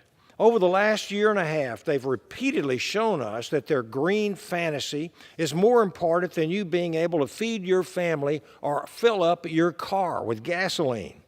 The administration says that we are in a, quote, economic transition moment. Well, yes, this inflation was supposed to be temporary and transitory, according to the administration, but prices have risen for 14 straight months since that announcement was made. You don't need to be an economist to agree. We're undoubtedly in a state of transition. The real question is, what are we transitioning into? My colleagues across the aisle avoid this question at all costs because the facts just don't back up their fictitious answers. But let me tell you the truth. You don't need to like Donald Trump to accept the fact that our economy prospered under his leadership. You don't need to be a Republican to accept the fact that our nation flourished under free market, small government policies that allowed Americans to thrive without big brother interference. You don't need to be in politics to accept the fact that our country has been in a perpetual state of crisis under President Joe Biden. Our economy is plummeting. Our southern border is non-existent. Our military is shrinking, and our standing on the world stage is in rapid decline. So to answer the question of what we're transitioning into, well, under the left's woke agenda, America will transform into a broke, borderless, weak socialist nation, unable to compete internationally or defeat those who seek our very demise. It's a very frightening future, and one that we as the GOP cannot let come to fruition. And with that, I yield back, Mr. Speaker. Thank you, my friend. It is a very stark reality that we face, but we're optimists. We know we can turn this around. The American people are going to give us a chance this fall, aren't they? Thank you. Thank you for that good word and that stark reminder. Mr. Speaker, I am delighted to yield next. We'll go from Texas to the great state of Virginia. Mr. Good. Thank you, Mr. Chairman, as I still refer to Mr. Chairman Johnson from Louisiana. Thank you, Mr. Speaker. Mr. Speaker, the Democrat majority is COVID crazy. It's January 6th forever, January 6th crazy, climate crazy. Everything's racist. Everything is seen through a transgender lens. And then there's their policies. Their policies that are wreaking harm on the American people and that the American people don't want. They've done so much harm to the country in the last year and a half as they've had the majority, as along with the White House. It's hard to put your finger upon what's the worst thing that's happened to the country. Is it the rapidly rising violent crime? The undermining of our police, putting victims, putting criminals ahead of victims, criminals ahead of police, and just now figuring out that if you cut police, if you defund police, if you don't support police, then of course you get more crime. Is it what they're doing to our military, wokeifying, wussifying our military with these radical policies, these diversity, equity, inclusion policies that think our military is a social experiment, kicking out military members because they don't get a vaccine? We got 100,000 troops that are at risk of being dismissed from the military when we're at 40% of our recruiting goals. Is it what we're doing at the border? Gosh, we could go on and on about the border once again. Is that the worst crisis that the Democrats have created with their policies? What this president had to do to keep a secure border was nothing. Continue the policies of the previous administration, and we would have a secure border. Instead, we've allowed some 4 million, now averaging about 10,000 a day, illegal aliens crossing into our country. Over 3 million acknowledged by Border Patrol, encountered at the border, most of them released in the interior of the country, and then some 800,000 criminal gotaways, the ones who, don't want to be taken into our custody, don't want to be given free health care, don't want to be given free education, free social services, free transportation, wherever they want to go without a quarter to appear. The ones who are evading capture because they're trafficking drugs, humans, sex trafficking, child trafficking across our border. The ones with terrorist ties and criminal ties, and who will do irreparable harm in the days, weeks, and months ahead. Then you look at the energy policy, which is driving, along with the rapid spending, is driving the inflation in this country. Energy policy. What did we need to do when this president took over a year and a half ago to remain energy independent for the first time in history? Nothing. Continue the policies. But this president, during the campaign, promised to declare war on fossil fuels to end American energy, essentially, oil and gas production in this country, and that is a promise that he has kept. The way he has willfully put regulatory burdens, restrictions on the energy industry, and now he goes essentially with a big gas can carrying it over to the Middle East, begging these other world producers who don't produce energy as cleanly as we do to produce more energy to try to bail him out of his failed policies. Meanwhile, what do we have? His transportation secretary, who has no experience in transportation, by the way, he says, hey, the more pain that we can cause, the more benefit. The more pain we can cause with rising gas prices, the more benefit. Memo, most Americans can't afford a $70,000 electric vehicle. Most Americans don't have somebody to drive them around in a big SUV so they can get out of the SUV right before the photo op and get on their bicycle and just bike the last block to work. Most Americans don't have that option. This administration, this Democrat majority is out of touch with the American people. They're hurting the country. These policies are being rejected. And you're going to see in 111 days from today the representation of that, the demonstration of that on November 8th. Thank you, and I yield back, Mr. Chairman. Wow, there's so many important facts there. And I tell you what, it's hard to count all the crises, isn't it? Thank you, my friend. That was so well said as usual. Mr. Speaker, I am happy to yield next to the gentleman from Tennessee, faithful to come on this floor week after week and relay the facts to the American people, Mr. Rose. Thank you, Vice Chairman, and appreciate the time on the floor today to speak about these important matters. Mr. Speaker, when Tennesseans go to the gas pump and grocery store, they are constantly reminded of the fact that everything was much more affordable only 1 year ago. Since President Biden has taken office and congressional Democrats have recklessly borrowed and spent trillions of dollars, the cost of living has skyrocketed at a rate not seen since 1981, when I was just a junior in high school. Common sense will tell you this massive amount of deficit spending overheated the economy and created a labor shortage from folks staying home instead of working.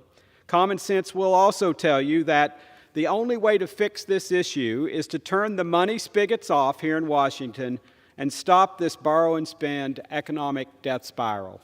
Unfortunately, common sense has again failed this chamber as House Democrats passed earlier today a funding bill filled with partisan initiatives costing hundreds of billions of dollars.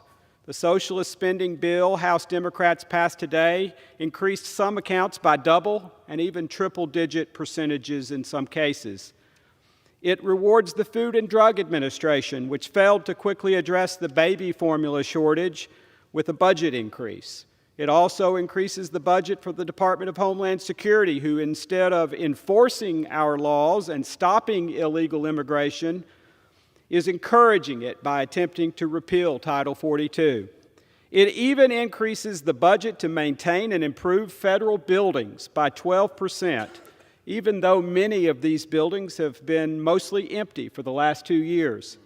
There are a lot of bad policies in this bill, but one of the worst has to be the exclusion of the Hyde Amendment.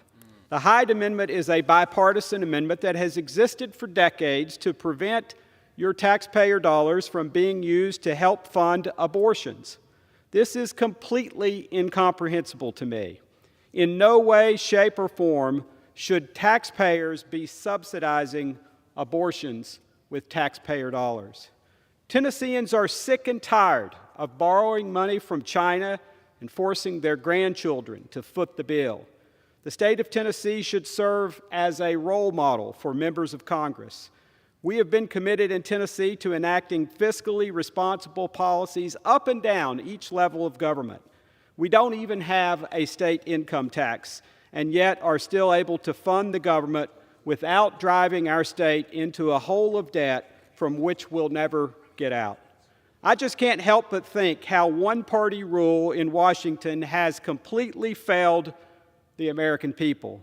Democrats have controlled both chambers of Congress and the executive branch for almost 2 years now, and Americans are paying the price.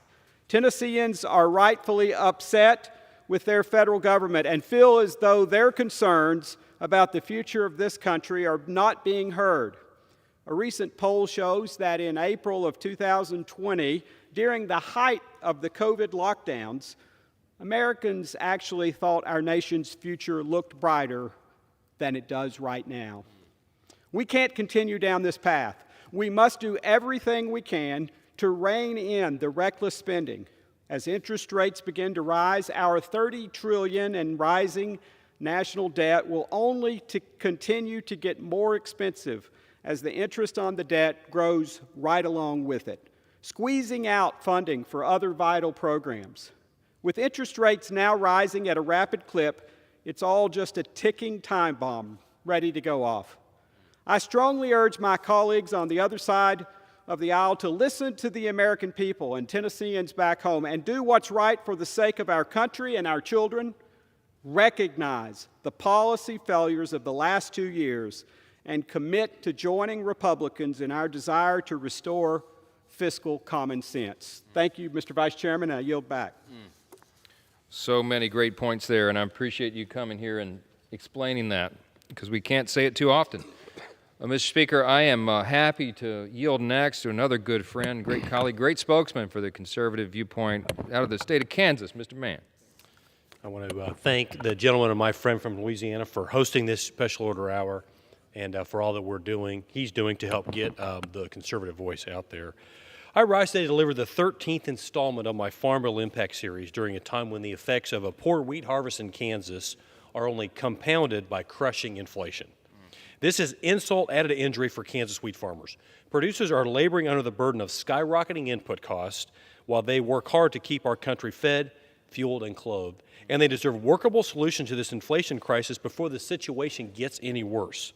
Farming is already a risky, volatile business without the added burden of inflation, and USDA estimates that input costs will continue to rise at astronomical rates through 2022. For an example of the risk of volatility, the wheat harvest just ended in Kansas, and the results were a fraction of the yield that farmers in the wheat state hope for and bank on during normal seasons. The Farm Bill, which Congress will reauthorize in 2023, exists in part specifically for situations like this past wheat season, to provide emergency assistance to the people who feed, fuel, and clothe the world even when Mother Nature doesn't cooperate. The weather in Kansas can be extreme and unpredictable, which means that growing wheat in the wheat state can be a very, very difficult prospect at times. I had an intern in my office this summer named Parker Vogelmohr, who is a rising senior at Kansas State University, where he serves as the student body president. He's also a member of the 6th generation of his family's farm in Scott City, which lies in my district. Vogelmohr Family Farms is a wheat, corn, and sorghum operation, with wheat being a staple. This year, due to an exceptional drought and extreme conditions throughout the growing season, much of the wheat never grew past 3 inches tall. You don't have to farm to know that that's not good. So what is typically a highly anticipated 3 to 4 week wheat harvest only lasted a day and a half. Many wheat farmers in Kansas barely even ran their combines this year. They harvested what they could, cut their losses, and moved on. This is where Farm Bill emergency assistance programs like crop insurance come in. Crop insurance serves producers and consumers alike because it helps prevent producers from going out of business and grocery store aisles from sitting empty. Farm Bill programs like crop insurance have secured our national food supply and helped generation after generation of producers avoid bankruptcy when times get tough. We're in one of those times right now. Inflation is skyrocketing in America. President Biden is trying to impose his farm killer tax at the same time, and producers are going out of business. The chance to reauthorize the Farm Bill in 2023 has come at a critical moment in time. The farm crisis isn't just about money. It's about morale and spirit. It's about joy.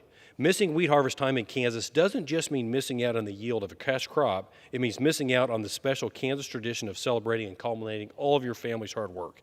It means missing out on grandma's casserole in the harvest field and missing out on seeing your mom in the semi, your dad on the combine, and your little brother getting to drive the grain cart for the first time. A bad wheat harvest in Kansas doesn't just create financial insecurity, it also leaves a void where a renewal of family camaraderie should be. American agriculture producers are hurting not only from the skyrocketing input costs that come with inflation, but also from lower morale that comes with drought, thin margins, and a broken supply chain. In 2023, Congress must reauthorize the Farm Bill with American farm families in front of their minds because they are in crisis. I'll be back on the floor soon to deliver another installment of my Farm Bill Impact Series and highlight more programs and titles within the bill that I believe Congress must understand and support in order to ensure that agriculture thrives in America. The people who feed, fuel, and clothe us all deserve our unwavering support. They also deserve a robust safety net in the Farm Bill and workable solutions to the inflation crisis before it's too late. Thank you. I yield back the balance of my time. Thank you for hosting this. Well, thanks for standing up for those wheat farmers. I know they appreciate that representation. And for all of those in the ag community, this is just a critical issue. And you're exactly right. The inflation crisis has real-world consequences, and that's just some of them. Mr. Speaker, I am happy to go across the country to California again to hear once more from our dear, faithful friend, Mr. LaMalfa. Thank you to my colleague from Louisiana, Mr. Johnson, for continuing to lead these in order to get this important message out on what's facing Americans, not because of a naturally caused crisis, but a man-made one, a government-made one. We're doing it to ourselves. So instead of addressing the economic crisis that's plaguing Americans, the Democrats are prioritizing liberal initiatives and increasing federal spending, with some accounts receiving double-digit and even triple-digit percentage increases, typically through regulatory agencies that are going to make our jobs harder to do. Okay? We have issues. You see, this is just a small example right here, some of the prices of things that are going up. It's not because we've had hurricanes or things like that that have wiped out crops. No, we've had a lot of droughts. But in my home state of California, some of that drought and some of the shortages of water indeed are because of government action. The priorities that we see for the spending include giving 20% more money to the EPA. Well, I've had the EPA work in conjunction with the Army Corps of Engineers to stop people from farming fields in my district because they think it might have an effect on the Clean Water Act or something like that. These are fields that have already been farmed in the past, but they've been fallowed for a period of time. They want to put them back into production. Oh, no, you need a permit. They didn't think they needed a permit. They didn't know they needed a permit, so they get fined big time. So as Americans face this runaway inflation caused by out-of-control government spending and other regulatory issues that drive up the cost of everything, these are the solutions that we get, is even more government. So I put some reasonable amendments across recently to try and move things the right direction and not have these outlandish spending ideas take hold. For example, my home state of California, you may have heard of our high-speed rail project that supposedly would link San Francisco to Los Angeles. Well, it sounds like a neat idea on paper when it was proposed and finally voted on by the voters to put $9 billion of bond money towards that back in 2008. Well, that's soon, for a $33 billion project, right? And so they voted for it. Actually, they delayed the election several times because they didn't want to vote in another bond in an atmosphere that might not have been perfect. So they chose 2008 and somehow it passed, 52 to 48%. So that $9 billion that was triggered by the voters saying, build a high-speed rail, you can't subsidize it, it has to carry its own weight. The price soon, when we figured out 3 years later, tripled from $33 billion to $98.5. It's projected now to be about $105 billion. So I had a recent proposal to say, you know what, no more spending on this until we actually have a handle on a few important items. They're not even compensating the landowners in the valley so far for the land they're taking by eminent domain. It's in the right-of-way. They have all this money, it's such a great idea, and they aren't getting around to even paying the people whose land lies in the way of it. So what's that all about? As well, they're not doing the environmental stuff properly to see that the path is going to be properly handled as far as what might be environmentally sensitive in that area. And thirdly, they don't even have the whole route laid out. They don't know how they're going to get from south of Bakersfield through the Grapevine, over the Grapevine, around the Grapevine into LA. Are they going to build a $25 billion tunnel through there? It might be subject to seismic. Who knows? But they're still pursuing it anyway. It's received $3.5 billion of stimulus money from the Obama era of 2009 money, right? 2009 we're talking. And then they want to get another $2 billion from the so-called infrastructure bill that passed recently. So that's $5.5 billion of federal taxpayer money that all the 49 other states get to pay for this boondoggle that so far they can maybe lay their hands on $25 billion of projection for a project that's going to cost 105. So they're going to be searching for $80 billion more. They've already gotten 5 out of the federal government pretty much. $80 billion more. And the whole premise of high-speed rail was that private investors can't wait to come in and be part of this project to help build this fast train from LA to San Francisco. Well, the investors are staying away unless you make guarantees that they'll make money, and that's not even allowed in the original proposition that was passed by the voters, barely. So there really is no end here on this. They will continue to pursue federal money because they don't have it at the local level. We have to put a stop to that. That's why I ran that amendment. This at a time when people need lower price fuel for their cars. That's all driven by policies that's happened here in Washington, D.C. Pretty much. You can't blame it all on Ukraine and Putin. Yeah, we imported maybe 7 or 8% of our oil. We could have made that up like this with known reserves we have here of energy we can produce in this country. We don't need Russian oil. We don't need Putin oil. We don't need foreign oil. We can do it here. We should be doing it. But Biden is making us pay the price with this incredible transition thing he's talking about, right? And it's just hurting the American people. Energy affects everything, the cost of everything. Even the final bit where if you got it, a truck brought it. And so, and in the meantime, California, under a bill called AB 5, is putting owner-operator trucks out of business because they're not part of an employment. They don't belong to a union or what have you. And then in Washington, D.C., they want to emulate that bill called AB 5 under what's called the PRO Act and have it cost everybody in the whole country over that.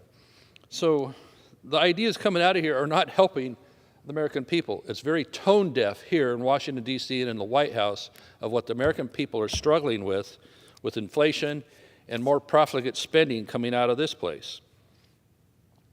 So as I mentioned, the Army Corps of Engineers has been busy as a tool of the EPA, working on something called the Waters of the United States. They want to be in charge of every drop of water that hits the ground in the country. Even if it hits your roof and runs down your gutter, there's some jurisdictions that want to control that.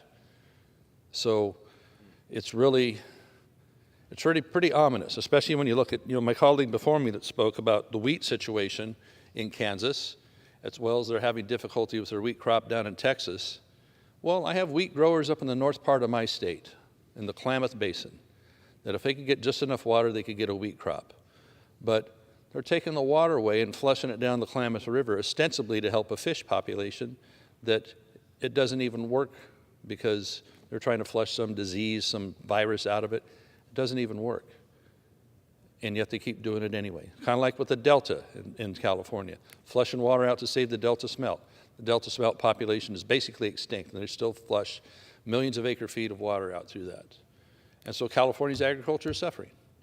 California's economy suffers. Those people that are productive are now unemployed, needing assistance instead of being part of the assistance.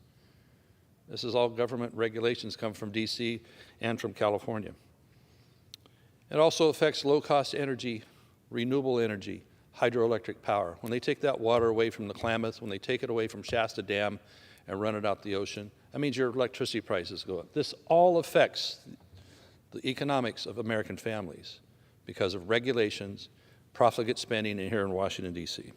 So as we look at the world food situation, as my colleague from Kansas is talking about, if we're not getting a wheat crop out of the Midwest, if there's not enough to run a combine for, as he mentioned, we can't even run a combine up in Klamath Basin if they don't get the water for the wheat. Where are they going to run a combine to help us? Ukraine? They're dodging bombs right now. Russia has 27 million tons of wheat tied up that they're not letting out of the ports in Ukraine.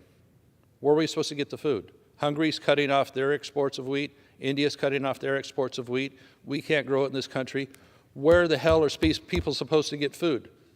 No one's going to come help us, are they? America's always the one helping everybody else. So we need water for ag. We need water.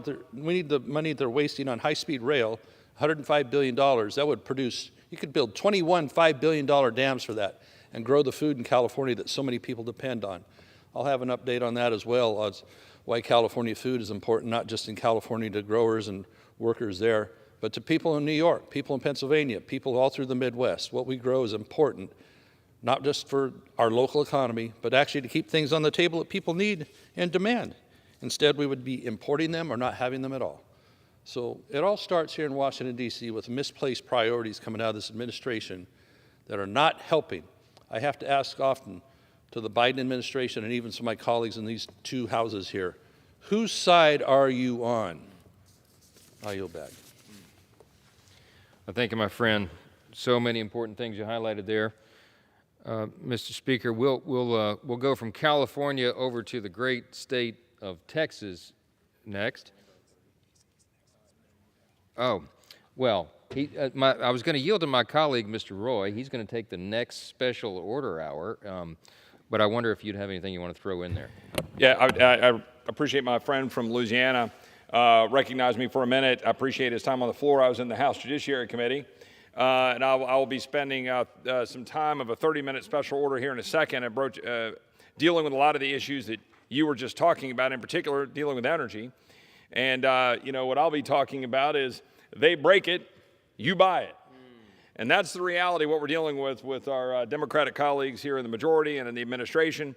Energy is the perfect example of that. We're seeing that obviously in Texas, where we're sitting on a sea of oil and gas that we could be exploring further, producing for the world, driving down CO2, but instead we're not because of the leftist policies of this administration. I'll be getting to that in a minute, but I appreciate the gentleman and thank him for holding this order and time on the floor for our colleagues. Well, I'm grateful for your voice.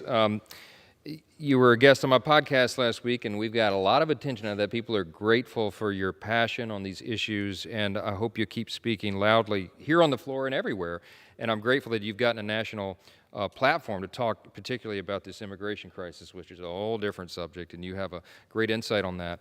And Mr. Speaker, I'll wrap this up. I do want to thank my colleagues for joining us today in this special order hour to discuss the harm that the Democrat agenda has caused our country and our alternative visions on all these issues. And by way of recap, just quickly, I was taking notes as my colleagues spoke. From across the country, from Texas, Dr. Babin has reminded us that the staggering 77% of Americans believe our country's on the wrong track, obviously, because of all this. Mr. LaMalfa from California just reminded us the excesses and abuses of the federal agencies, which are over-regulating our farmers and food producers, and they're wasting our time and precious resources on these superfluous projects. And Mr. Muser of Pennsylvania reminded us that this inflation is going to cost the average hardworking American family this year an extra $6,000 in the cost of living. Mr. Rose of Tennessee reminded us about that skyrocketing inflation rate. It's obviously the result of the Biden policies and the administration's backward approach to all this, but they even now want to remove and eliminate the Hyde Amendment so that taxpayers have to fund abortions. Mr. Good of Virginia reminded us about that border catastrophe and the numbers, which are staggering. Mr. Roy knows as well. 3 million encounters at the border, 800,000 gotaways that we can't even account for. And that's just the numbers that the DHS admits to, so we know it's higher. He talked about the energy policy disaster causing pain to every hardworking American family as well. Finally, Mr. Mann of Tennessee talked about how the inflation crisis had real-world consequences for our farmers in the wheat state and everywhere else.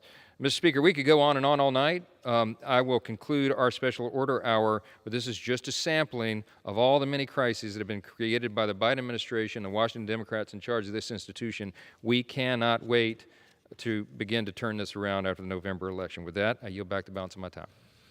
Under the Speaker's announced policy of January 4th, 2021, the Chair recognizes the gentleman from Texas, Mr. Roy, for 30 minutes.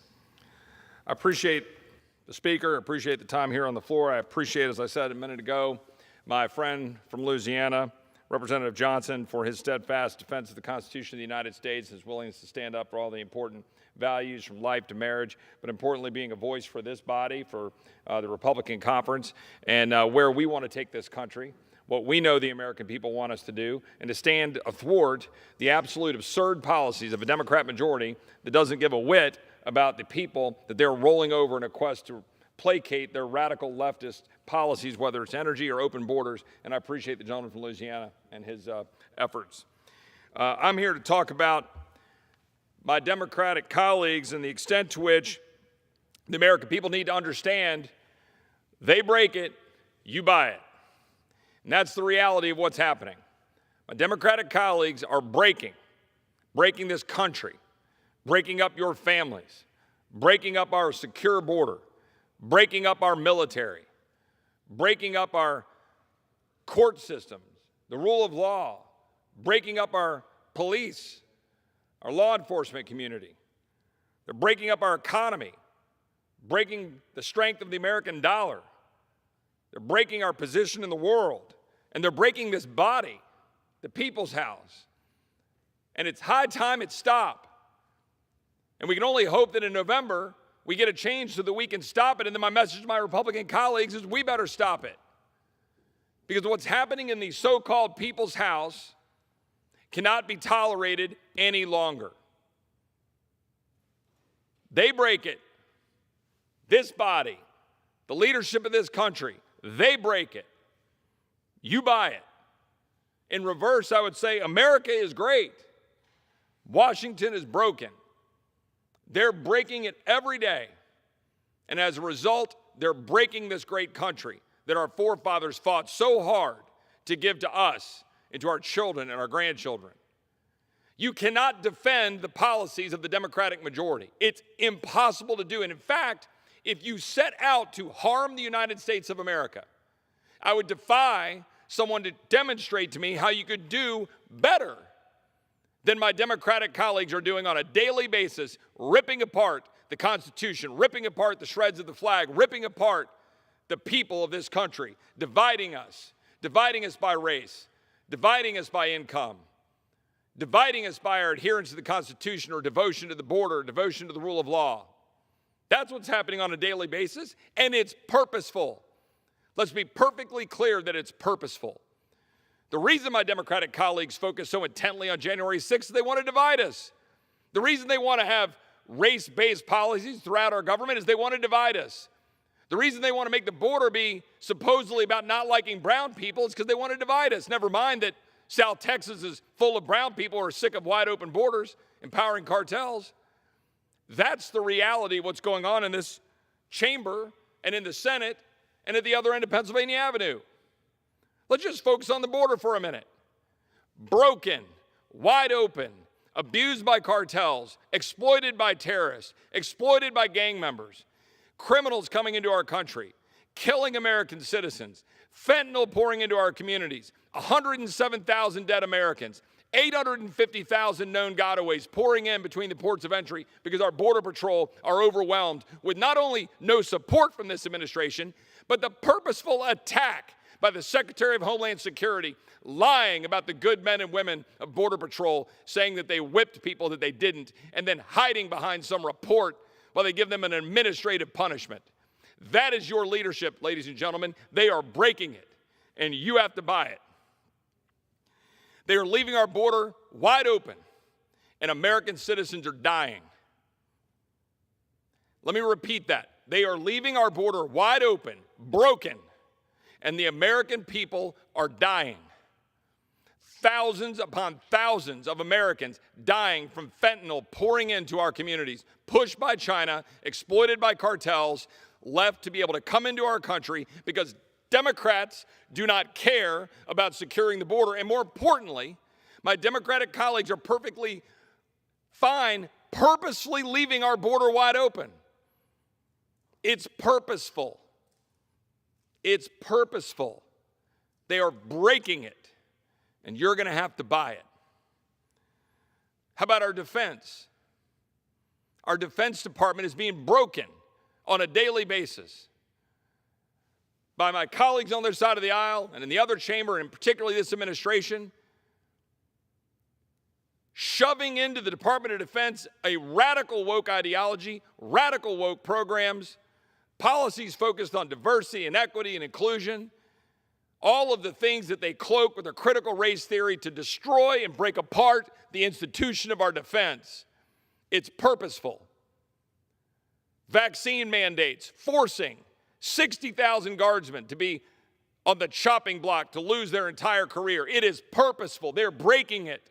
They're breaking that military you love. They're breaking that Department of Defense that needs to be there on that wall defending us. They're breaking it.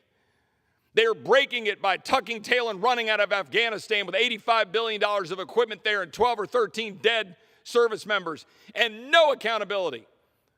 No accountability for the brass at the Pentagon and no accountability so far at the White House for tucking tail and running. They're breaking our Defense Department.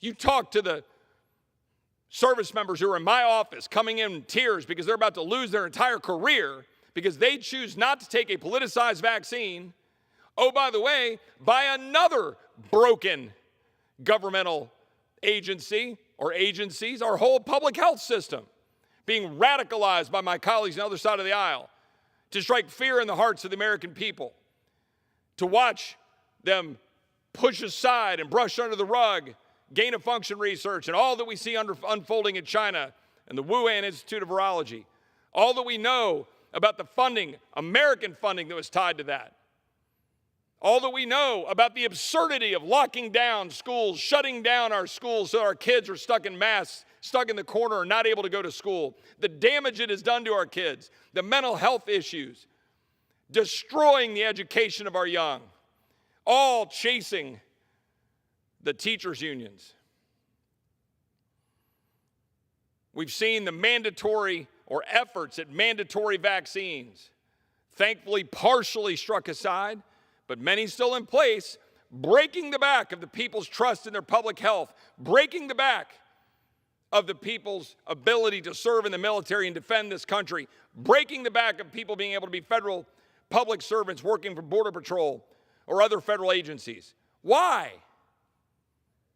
Because of fealty to Anthony Fauci being the great wizard of public health while he poses for magazine covers and throws out pitches at baseball games. Meanwhile, your defense is broken, your public health is broken, and you're going to have to buy it.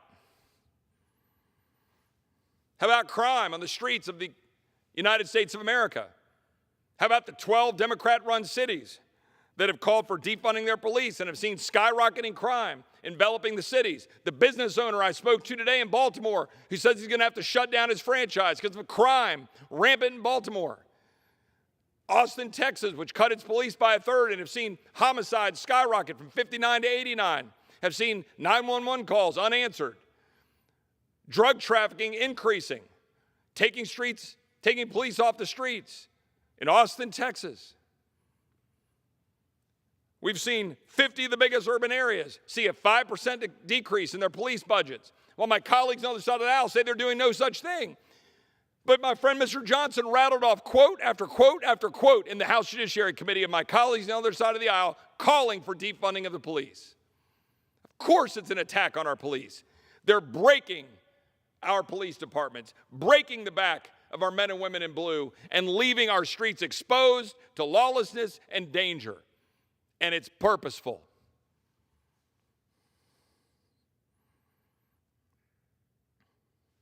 How about energy? Could you take a more ridiculous position than to take the strength of national security, of having abundant oil and gas, the ability to lead on nuclear, and instead chase unicorn energy policies of nothing but solar and wind, so that on a cloudless, windless day, or cloudy, windless day, you sit back and watch your energy plummet and your grid weaken? What kind of a country's leadership does that to its people? I'd say the kind that want to break it. I'd say the kind that want to chase the fairy tales and the unicorn energy policies that this administration wants to pursue. We could have nuclear power. Doesn't create any carbon dioxide. Do my colleagues on the other side of the aisle want to do that? No. Because this is about fear. This is about breaking American energy. This is about breaking the back of it so you can get on your private plane and fly to Davos and fit in with the Western Europeans and how great they are while they're now burning wood to heat their homes. We had the greatest national security asset you could possibly imagine, which was full and complete energy independence, and we're completely flushing it down the toilet to break it, and to break it purposefully. And we don't have to do it. We have abundant energy, abundant clean-burning natural gas that we could export to other countries, as we were doing, driving down carbon dioxide. We could be producing nuclear facilities all across this country with zero CO2 production, but we're not. Instead, we're chasing, literally, we're tilting at windmills, dotting the landscape with windmills. We had a couple of weeks ago in Texas where we had 8% of the wind capacity available in our grid. Absolutely astounding of what we're doing to the energy of the United States of America. Inflation. I mean, I can't even get all this in. The absurd policies of Democrats. I've already covered border, could go further. Already talked about defense, could go further. Didn't even get into Ukraine and the lack of briefings and the $56 billion we just dumped into Ukraine with zero indication of a strategy of what we're actually going to do, while we expand NATO with zero indication about how that's going to impact Article 5 and an 800-mile border and whether NATO is going to upend its end of the bargain when we fund the vast majority of NATO. I didn't even talk about that part of defense. I didn't talk about crime. I mean, I talked about crime, but I didn't get into every aspect of it. I didn't get into every aspect of energy. Now it's about inflation. The wisdom of this administration coming in and dumping $1.9 trillion. I don't even remember what the name of that ridiculous bill was, but it was garbage. And it's now driving up the cost of goods and services for you, the American people. They're breaking it. They're breaking your jobs. They're breaking your income. They're breaking your ability to buy goods and services. And you're literally going to have to buy it, and you're going to have to pay a lot for it. Because they're spending money we don't have. They're printing money, throwing it out in the economy, driving up the prices of goods, while they're simultaneously restricting the ability for us to develop energy, to have abundant energy that you can afford. You like $4.50 gasoline? Well, guess what? Your Democratic leadership just defended that as being great. In a Rules Committee debate this week, when I sat in that room debating the rules, literally the Democratic Rules Committee was talking about how great it is that the price of oil has come down, quote unquote. And they talk about the price of copper going down. Well, I've spent a lot of money on copper to wire my home. It's expensive as heck. It's now locked up in cages. But do you know what the price of copper going down means? Heading into a recession. That's the reality of what we're facing. That's the truth. Our economy is getting ripped to shreds. Price of goods and services are going up. And it's purposeful. Spending money we don't have. How can you justify spending $2 trillion, printing that money, and dumping it out there to drive up the price of goods and services while cutting off the production of oil and gas, not developing nuclear, increasing the price of gasoline, increasing the price of energy in your homes? It could only be purposeful. They're breaking it. They want to break it so they can live in unicorn land. But you're going to have to buy it, and it's going to be expensive.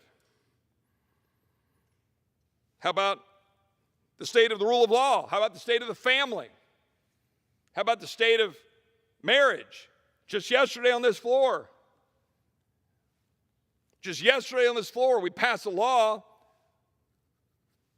to force recognition by one state of another state's marriage, but by thereby doing that, for the first time, I think this body, certainly members on this side, supporting the redefinition of marriage, which was manufactured by the 2015 Supreme Court decision, manufactured and forced upon the states a redefinition of marriage.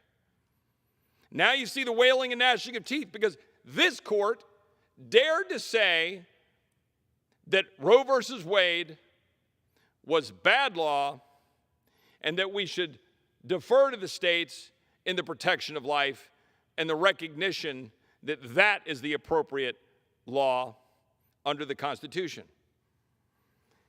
And lastly, I would point out, we're talking about breaking it, this body is the best example of my Democratic colleagues not giving a whit about you, the people, rolling over and destroying the people's house, destroying this institution.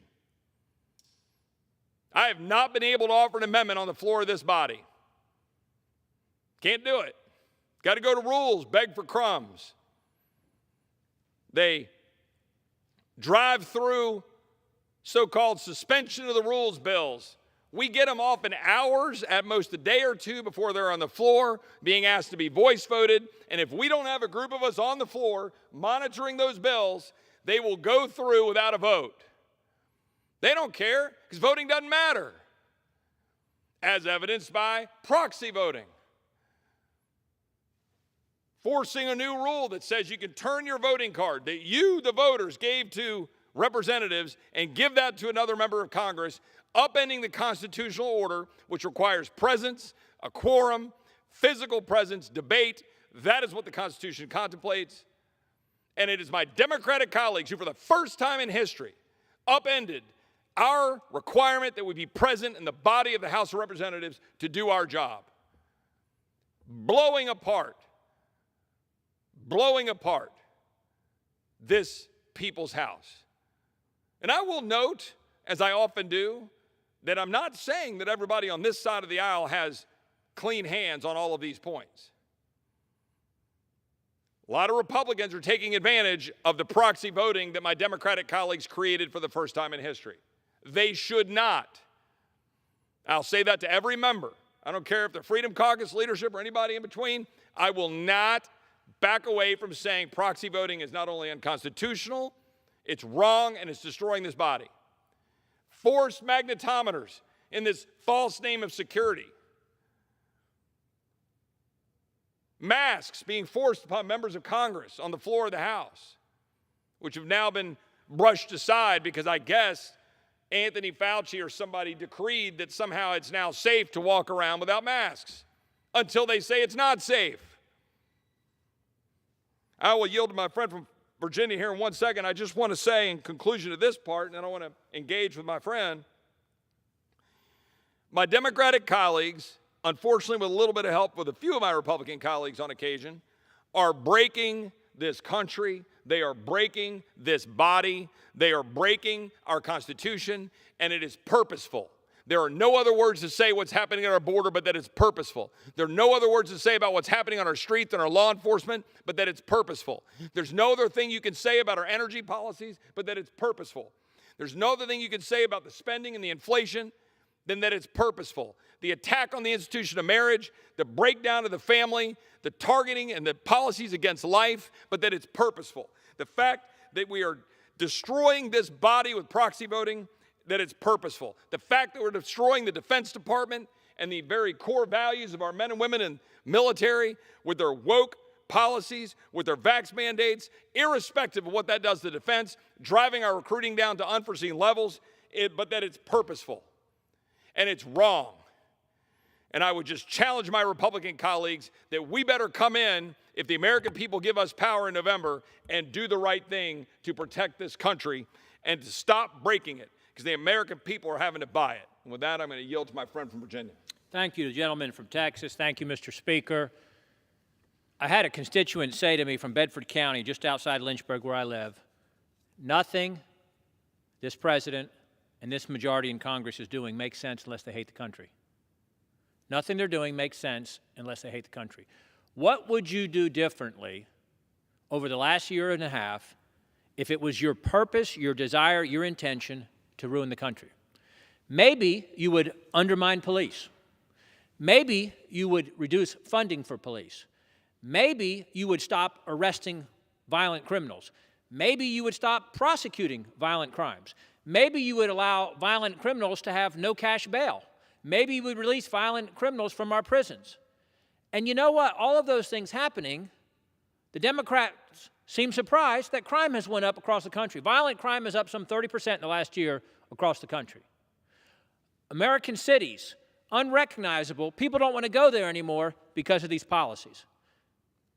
Maybe the American people don't want 4 million illegal aliens coming into the interior of their country in the past year and a half. Maybe when we have a shortage of funding to take care of Americans, to do things that we'd like to do, to take care of our veterans, to take care of those most in need, to help our farmers, to help hardworking Americans, to maybe give them a little bit of their resources back, to reduce the regulations and the oppression upon them, maybe we don't need to bring in 4 million illegal aliens in a year and a half, 10,000 a day now the average is. Give them free social services, free health care, free education, free travel, with no requirement to even appear in court. Maybe the American people want their border secured. Maybe the American people don't want massive inflation, 40-year record inflation, caused primarily by the massive spending, the reckless spending, and then the energy policies. Think about where we might be if this Democrat majority had gotten their $6 trillion Build Back Bankrupt bill through Congress. $20,000 per American citizen. They like to say sometimes, oh, some of this stuff's popular, it polls well. People want this. $6 trillion is what they've tried to spend. And they're still trying to backdoor it in over these remaining months that they may have power.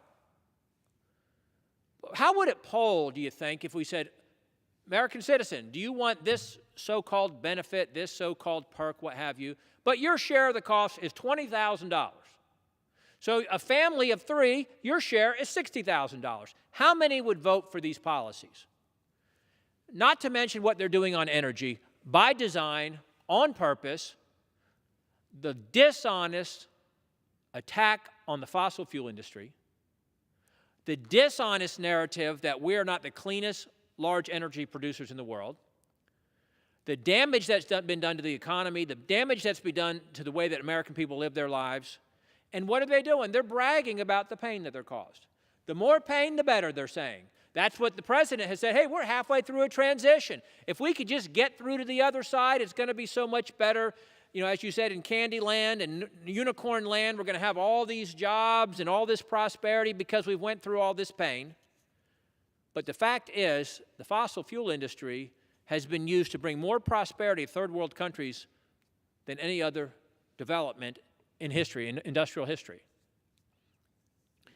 This assault on our freedoms, our economic freedoms, our healthcare freedoms, as you mentioned, with whether it's the masks, whether it's the vaccines, our individual freedoms with the Second Amendment assault, this body is going to try to pass 2 more bills to take away and restrict Second Amendment rights. That's going to happen in this House, we're told. The continued assault on the Second Amendment right. You know, I have right here, I don't do this very often, but I've got some quotes from the founders as it relates to the Second Amendment right. And as I was looking for quotes, you know, I couldn't find anything that talked about that the people could keep and bear arms so they could target practice. The people could keep and bear arms so they could hunt. The people could keep and bear arms for sporting purposes. These quotes that I have here from the founders explaining why they wrote into the Constitution the Second Amendment as they did was to ensure we remain free. Freedom has a cost. Most of the world does not live free to the extent that we still live free, as you often enunciate. You know, whether the majority of this Congress likes it or not, we have a Constitution. I happen to like it. I know you do as well. And the framers, in their wisdom, made it possible to change the Constitution, but they made it difficult by design. They said, hey, if you want to change the Constitution, you've got to have super majorities of both houses. You've got to have super majorities of the states, legislatures, in order to bring transformational change to the country and amend the Constitution. But instead, they want to undermine the Constitution, undermine our freedoms, and attack the rights guaranteed to Americans in our Constitution. Oh, I asked the chair how much time we have left. The gentleman has 5 minutes remaining. All right, I thank the Speaker. I would just add to my friend from Virginia a great quote from Thomas Jefferson. As he knows, I went to the University of Virginia. The strongest reason for the people to retain the right to keep and bear arms is as a last resort to protect themselves against tyranny and government. That is the purpose of the Second Amendment, and that is what we know. And I would note that in this context, and I'll yield another couple minutes to the gentleman if he wants it, when we're talking about the response, it's my colleagues on the other side of the aisle, they break our border purposely, and then they want us to fix it with amnesty or with some policies to say that Texas has to just accept. And I hear that the mayor of New York is all aghast that people are being dropped off in New York. He says, we need federal government help to deal with it. I'm like, welcome to the party, pal. This is what life's like in South Texas every single day. They break it. They break the border, and then they want you, the American people, to have to carry the water. They break the Defense Department, drive recruiting down to 40%, then they put in language to draft our daughters, all in the name of so-called equity and equality. They break our criminal justice system. They break the backs of our law enforcement community. Then they say, we're going to take your guns, your ability to defend yourself. They break the energy system in our country. Then they say, just go buy a Tesla. What's wrong with you? $70,000 bucks. Yeah. Go ahead. What's wrong with you? Go buy a Tesla. You can plug in. You go drive through West Texas, 300 miles. Don't worry about it. Stop off in Eden, Texas, where I no doubt they have a charging station, and spend $70,000 for the pleasure. They break the back of the economy, drive up inflation, and they say, suck it up, Buttercup. Go buy yourself some expensive chicken and rice. They break the back of this body, this institution, and they ignore their colleagues when their colleagues are saying the chickens are going to come home to roost. That's the reality of what we're dealing with, a purposeful breaking the back of this country and a tearing apart of the threads that hold us together. And I'm going to just say it here on the floor.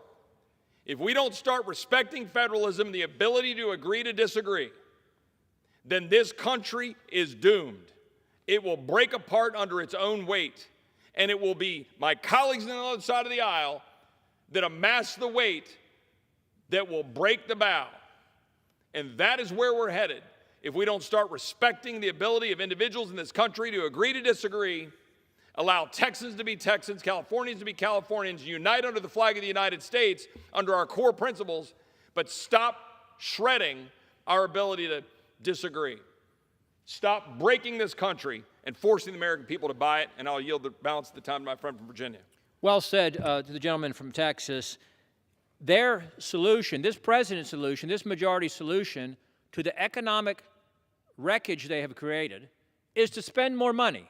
And you just ask yourself, you're baffled, is it malicious intent and they recognize the harm that they're doing and how they're causing the harm and they're doing it by design, they're doing it on purpose, or are they that economically illiterate and they really are clueless and have no idea what they're doing? Because you've got the record inflation, 40-year high inflation of 9%, which essentially means every American is working for 1 month free this year. 1 month out of the year, they're essentially not getting paid with the lost purchasing power they've experienced because of the inflation. And so what is their answer to that? Well, if we could just spend more money, if we could just get more of our agenda passed and spend trillions of dollars more, then that will help the problem rather than make it worse. It's like the person who says, hey, I'm trying to lose weight, and then they would say, well, the solution is to eat more. That is the solution that they propose, to do more harm, and you just wonder, is it just that illiterate, that ignorant, or is it willful and devious and malicious? And I yield back. I think the gentleman from Virginia, I think our time has expired, and I appreciate the Speaker and the staff here tonight. Gentleman yields back. Members are reminded to address their remarks to the chair and not to a perceived viewing audience.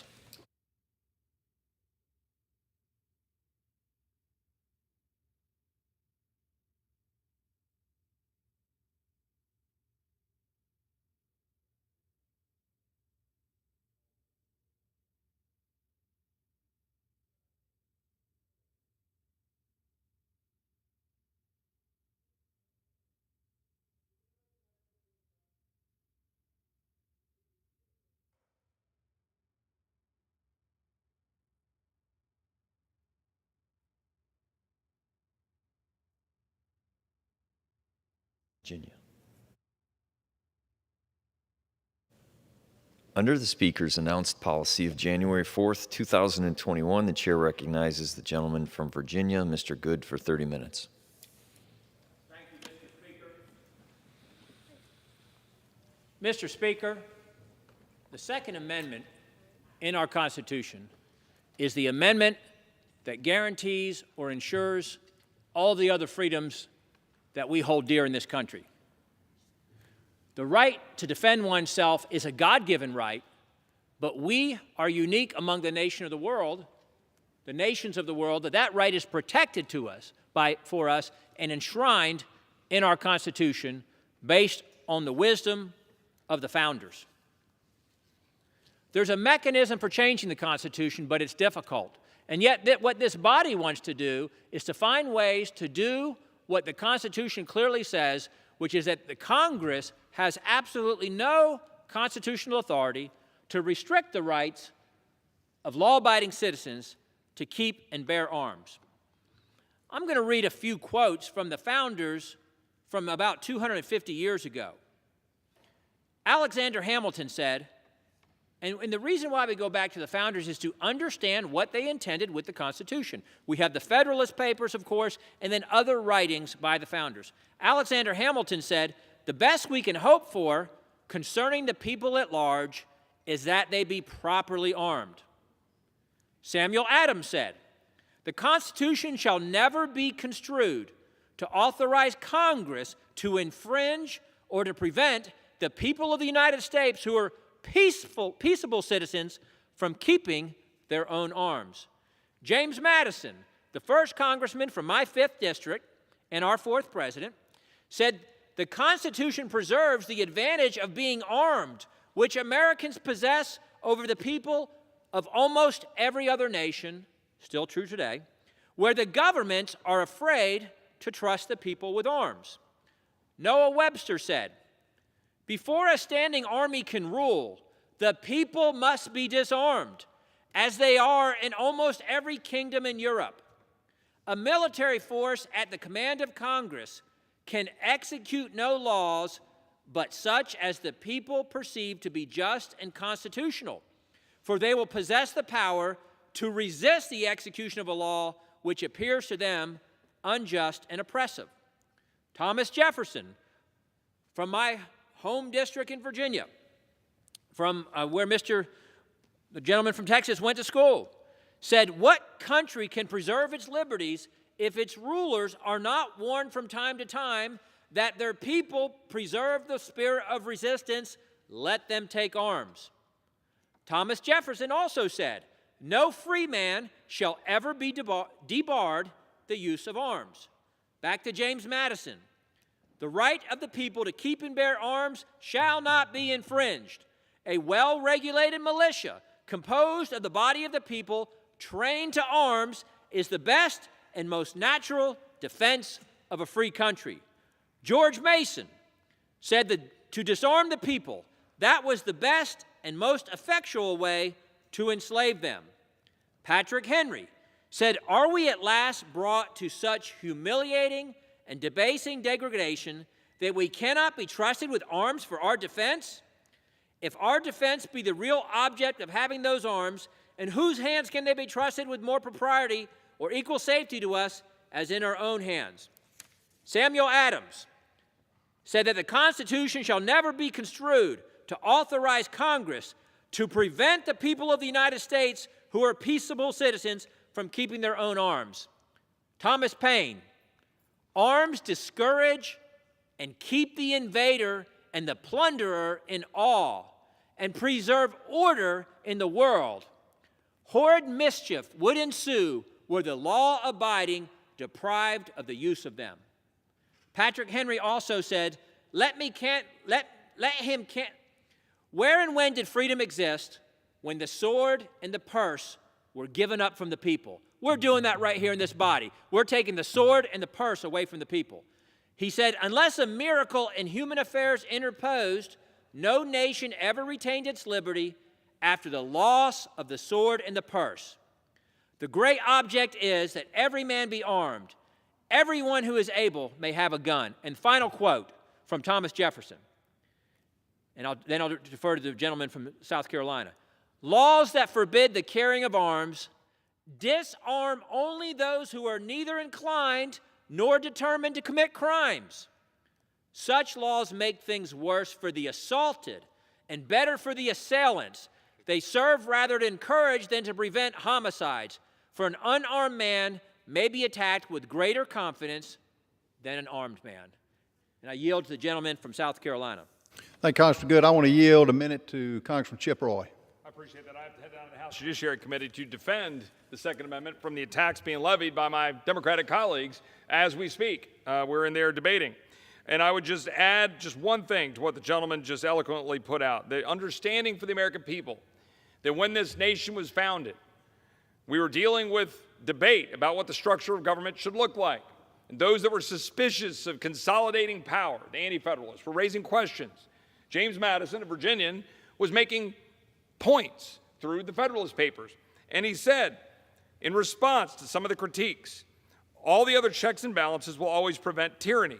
But should tyranny ever triumph, the U.S. Constitution provides a mechanism to restore constitutional order. Quote, he says, besides the advantage of being armed, which the Americans possess over the people of almost every other nation, Madison wrote, the existence of subordinate governments, the state governments, to which the people are attached, their state and local governments, and by which the militia officers are appointed. Because that well-regulated militia meant a well-ordered militia, not regulated the way we talk about it, a well-ordered militia. And it forms a barrier against the enterprises of ambition more insurmountable than any which a simple government of any form can admit of. The final point is, the Second Amendment does not create a right of revolution against tyranny. That inherent right is universal. The Second Amendment provides the tools and the power for the people to stand athwart tyranny. And with that, I'll yield back.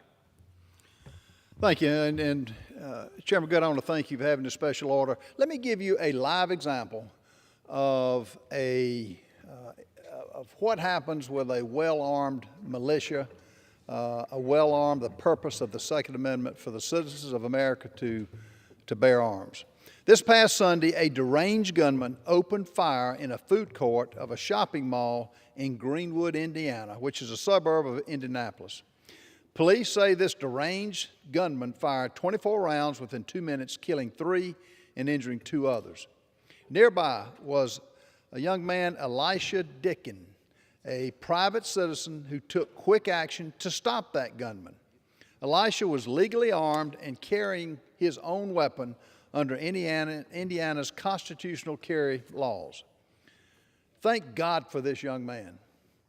In summarizing Elisha's response, the Greenwood chief of police said, quote, I will say his actions were nothing short of heroic. He engaged the gunman from quite a distance with a handgun, end quote. The police chief went on to say Elisha was, quote, very tactically sound as he moved in to close on the suspect and was also monitoring for people to exit behind him. He has had no police experience, no training, no military background, end of quote.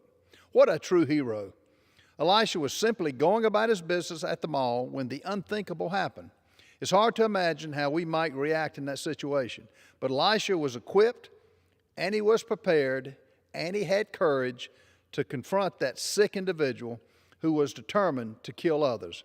Elisha would not have been able to do so if the liberals that want to take away our Second Amendment rights had their way with this so-called gun control. To my Democratic friends who are determined to restrict our Second Amendment rights, I ask you this.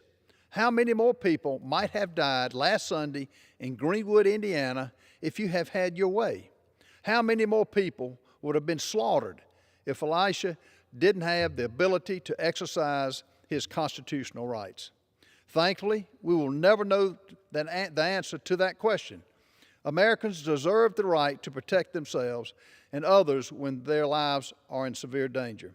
That's why it's so critical to strongly defend our Second Amendment rights against the anti-gun left that is so intent to demoralize our Second Amendment and our Constitution. I yield back.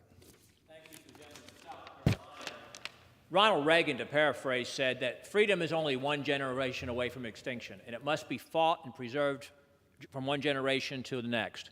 And no nation having lost its freedom in history has ever regained it. And you think about how in the past year and a half, we have seen our most basic, most essential freedoms trampled upon by those who would also trample upon our Second Amendment rights. They have moved to restrict our own health care decisions about whether or not we have to take a vaccine that we may not want or may not need. They've restricted our ability to travel and to move where we want to go, whether or not we can assemble, whether or not we can worship, whether we can go to work, whether we can operate our business, whether or not we can earn a living, and they want to trample upon our rights to defend ourselves. And with that, I yield to the gentleman from North Carolina, Mr. Cawthorn. Thank you. Madam Speaker, 40 yards, 10 rounds, one man, countless lives saved. I speak today to acknowledge a new American hero. Just 2 weeks after Indiana passed a constitutional carry provision, one man stood tall in the face of imminent death, protecting his loved ones and his community from evil. Elijah Dickens' incredibly quick and heroic actions are not just to be applauded in the media. They ought to be used as a blueprint for American citizens who legally carry nationwide. There is strong evidence that the best defense an American can possess is a sidearm and the know-how to use it. Speaker, law-abiding citizens use firearms to defend themselves against criminals as many as 2.5 million times a year, or about 6,850 times a day. This means that each year, firearms are used more than 80 times more often to protect the lives of honest citizens than to take lives. Moreover, citizens shoot and kill at least twice as many criminals as police do every year, as was the case in Greenwood. The analysis is clear. Law-abiding, gun-toting Americans are the best line of defense against random acts of mass violence. Make no mistake, Congress's gun control lobby would have rather taken the handgun from Elijah's hand and replaced it with blood-soaked corpses of many innocents in Indiana. Speaker, I speak for many Americans when I say we will carry. We will protect ourselves. We will neutralize threats to our safety and security. We don't need you to defend us. Stop coming for our security. Stop coming for our constitutionally protected rights. Retire to a nice seaside estate protected by armed guards and let red-blooded, freedom-loving Americans conceal, carry, and when necessary, kill those who threaten our lives. Remember, you are your own first responder. Thank you. Thank you to the gentleman from North Carolina. Mr. Speaker, can you confirm how much time we have remaining?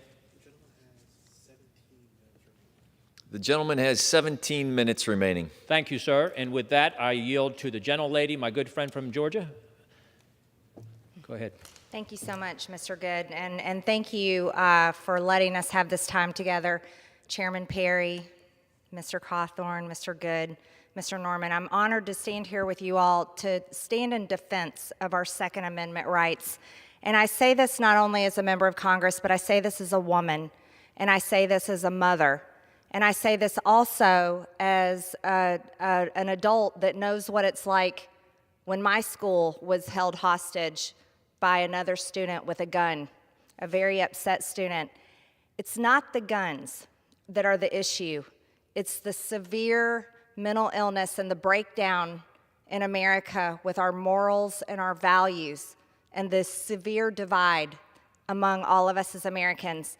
And I want to add to this, and this is a story that I haven't even been able to share with my good colleagues here, but just this weekend, now that I'm a member of Congress, you know, many of us, we get a lot of death threats, but one of my family members received a voicemail on their personal cell phone from a man saying very, very bad things about me, and then saying, this is what I'm going to do to her, and he cocked a gun and shot it several times. This is the type of threats I get, and it came with the threat of a gun.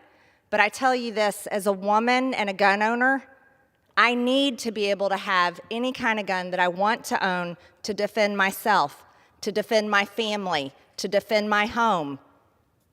God forbid if someone chose to do something to me. And you see, here's the issue. It doesn't matter how many gun control laws we put in place. It doesn't matter how many types of guns that are banned. The criminals and the people who intend to do harm to others, those that would murder someone even if they could murder them with their bare hands, they're still going to do it. And they're not going to be the ones that hand over their guns to the government. Oh no, they're going to be keeping their guns so they can continue breaking the law. We have guns coming across our border every single day illegally. We have terrorists that have been caught at our border. And then we have a lot of gotaways, and we don't know how many of those are terrorists and what kind of criminals, how much human trafficking, how much child trafficking is happening down there. Crime is up in every single city and county and small town across America. Americans need their guns, and there should not be a ban on assault weapons because it's not about the gun or the weapon. It's about what is inside someone's human heart. What we have to do is we have to stand in defense and protect our Second Amendment because it's the most important freedom that we have. If we are unable to do that and we lose it in the name of the so-called issues and where they're pointing at really what is a tool, a gun is a tool. The gun doesn't get up and kill people on its own. It's the people that do it.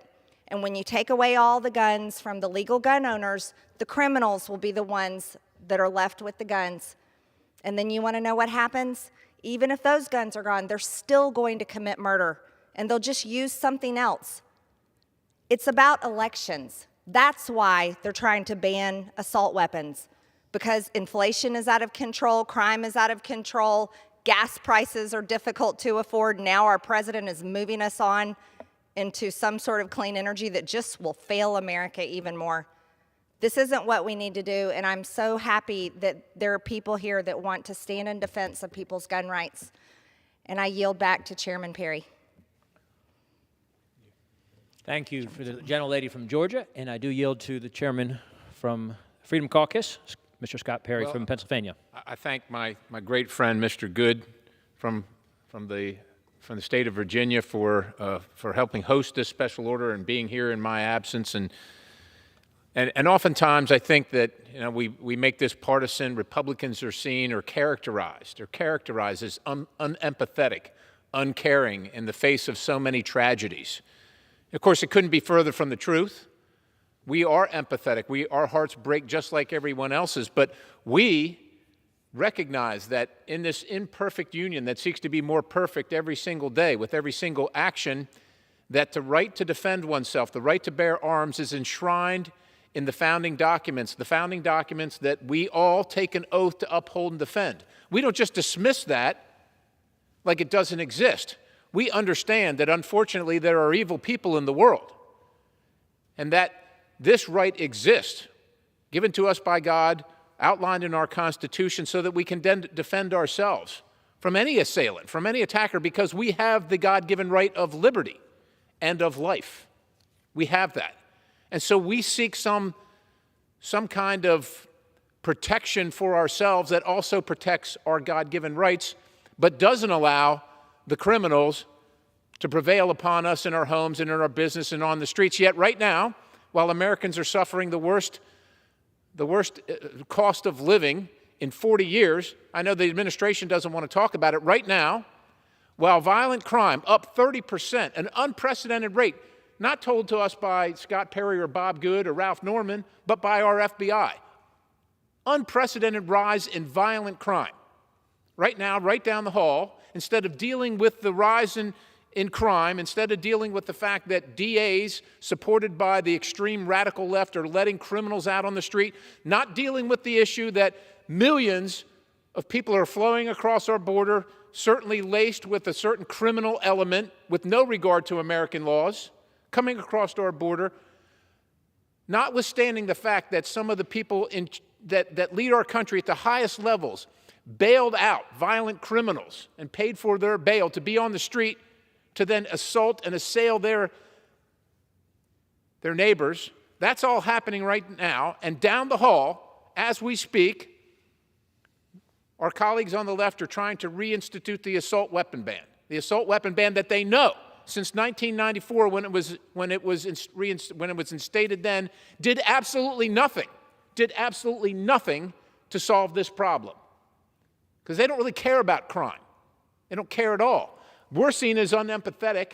Meanwhile, every city, every weekend across the country is like a war zone. You'd actually be safer in the war zone, and I know I've been to a couple of them. You'd actually be safer in a war zone than downtown Chicago, St. Louis, Detroit, New Orleans. But they're down the hall working on a solution that doesn't fix anything, Mr. Good. It doesn't fix a thing. It takes our rights away and doesn't solve anything. We're here because we believe that Americans have the right to defend themselves, to be free, and to be safe in their homes.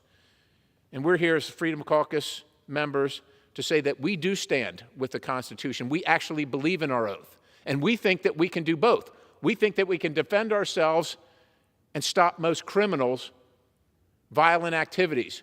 But there have to be consequences. And what you're seeing right now across the country are the consequences of not holding people accountable.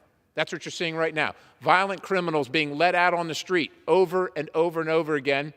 And the message being sent by this administration and our colleagues on the other side of the aisle that it's okay.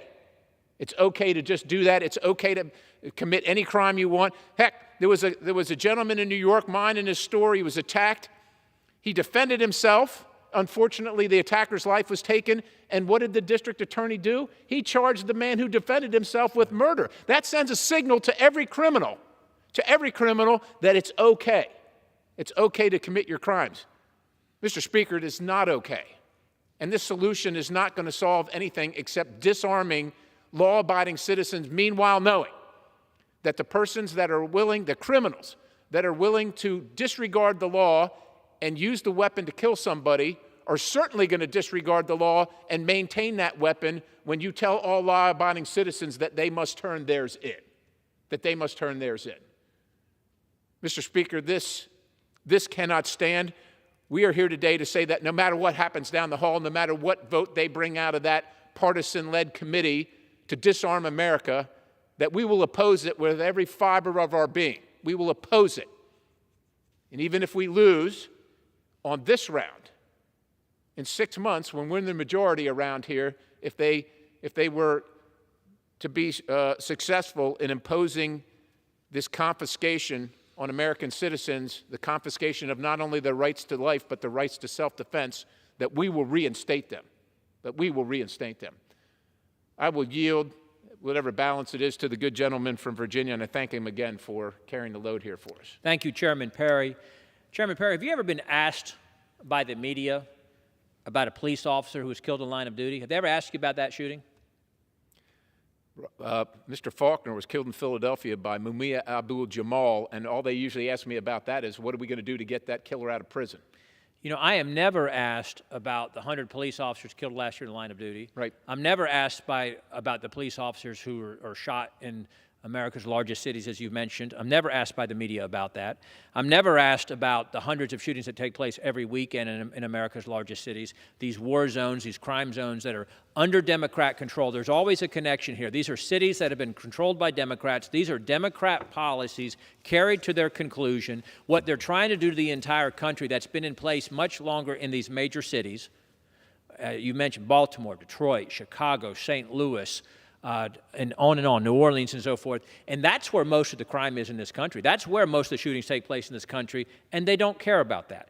Do they want to harden our schools? Do they want to do what's necessary to keep our kids safe? I have long been an advocate in my home state in Virginia, the community where I serve as a county supervisor, in allowing armed personnel within the school system who are trained and want to carry concealed and be part of a rapid response team, teachers and staff to be armed in the schools to keep the children and the staff safe, and the Democrats are against that. We all know the truth, and Mr. Norman from South Carolina mentioned this a moment ago. The best response to a bad guy with a gun is a good guy with a gun. The best response is more good people with guns, more law-abiding citizens with guns, as the founders wrote and intended, and as the founders recognized 250 years ago when we didn't have this violent crime in America's largest cities. If the Second Amendment is not safe, then no other right is safe. The Second Amendment, again, is that there's a reason why it comes right after that First Amendment guarantee to speech, to free assembly, to free worship, to free and to petition our government for our grievances, is that Second Amendment right to keep us safe, to ensure we remain a free people. You look around the world, you look at the nation of Ukraine. Ukraine would be a different place today if the citizens were armed and permitted to be armed the way we are here in this country. Taiwan would be a much safer country today from the threat of its large enemy on its border if their citizens were armed the way our citizens are armed today. And the founders recognized in their wisdom that not only did we possess a God-given right to defend ourselves, to keep ourselves and our families safe, but also that we would be unique among the nations of the world in enshrining that in a Constitution and protecting that right and saying that Congress has no authority to infringe on that right for law-abiding citizens. And I yield back to the gentleman from Pennsylvania. Well, my good friend from Virginia is absolutely right, and that's what that's our duty here. People think that the federal government maybe is supposed to provide so many things. I'm sure that every one of us have different visitors that come in and ask us for what the federal government can provide for them. What this government was set up by for our founders, and unfortunately I think that many of our citizens don't know it, is to provide us with the rights that have been given to us by God and to defend them. That's what we're supposed to be doing here. And right down the hall, it's not about making sure that we maintain our rights to defend ourselves, to maintain the rights that everybody in that room swore an oath in the Constitution to uphold and defend it. They're actually looking to strip the very people that are law-abiding, the very people that would follow the law, would purchase the weapon legally, would follow the paperwork, file the paperwork, and do everything that is required in their states. Those are the people that they wish to disarm. They're not in there talking about stopping criminals. They're not talking about stopping criminals. They're talking about stopping law-abiding citizens who are trying to defend themselves when somebody breaks into their home at night or their store or prevails upon them on the street when they're out with their children, or heaven forbid, our citizens deign to travel to one of these cities anymore. I mean, I represent a company in my district called Starbucks. Their CEO is closing stores all across the Midwest, the northwest of our country, because of safety. People want to go to Starbucks. They can't, because it's not going to be there anymore. Not because of sales, but because of safety. If that's not a sign of a sickness, and the CEO of Starbucks, I don't know that he thinks that the answer is an assault weapon ban. Maybe he does. But I haven't heard of the Starbucks being held up by an assault weapon every single week, every single weekend. People are killed in major cities, horrific violence, just perpetrated, whether it's with a knife or whether it's with a handgun, but it's the people that do it. These are inanimate objects. Great Britain banned handguns a long time ago and now considering banning knives because knives attacks are on the increase. Our country has a sickness and we're empathetic to it. We are sympathetic to it. But taking the tool away doesn't address the sickness. And unfortunately, our colleagues on the other side of the aisle are so focused on the firearm that they can't even see past the fact that they are disavowing their oath to the Constitution. I yield. Thank you to the gentleman, Mr. Perry from Pennsylvania. The Constitution, the first 10 amendments of the Constitution were intended to protect the individual, the people from the government. The Constitution protects the individual, the minority, from the tyranny of the majority. There's a reason why we're not a democracy. We are a representative republic based on the rule of law, based on a Constitution that would ensure that we remain free, that would ensure that we protect the rights of the individual. And number one job of the federal government that we have gotten so far away from here in this body is to keep us safe and secure, and part of that is to ensure that our rights are safe and secure, and that includes the right to defend ourselves. Yeah. And with that, go ahead, Mr. The right to defend ourselves. Look, we all, Mr. Good and I, our colleagues on this side of the aisle, we haven't voted to defund the police. We support law enforcement, but here's what we know. Even though we support fully law enforcement, here's what we know. When someone breaks into your home and you pick up your phone, it's going to take a certain amount of time unless law enforcement's sitting out in your driveway. And you're going to have to do something about it at that moment. And what our colleagues on the other side of the aisle right now are telling us is, no, you're not going to have any opportunity. You're not going to have any ability to do anything about it. You can use harsh language. I suppose you can throw the lamp that's on your bedstand in self-defense, but that doesn't stop the assailant's bullets that's coming into your home for who knows what reason. Mr. Speaker, we deserve, because we have earned the right to defend ourselves. We live in America. We have a Constitution that we live under. It outlines our rights as ordained by the good Lord above. And we cannot have this Congress and man take them away from us. I yield the balance to the gentleman from Virginia. Thank you, Mr. Speaker. We yield back. Pursuant to Section 1 of House Resolution 1230, the House stands adjourned until 9 a.m. tomorrow.